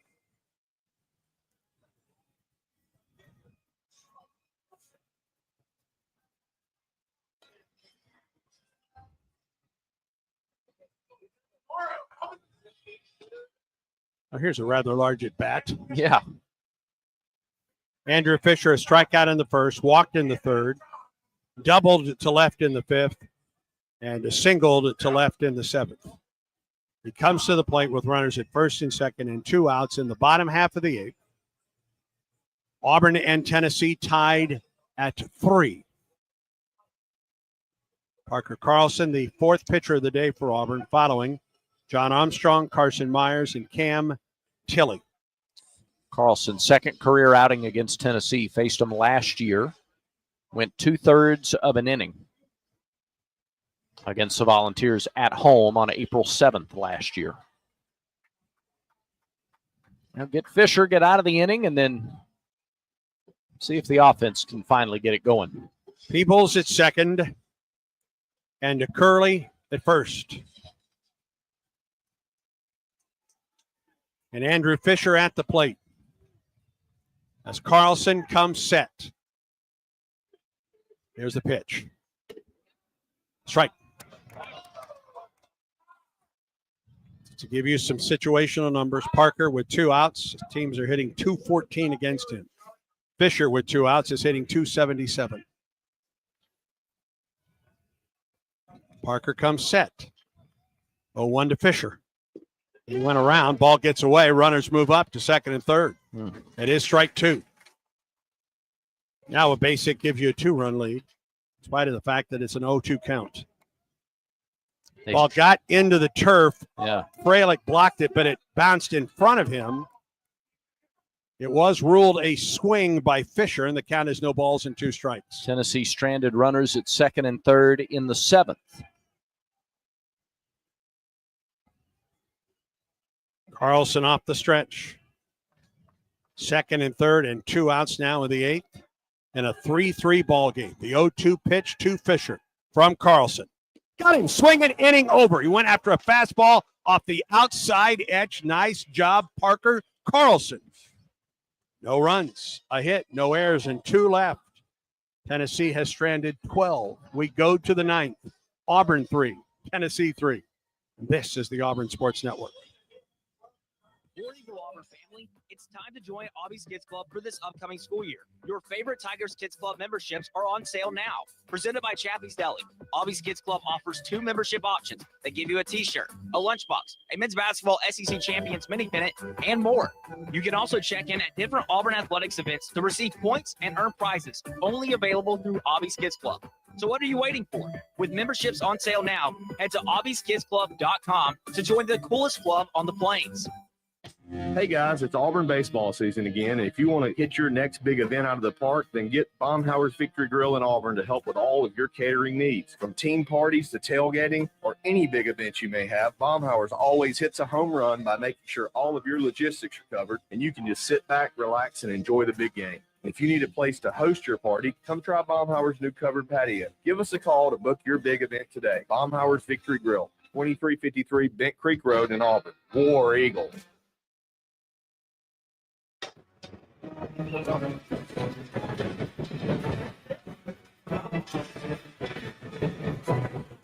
We go to the 9th. Auburn 3 and Tennessee 3. Dylan Loy came on with a 1-0 count in the 5th inning and has not given up a base runner. Yeah. Far and away his best outing of the year. He threw 3 scoreless with only 1 hit allowed against Florida back on March 16th. Yeah. 3 2/3 perfect baseball for Dylan Loy. He will get Guevara, Snow, and Fralick in the Auburn 9th. Auburn does not have a base runner since the 5th inning. Loy is at 42 pitches in the first pitch to Guevara. Strike call on the inside corner. He only needed 6 pitches to get through the 8th to Dylan Loy. Wind to the 0-1. Guevara tried to hold up. They'll appeal to first. Did he go? They do. He did not. 1-1. His pitch counts before this one, he had thrown 29 a couple of weeks ago, 22. He's only gone above 20. 1-1, misses low. 2-1 now to Guevara. 2 times this year. This is a career. It's definitely a season best outing for Loy.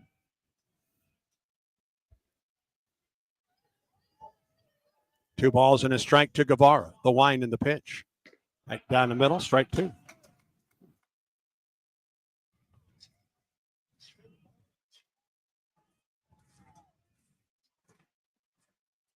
Two balls and 2 strikes to Guevara. Loy off the wind and the pitch. Miss low. Full count. This is his first 3-ball count in this outing.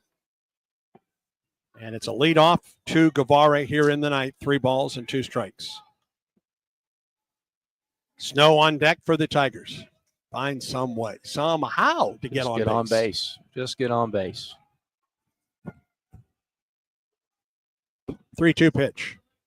Swing line drive down the right field line. That is fair. That gets down into the corner. Guevara around first base. He digs for second. The throw in, not in time. It's a leadoff stand-up double for Eric Guevara, his 7th double of the year.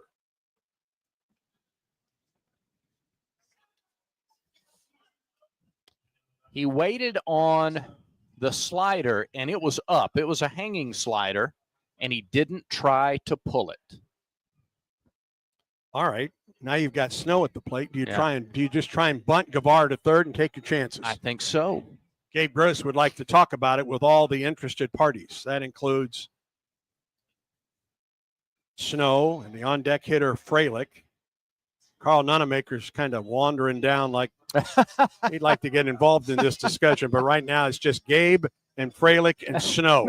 Yeah, Coach Nonemaker just, they got it. Nani kind of walked down. They're He's fine. like, I'm not involved in this. I'll go back to the bag. Yeah, sometimes you see him call the base runner over too. They Yeah. wasn't that wasn't that. That was Gabe Gross, Eric Snow, Chase Fralick. That was it. Leadoff double for Guevara in the ninth. Tennessee's expecting a bunt. Corners are in the stretch. Here's the pitch. No bunt shown, and Snow takes it low. Activity in the pen for the Vols. Right-hander is warming up. Big. Leadoff double for Guevara. He's at second. Big. Stretch. And now they step off. And Snow steps out. And Tony Vitello is out. Yeah. And he's going to the mound. Sure is. He didn't walk straight to the mound, He kind though, of did walked towards the home plate umpire and then to the mound.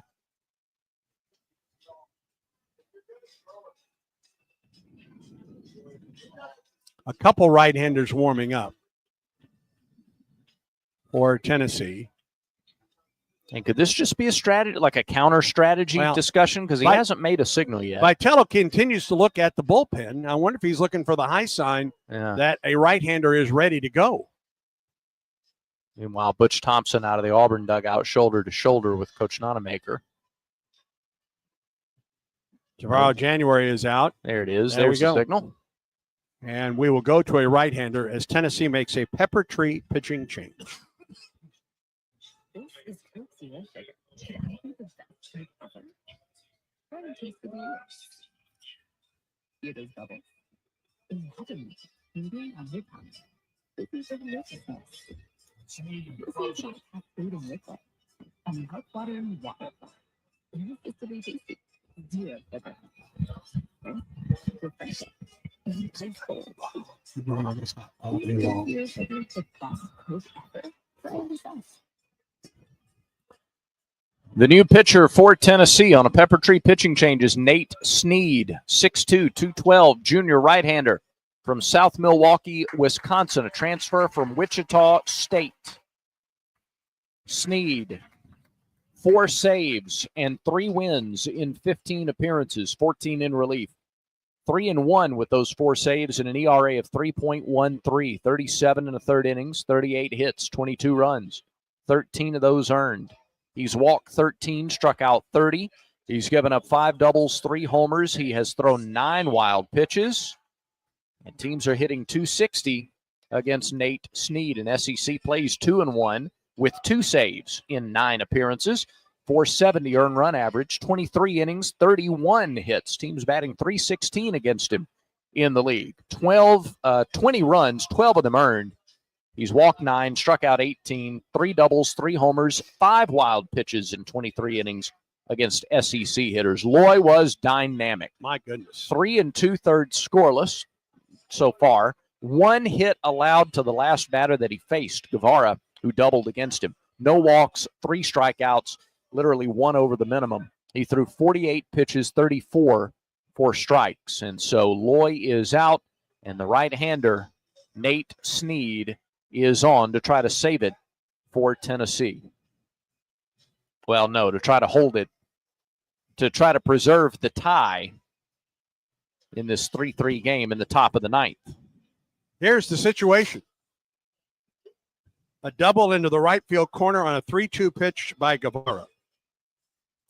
Eric Snow to the plate and a 1-0 count, and that's when Tony Vitello went to the mound and brought Sneed in. So he inherits a 1-0 count, Snow at the plate, and Auburn will go to a pinch runner for Guevara. Derek Fabian is in to run. And will likely then stay in the game to play defense for Auburn in the bottom of the ninth. He'll probably go to short. Snow will move to third, but we'll see.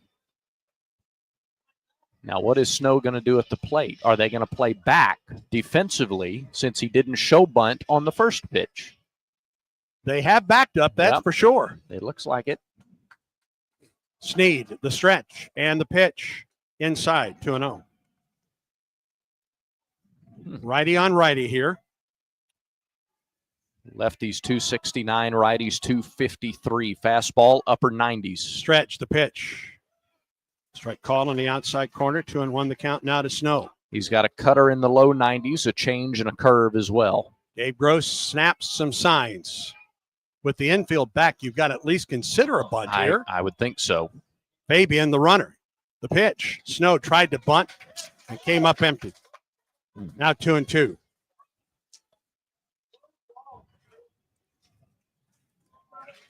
Fabian can steal third base on Sneed. He gets the lead. The pitch. Outside, good. Backhand stop by Peoples. Sneed has been wild. That cutter can get away from him. The curve can get away from him. Full count to Snow. Fabian at second, the pitch.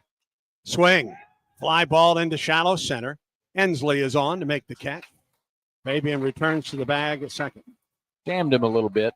Nowhere near deep enough for Fabian to move up. And here is Chase Fralick. He is 0-for-5 in the series, including a 4-6-3 double play in the second and a strikeout in the sixth. Fabian, the pinch runner for Auburn. Pinch running for Guevara. Sneed stretches. Here's the pitch. Fralick takes the curveball for strike one.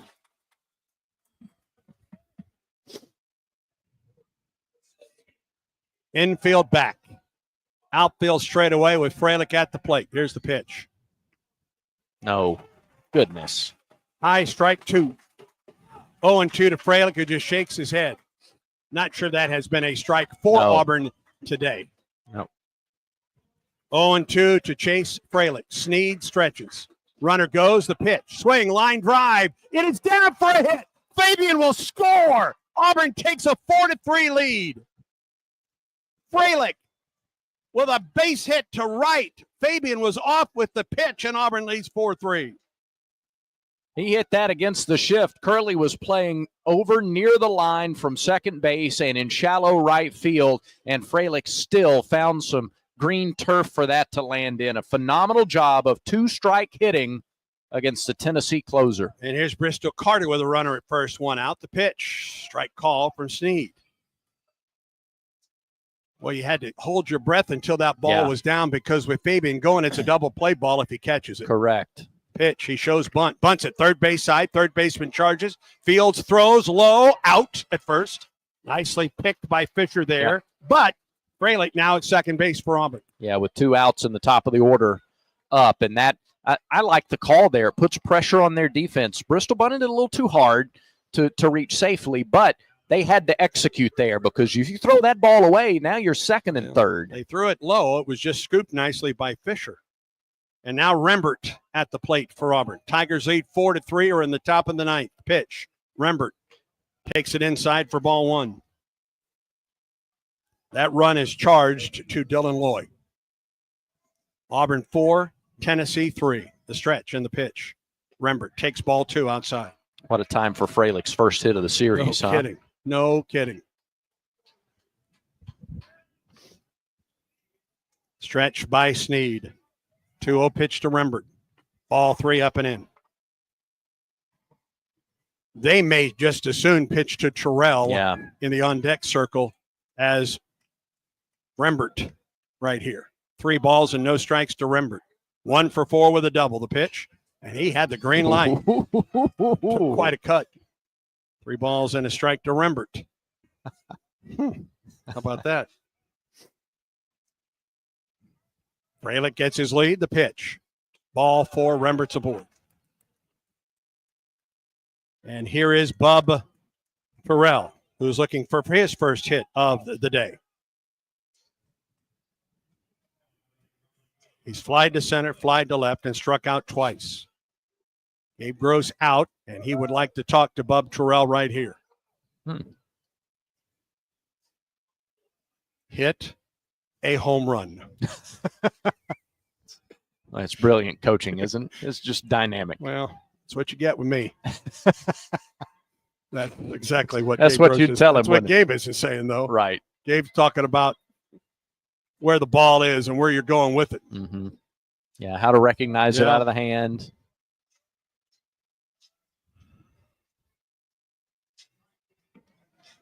All right. Freilich at second and Rembert at first. A 4-3 Auburn lead. The pitch to Bub Terrell. Here it is. Swing chopper to the shortstop.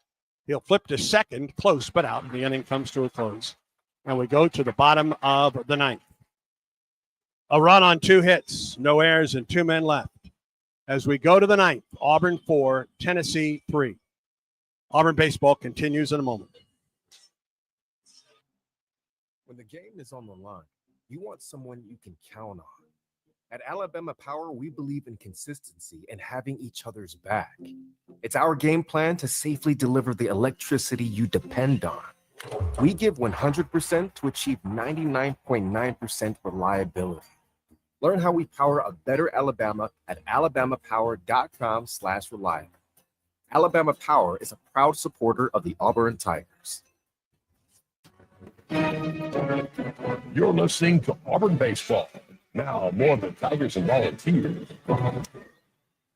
Auburn 4, Tennessee 3. We go to the bottom half of the ninth. Ensley, Bargo, and Clark for Tennessee to face Parker Carlson, who came on with runners at first and third and 2 outs in the 8th and struck out Andrew Fisher to get out of that inning.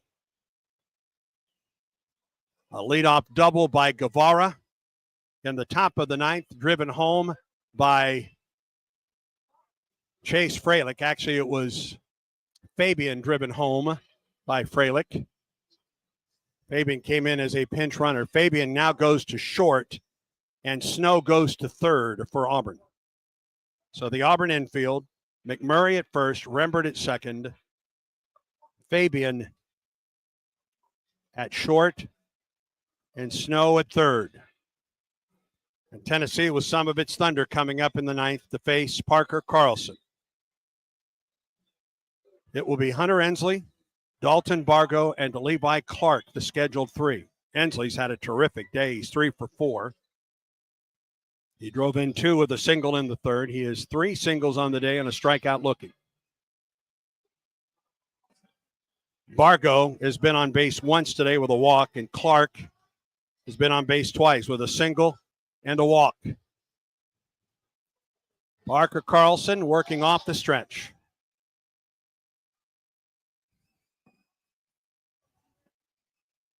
Here we go in the ninth. The pitch.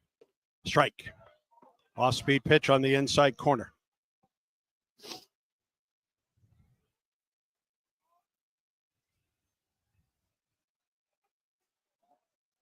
Carlson peers in. Gets the sign from Freilich. Comes set above the belt. The pitch. Swing on a foul tip. 0-2.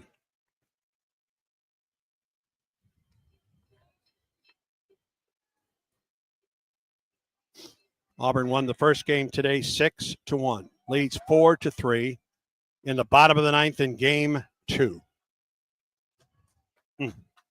0-2 to Hunter Ensley. Stretch.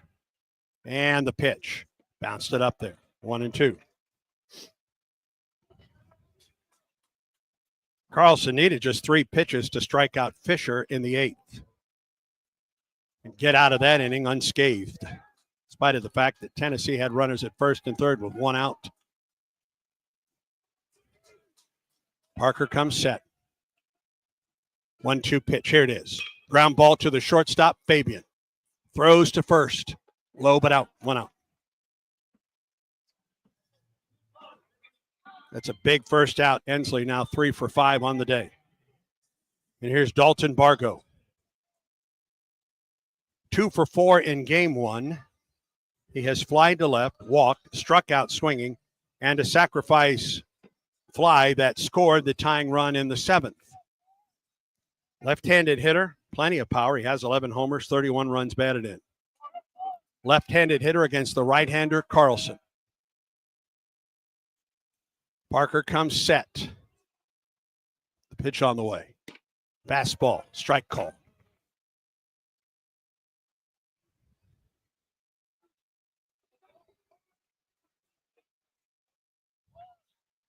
One out, nobody on for Tennessee in the bottom of the ninth. Carlson comes set. Here's the 0-1 to Bargo. Fly ball into left. Back is Terrell. He looks up. This game is tied.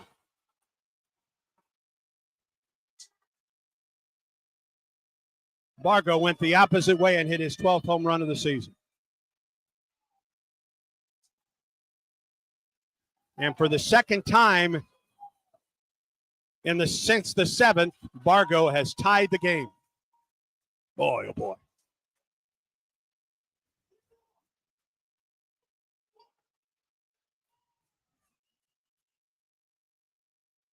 Fifth home run that Carlson has given up. And the rain starts to fall and hard here in Fayetteville. We're all tied at 4, and here's Levi Clark.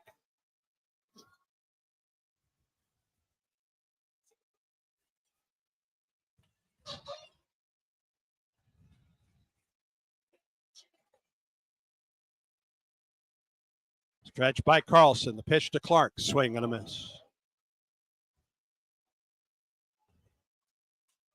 A homer to left. No chance for Terrell there in left field.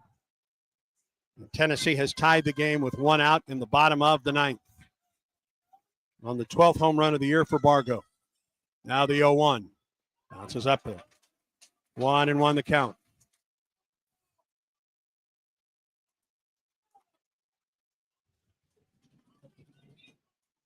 That is the 101st home run of the season for Tennessee. It's first of the weekend.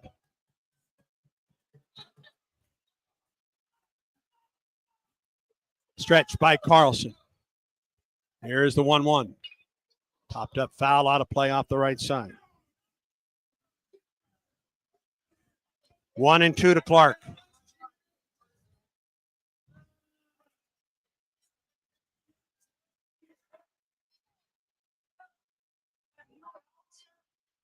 If Auburn can get this game to the 10th, Ike Irish will lead off the inning.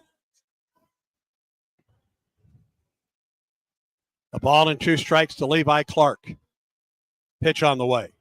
Fouled back. Good cut.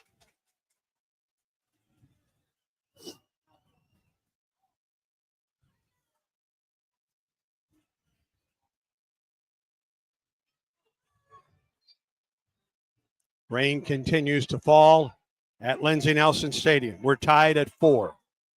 A 1-out homer to left by Dalton Bargo. A ball and 2 strikes the count to Levi Clark. The pitch off the end of the bat. He stays alive.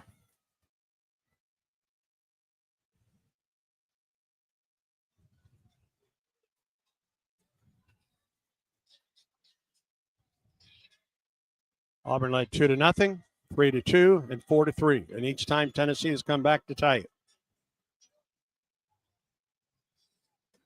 The Vols are trying to get game 2 and even up the series going into game 3 tomorrow. Auburn trying to get it to a 10th with a chance to win the series today. Another 1-2 pitch on the way. Here it is. Fouled it back, and he had a good cut. Boy, he had a really good cut.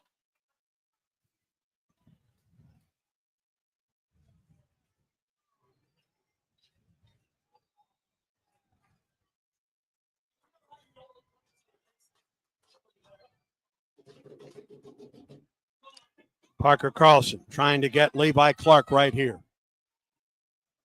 Parker comes set. Now the 1-2 pitch. Bounced it up there, 2-2.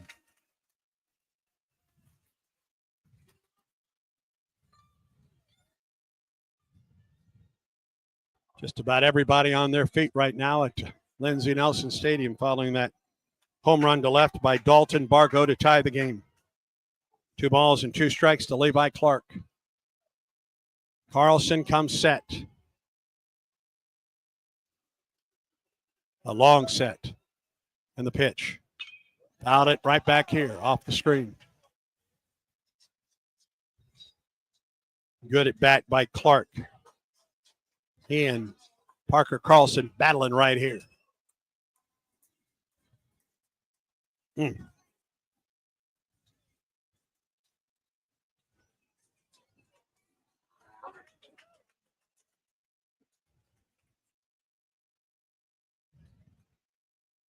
Stretch. And the 2-2. Ball 3 low.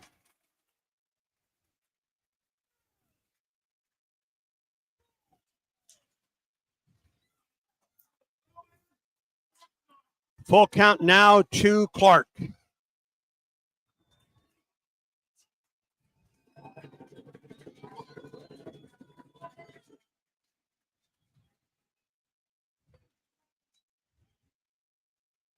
Stretch, pitch, swing and a miss. He struck him out. That was quite a battle. Second strikeout for Carlson. And here's Reese Chapman.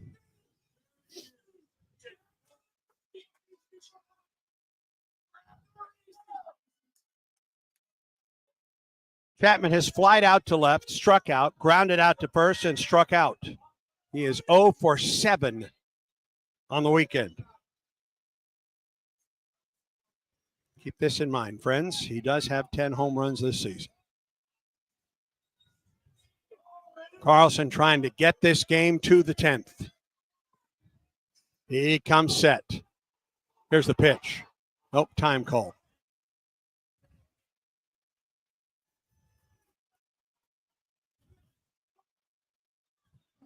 I'm not sure who called time. May have been the batter just stepping back out.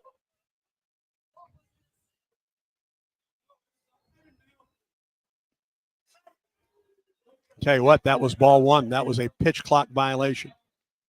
Pitch on the way. This is low, 2-0.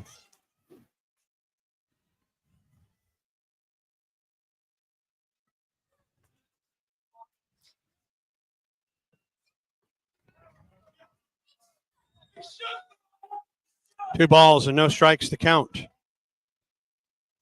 Parker Carlson stretches and pitches. Swing and a miss. He tried to end it with that swing.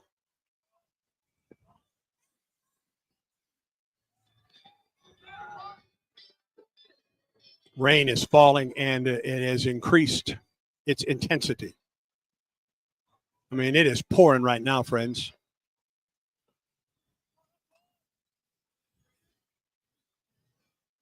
And Chapman taking his time getting back to the batter's box.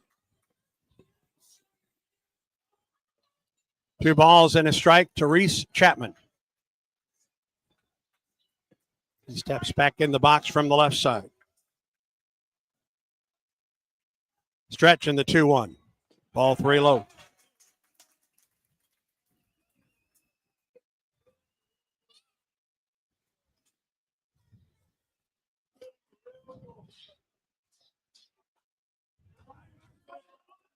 Dangerous count here with Chapman at the plate. 3 balls and a strike with the rain falling hard again.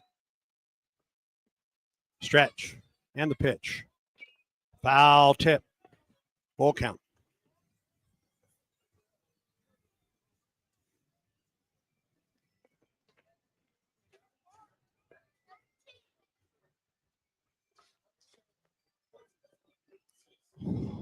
Full count to Chapman. A 1-out solo homer to left, the opposite way by Dalton Bargo here in the 9th has tied this game. 2 outs, nobody on for Tennessee. Full count to Chapman. Stretch. By Carlson, the pitch. Got him swinging, struck him out. And we go to the 10th. A run on the homer by Bargo to tie the game. We go to the 10th. Auburn and Florida tied at 4. And this is the Auburn Sports Network. When the game is on the line, you want someone you can count on. At Alabama Power, we believe in consistency and having each other's back. It's our game plan to safely deliver the electricity you depend on. We give 100% to achieve 99.9% reliability. Learn how we power a better Alabama at alabamapower.com/reliable. Alabama Power is a proud supporter of the Auburn Tigers. Since Auburn Bank opened in 1907, we've been tested by world wars, pandemics, and plenty of troubled times. Through it all, we've not only survived, but thrived by staying true to our core values of sound money management and putting our customers first. And just as surely as more challenges will come, we'll meet them the way we always have, with your confidence and our experience. Auburn Bank, champions of you. Member FDIC, online at auburnbank.com. Back to the ballpark for more Auburn baseball. Ike Irish, Cooper McMurray, and Lucas Steele for Auburn here in the 10th to face Nate Snead. A leadoff double for Guevara in the 9th. He scored on a single to right, or his run scored on a single to right by Fralick. Auburn led 4-3 going into the bottom of the 9th. Tigers got the leadoff man, but on an 0-1 pitch, Dalton Bargo, left-handed hitter, hit one to left field to tie the game. A home run into the stands in left. Parker Carlson set down the final two men he faced in the 9th, and we go to extra innings. And it will be Ike Irish to lead it off for Auburn. The last time Auburn played an extra inning game was the Alabama game on Friday night. I take that back. That's wrong. I'm not sure Auburn has played an extra inning game this season. Let me double check my scoring here. First pitch sails beyond the catcher. 1 ball and no strikes to Irish. And that may end this playing right here. Yep, it will. We will have a stoppage in play with Ike Irish at the plate and nobody out to lead off the Auburn 10th and a 1-0 count. The first pitch from Snead sailed to the backstop. And this game has been halted in the top half of the 10th with Auburn and Tennessee tied at 4. They have taken both teams off the field, Auburn and Tennessee, to their dugouts. They are putting some Diamond Dry down on the mound before they cover up the mound here. And we have a rain delay. So here's the situation. Auburn and Tennessee tied at 4 in the top of the 10th. A 1-0 count to Ike Irish leading off the Auburn inning. And that's when play was halted because of the rain. I believe it's the rain. I don't think there's lightning in the air. We're not aware of that, but perhaps. But it is a weather delay here in the top of the 10th, tied at 4. So we go back to our bonus programming. We go back to Game 3, 2022. Auburn and Mississippi State in the rubber game of that series. Bonus coverage on the Auburn Sports Network. LaRue, who asks for the training staff.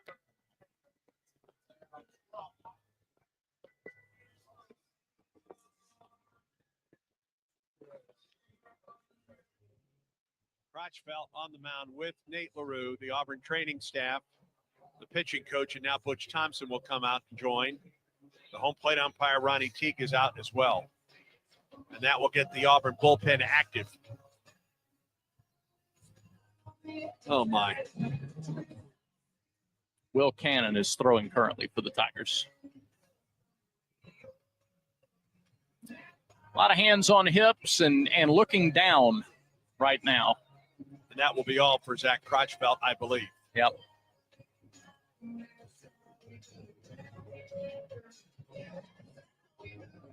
It came on a 3-0 pitch that was down. And we watched the replay, and Zach kind of trotted off the mound on the follow-through. And Zach's day is done. My goodness.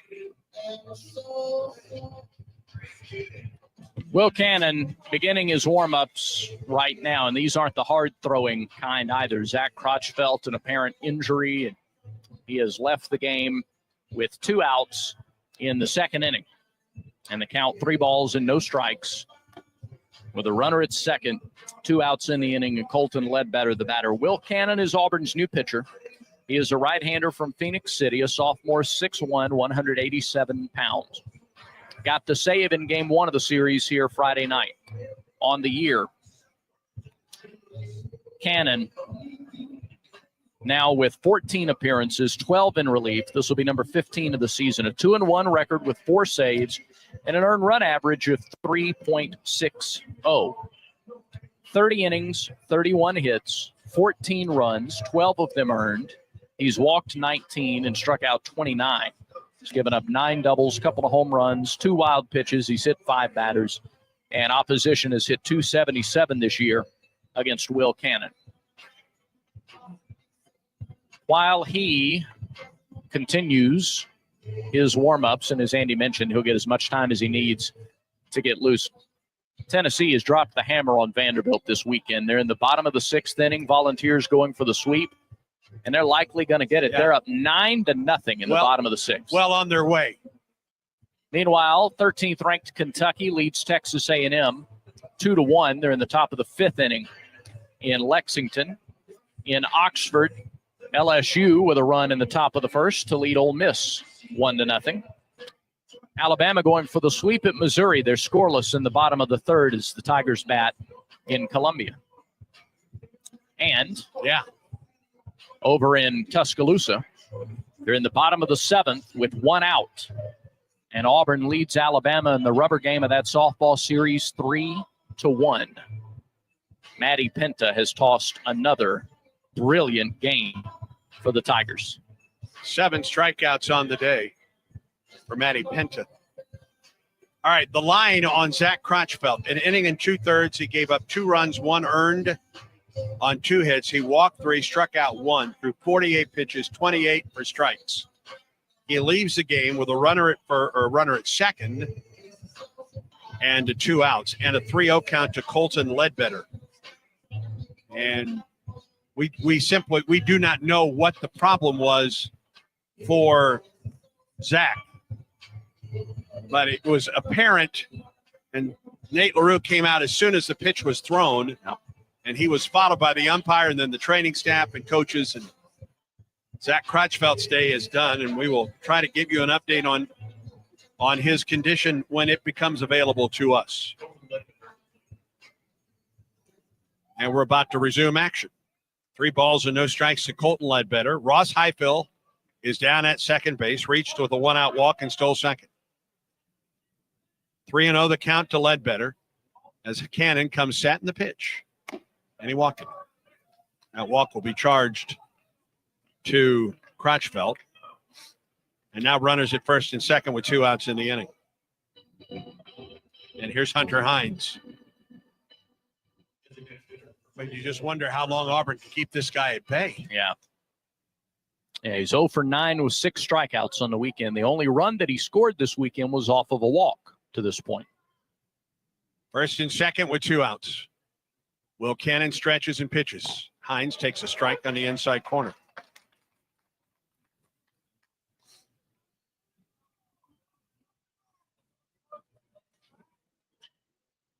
Highfill from second and Ledbetter at first. Stretch from Cannon and the 0-1 to Hines.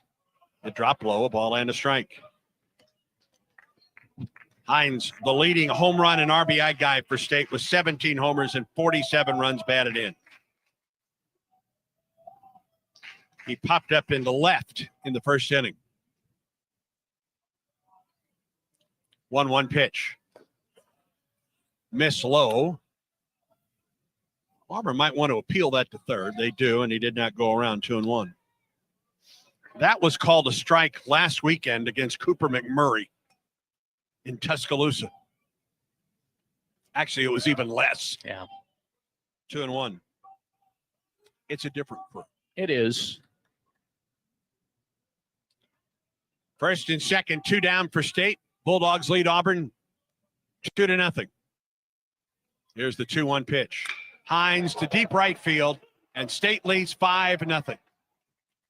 Off of the American flagpole in right. That is State's 5th home run of the weekend, and 4 have come with 2 outs in an inning.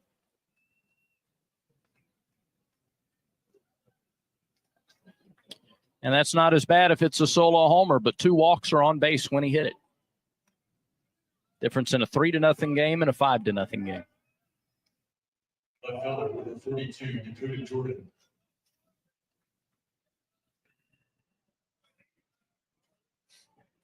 And you said it.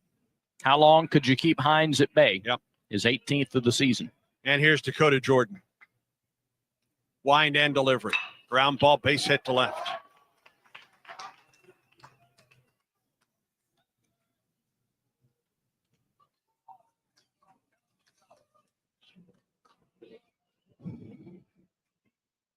State's going to keep the pedal down. There's no question about it. It's the way they're made up. They see an opening here. They're going to try to jump on it. And here's Kellum Clark. Jordan at first, a throw over. He is back. Dakota 3 of 5 stealing bases this year. For Auburn, battling that they've had that mentality this year. You certainly got to do it again here today. The bat's going to get going and keep punching. Pitch to Clark. Low strike call, 0-1. Clark singled home a run in the first. It turned into 2 runs on an error by Chris Stanfield out and left, his first error of the year.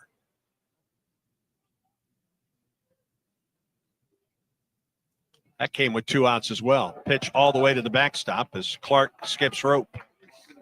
1-1 on a wild pitch. Yeah, he spiked a slider. All 5 of the runs scored today for Mississippi State have come with 2 outs in the inning.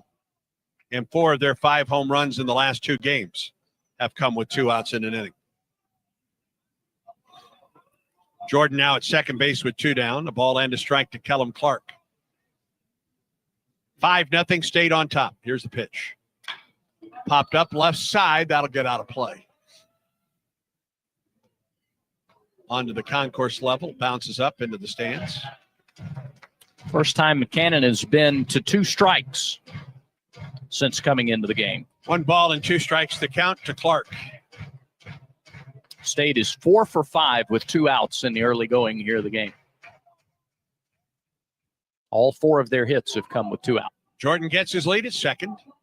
3 home for the Bulldogs here in the second inning. Now the 1-2 pitch. Ground ball to the shortstop. Backhand stab Foster to first. Not in time. He's safe. And runners are at the corners with 2 outs. Second hit for Clark. Just beat out an infield single. It was in the hole. Foster had to go a long way to his right to glove it. And now Slade Alford to the plate with runners at the corners.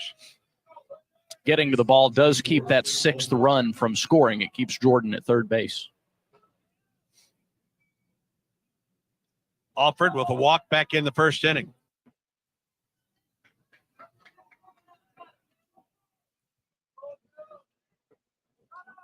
Clark at first, a threat to steal. Dakota Jordan at third. Throw over. Clark is back.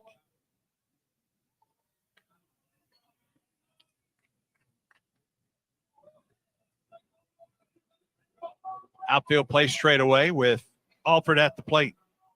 Tigers trail 5-0 in the second inning. Stretching the pitch. Missed inside, ball 1. Will Cannon in relief of Zach Crotchbelt, who left the game here in the second inning on a 3-0 count to Colton Ledbetter.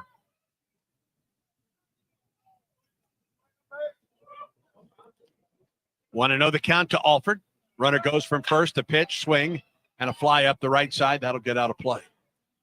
Clark got a really good jump.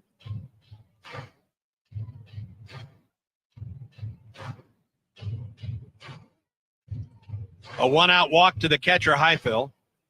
Then with 2 outs, a walk to Ledbetter, and then Hunter Hines hit the 3-run homer. Back-to-back singles by Jordan and Clark. They're at the corners right now with 2 outs in the inning. 1-1 pitch. Missed outside and low. 2 balls and a strike to Alford. They're down to the last out in Tuscaloosa, but it's not going to be easy because it never is. Yeah. Alabama's got the tying runs on base with 2 outs. Stretch by Cannon. Throw to first. No tag applied by McMurray. Runners at the corners. 3 runs home in the second for Mississippi State. Bulldogs lead the Tigers 5-0.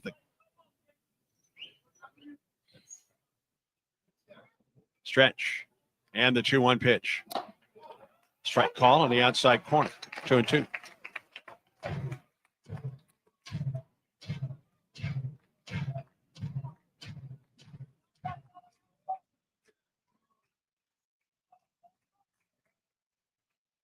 Two and two to Alford. Will we see Clark off with the pitch?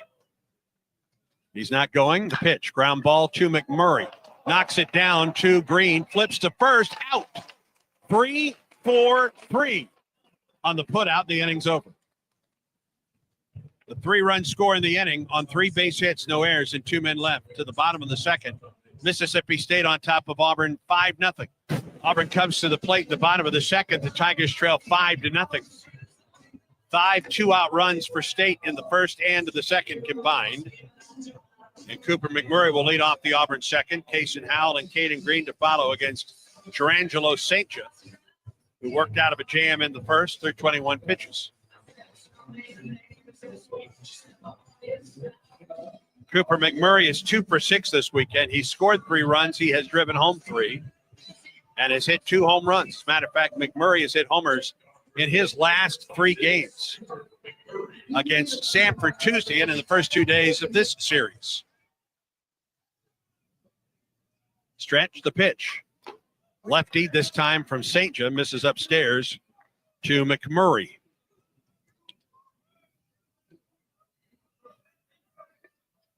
St. John, the wind and the pitch. McMurray sends one to center. But that is Ledbetter territory. Just in front of the warning track, makes the catch for the first down. It's a final in Tuscaloosa. Auburn has defeated Alabama 3-1 to take the series 2-1. How about that? It was the first time since 2017 that softball played a series in Tuscaloosa. Auburn won that series as well. Congratulations to Mickey Dean and the Tigers. That's a huge win on the road for a ball club that right now is trying to work its way into possibly hosting an NCAA tournament bid. Here's Kason Howell. Pitch to Kason. Sends one to right, but the right fielder right there. Lined out, 2 outs.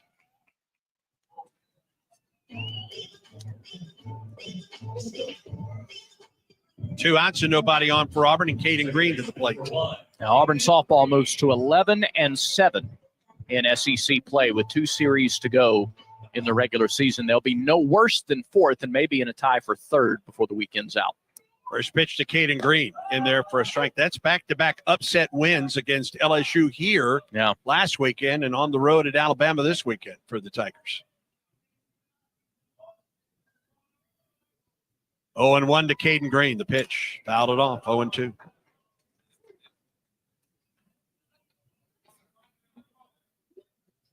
Two outs and nobody on for Auburn in the bottom of the second.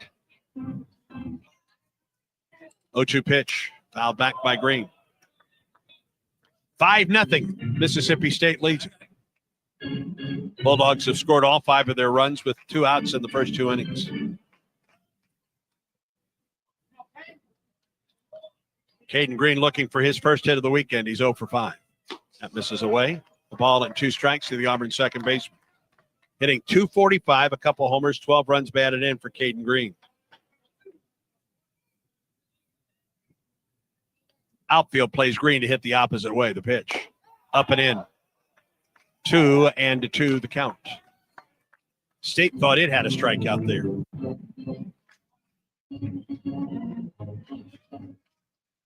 Green bats with 2 outs and nobody on for Auburn. Wind and delivery. Got him swinging, inning over. Auburn is retired in order in the second. 3rd strikeout for Gerangelo St. John. Bottom 3rd of the order for Mississippi State as the Bulldogs come to bat. The top of the 3rd, Hancock, Larry, and Highfield. State on top of Auburn 5-0. Hit Auburn 5-2.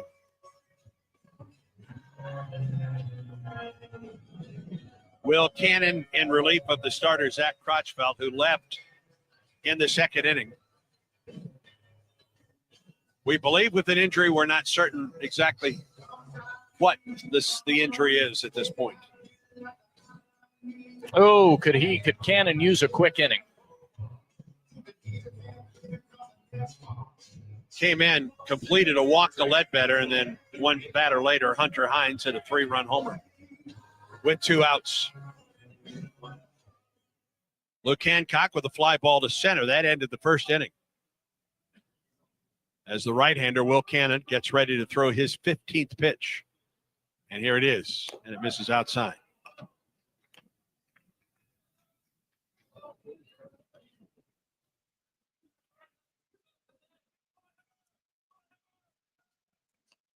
Wind and the pitch to Hancock. Strike that bounced away from LaRue all the way to the first base coach's box. The ball and a strike, the count.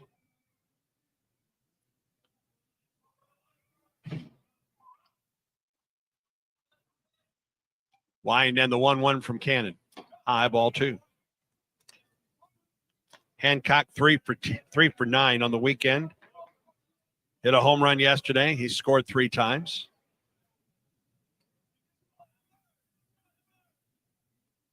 Two-one pitch. Ball 3 high.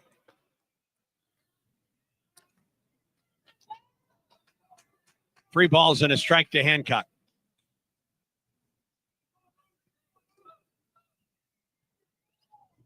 Three-one delivery. Here it is. Strike called on the inside corner. Count goes full.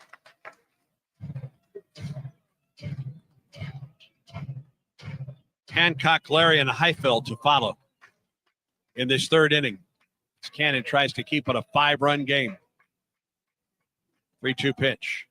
Popped it up. Middle of the infield now on the outfield grass. Cole Foster is underneath this one and makes the catch. One down for Amani Larry, the second baseman. Batting .305, 4 homers and 25 runs batted in. His 4th homer came yesterday. Pitch to him. Shows bunt, bunts it right back to Cannon. Fields and throws to first for the out, 2 down.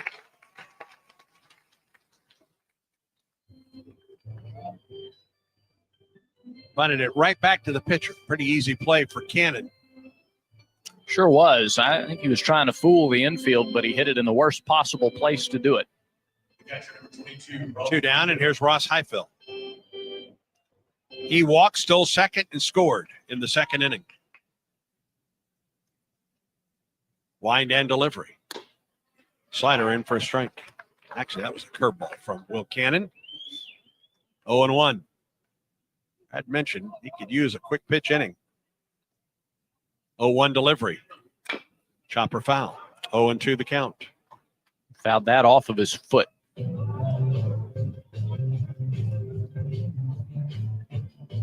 Freshman out of Madison, Mississippi.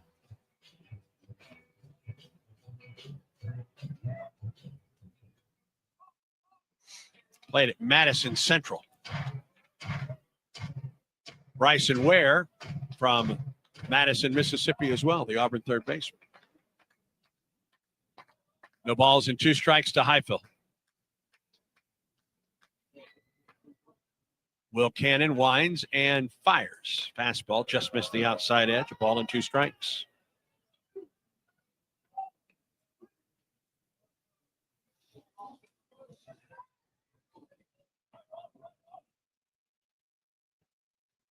One-two pitch to Heifeld. Here it is. Missed outside again, 2-2.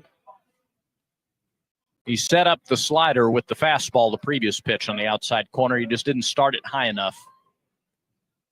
2 balls and 2 strikes with 2 outs for Heifeld.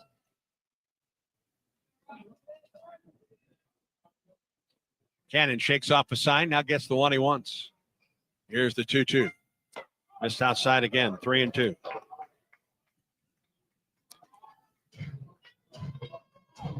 Three straight away from the right-handed hitting catcher.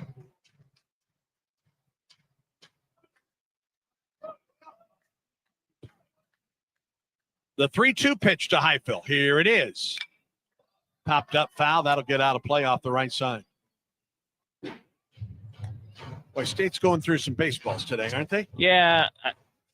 Their best approach seems to have come on full counts. They have fouled off a ton of pitches on full counts. Another 3-2 pitch on the way. And he walked. Yep. Same thing happened in his first at-bat against Crotchfeld. He worked a full count, and he fouled off several more in the second inning before the walk. But when you foul those off with 2 strikes, you force the opposing pitcher to throw, 3, 4, sometimes 5 strikes in a row, and he's won the battle. Will kept nibbling at the outside corner after he got to 2 strikes and just didn't land it. Yep. And now David Mershon at the plate. Walked and scored in the first. He struck out in the second. Takes an off-speed delivery from Cannon for strike 1.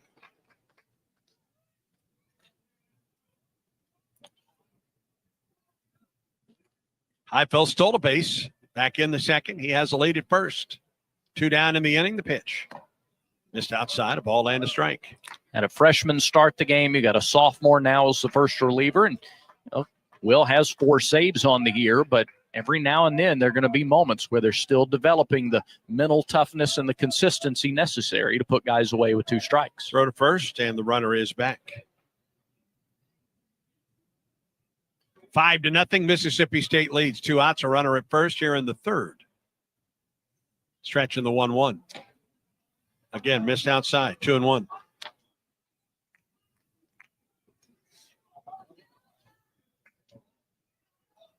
Mershon is 3 for 7 this weekend with a run scored and an RBI. 2-1 pitch. High and away, ball 3.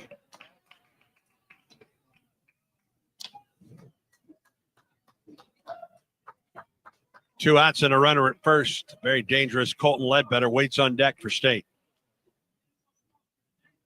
Not that Mershon isn't dangerous in the batter's box. It's a 3-1 pitch. Runner goes. Line drive, base hit into left center field. Will send Highfield to third. Hit and run to perfection for State. Runners at the corners with 2 outs. Yeah, starting the runner not only allows Highfield to get to third, it kept Foster from making the play. He vacated his spot at short to cover second base, and Mershon hit it at the exact spot that Foster vacated. State's pushing the right buttons early on in this ball game. Now has runners at the corners with 2 outs for Colton Ledbetter. It's another 2-out hit for Mississippi State, too. They've done that excellently today. All 6 of their hits have come with 2 outs. And all 5 of their runs thus far. Yep. And here's Colton Ledbetter with 2 outs. And runners at the corners. Throw over, safe, but close.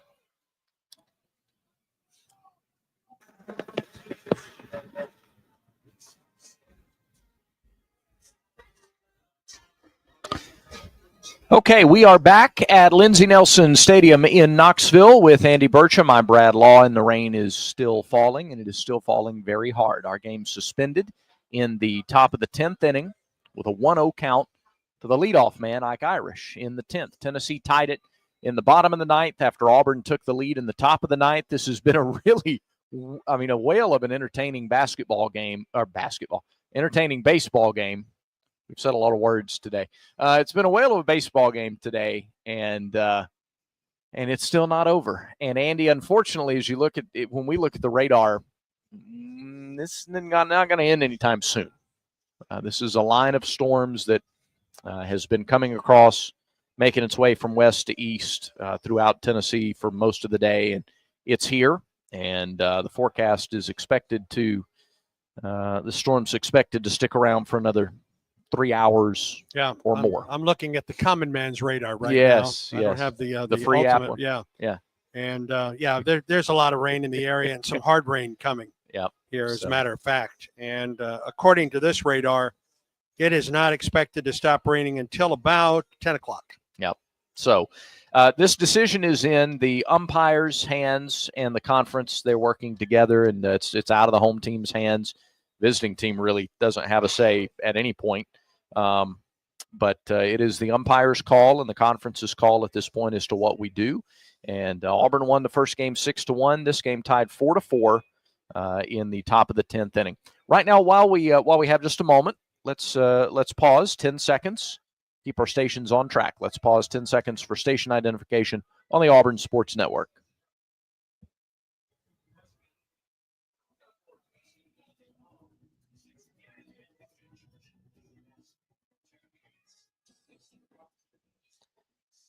You're listening to bonus coverage from the Auburn Sports Network 2023 baseball against Mississippi State. We will take you back to that coverage, and as we have further updates from Knoxville, we will give them to you. But as of now, this game still suspended in the top of the 10th inning, tied at 4. Now back to weather delay coverage on the Auburn Sports Network. Doesn't appear we're going to get it. Colton Ledbetter is 1 for 8, walked and scored. Matter of fact, another throw to first. He was at the plate when Zach Crotchfeld left with the injury. He eventually walked on the at bat and scored. Pitch to Ledbetter. Missed the outside corner. The pitch has the attention of the Auburn dugout.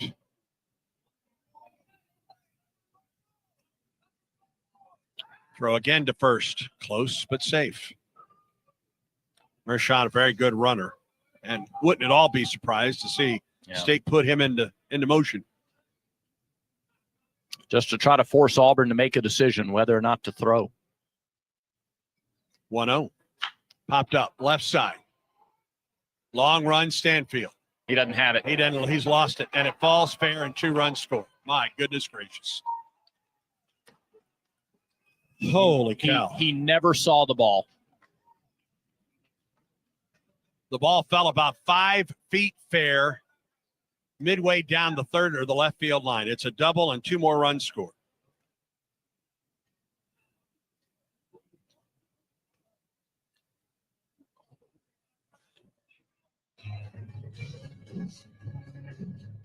It's a double for Ledbetter, his second hit of the weekend, and Darren Schoenrock is out.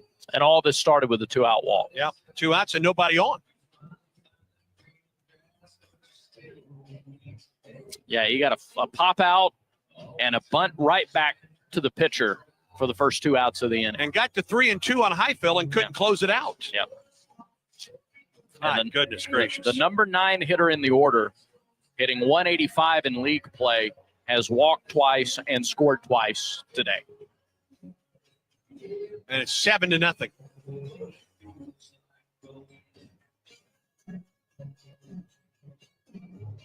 On a ball that Chris Stanfield just completely lost. I don't know that he ever had it. Yeah. He knew it was hit to the left side, like closer to the line. So he knew he needed to jog that direction, but he was looking up the entire time like he didn't know where it was. Here's Hunter Hines, who hit a 3-run homer back in the second inning. Stretched by Cannon in the pitch. It misses low. State has scored 7 runs, all with 2 outs through the first 3 innings. State has 7 hits, all with 2 outs in the first 2 innings, and Auburn pitchers have walked 5. 1-0 delivery. Chopper foul at the plate.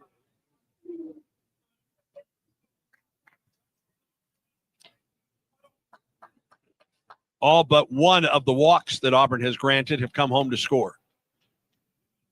And it's a 7-0 lead for Mississippi State here in the top of the second.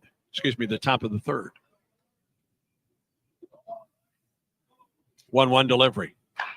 Foul pass first. Missed it by a couple feet. A ball and 2 strikes to Hunter Hines.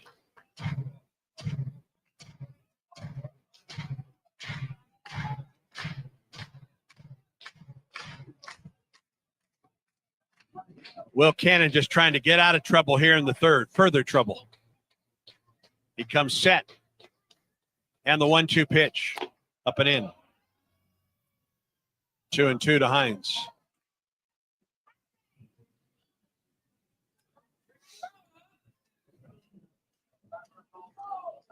Hines with a 3-run homer in the second. His only base hit of the weekend. Here's the 2-2. Missed it low. 3 balls and 2 strikes.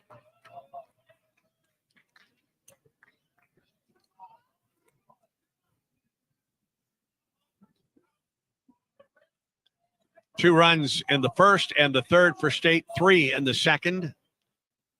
Bulldogs lead Auburn by a score of 7-0. Runner at second base, 2 down here in the top of the third. Stretching the pitch to Hines. Got him swinging. The inning's over.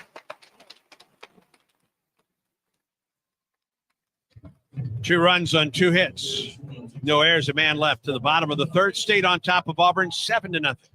To the bottom of the third, and Auburn now trails 7-0.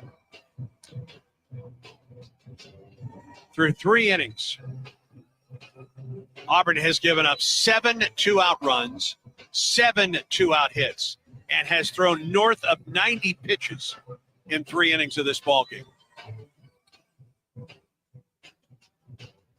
In the meantime, Gerangelo Saintja gave up a couple 2-out hits in the first, has struck out 3, and he gets Nate LaRue to lead off the third. Saintja with 30 pitches in his first 2 innings. And the bulk of those were in the first. He had a quick pitch inning in the second. Only 8 pitches. Nate LaRue 1 for 3 on the weekend. The pitch from Saintja. And LaRue sends one into right. Clark comes in, makes the catch. 1 down. And here's Chris Stanfield, who struck out in the first. Chris Stanfield. Chris is 4 for 10 this weekend. Scored a couple runs, including the game winner on Friday night. Saintja winds and fires. He tried to bunt, and he went after it. An appeal to first. He did offer it. Strike. All right, Quinn. Saintja now, especially with a 7-run lead, you just throw strikes. Yeah, you absolutely. Relax and fill up the strike. All right, we are back in Knoxville at Lindsey Nelson Stadium, and Andy, we have some we have some clarification. We have a plan now. This game is going to be suspended and resumed tomorrow. Noon Central Time. Noon Central Time is where this game will pick up tomorrow. In the top of the 10th, a 1-0 count to Ike Irish leading off the 10th. Auburn and Tennessee tied at 4 in game 2 of this series. The third and final game would be a 7-inning affair. Yep. And would start 45 minutes after the completion of this game. But it will all resume tomorrow here in Knoxville. You admire the umpiring crew in the conference for making a quick and decisive Absolutely. call on this. Get this team back to the hotel, let them rest up and get ready for another long day of baseball before busing back to Auburn tomorrow. That's right. Both these teams at the ballpark for about 10 hours. They played 18 innings of baseball today. And so tomorrow we will play 7 in the series finale, plus however long it takes to end game 2. Yeah. And so, again, just to reiterate, 12 o'clock Central tomorrow, this game resumes. We will come on the air a little bit before then. We'll have a full pregame interview with head coach Butch Thompson and get you set up for the resumption of game 2. And then 45 minutes after the second game of the series ends, the series finale will begin. It will be a 7-inning game. 4-4 our score, and we'll let Andy wrap it up and send all of our affiliates back to regular programming for the day as well. Thank you for tuning in with us throughout this day. Auburn took the first game 6-1, and they are tied in game 2 4-4 in the 10th inning. And we've got more exciting baseball coming up tomorrow. At noon Central Time, the resumption of this one in the 10th inning, a 1-0 count to Ike Irish leading off the Auburn 10th with this game tied at 4.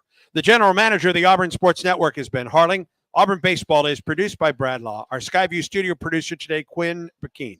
The final in game 1, Auburn 6, Tennessee 1. And we are resuming game 2 tomorrow in the 10th inning at noon tomorrow with the game tied at 4. For my broadcast partner, Brad Law, I'm Andy Bersham. So long, and War Eagle from Knoxville.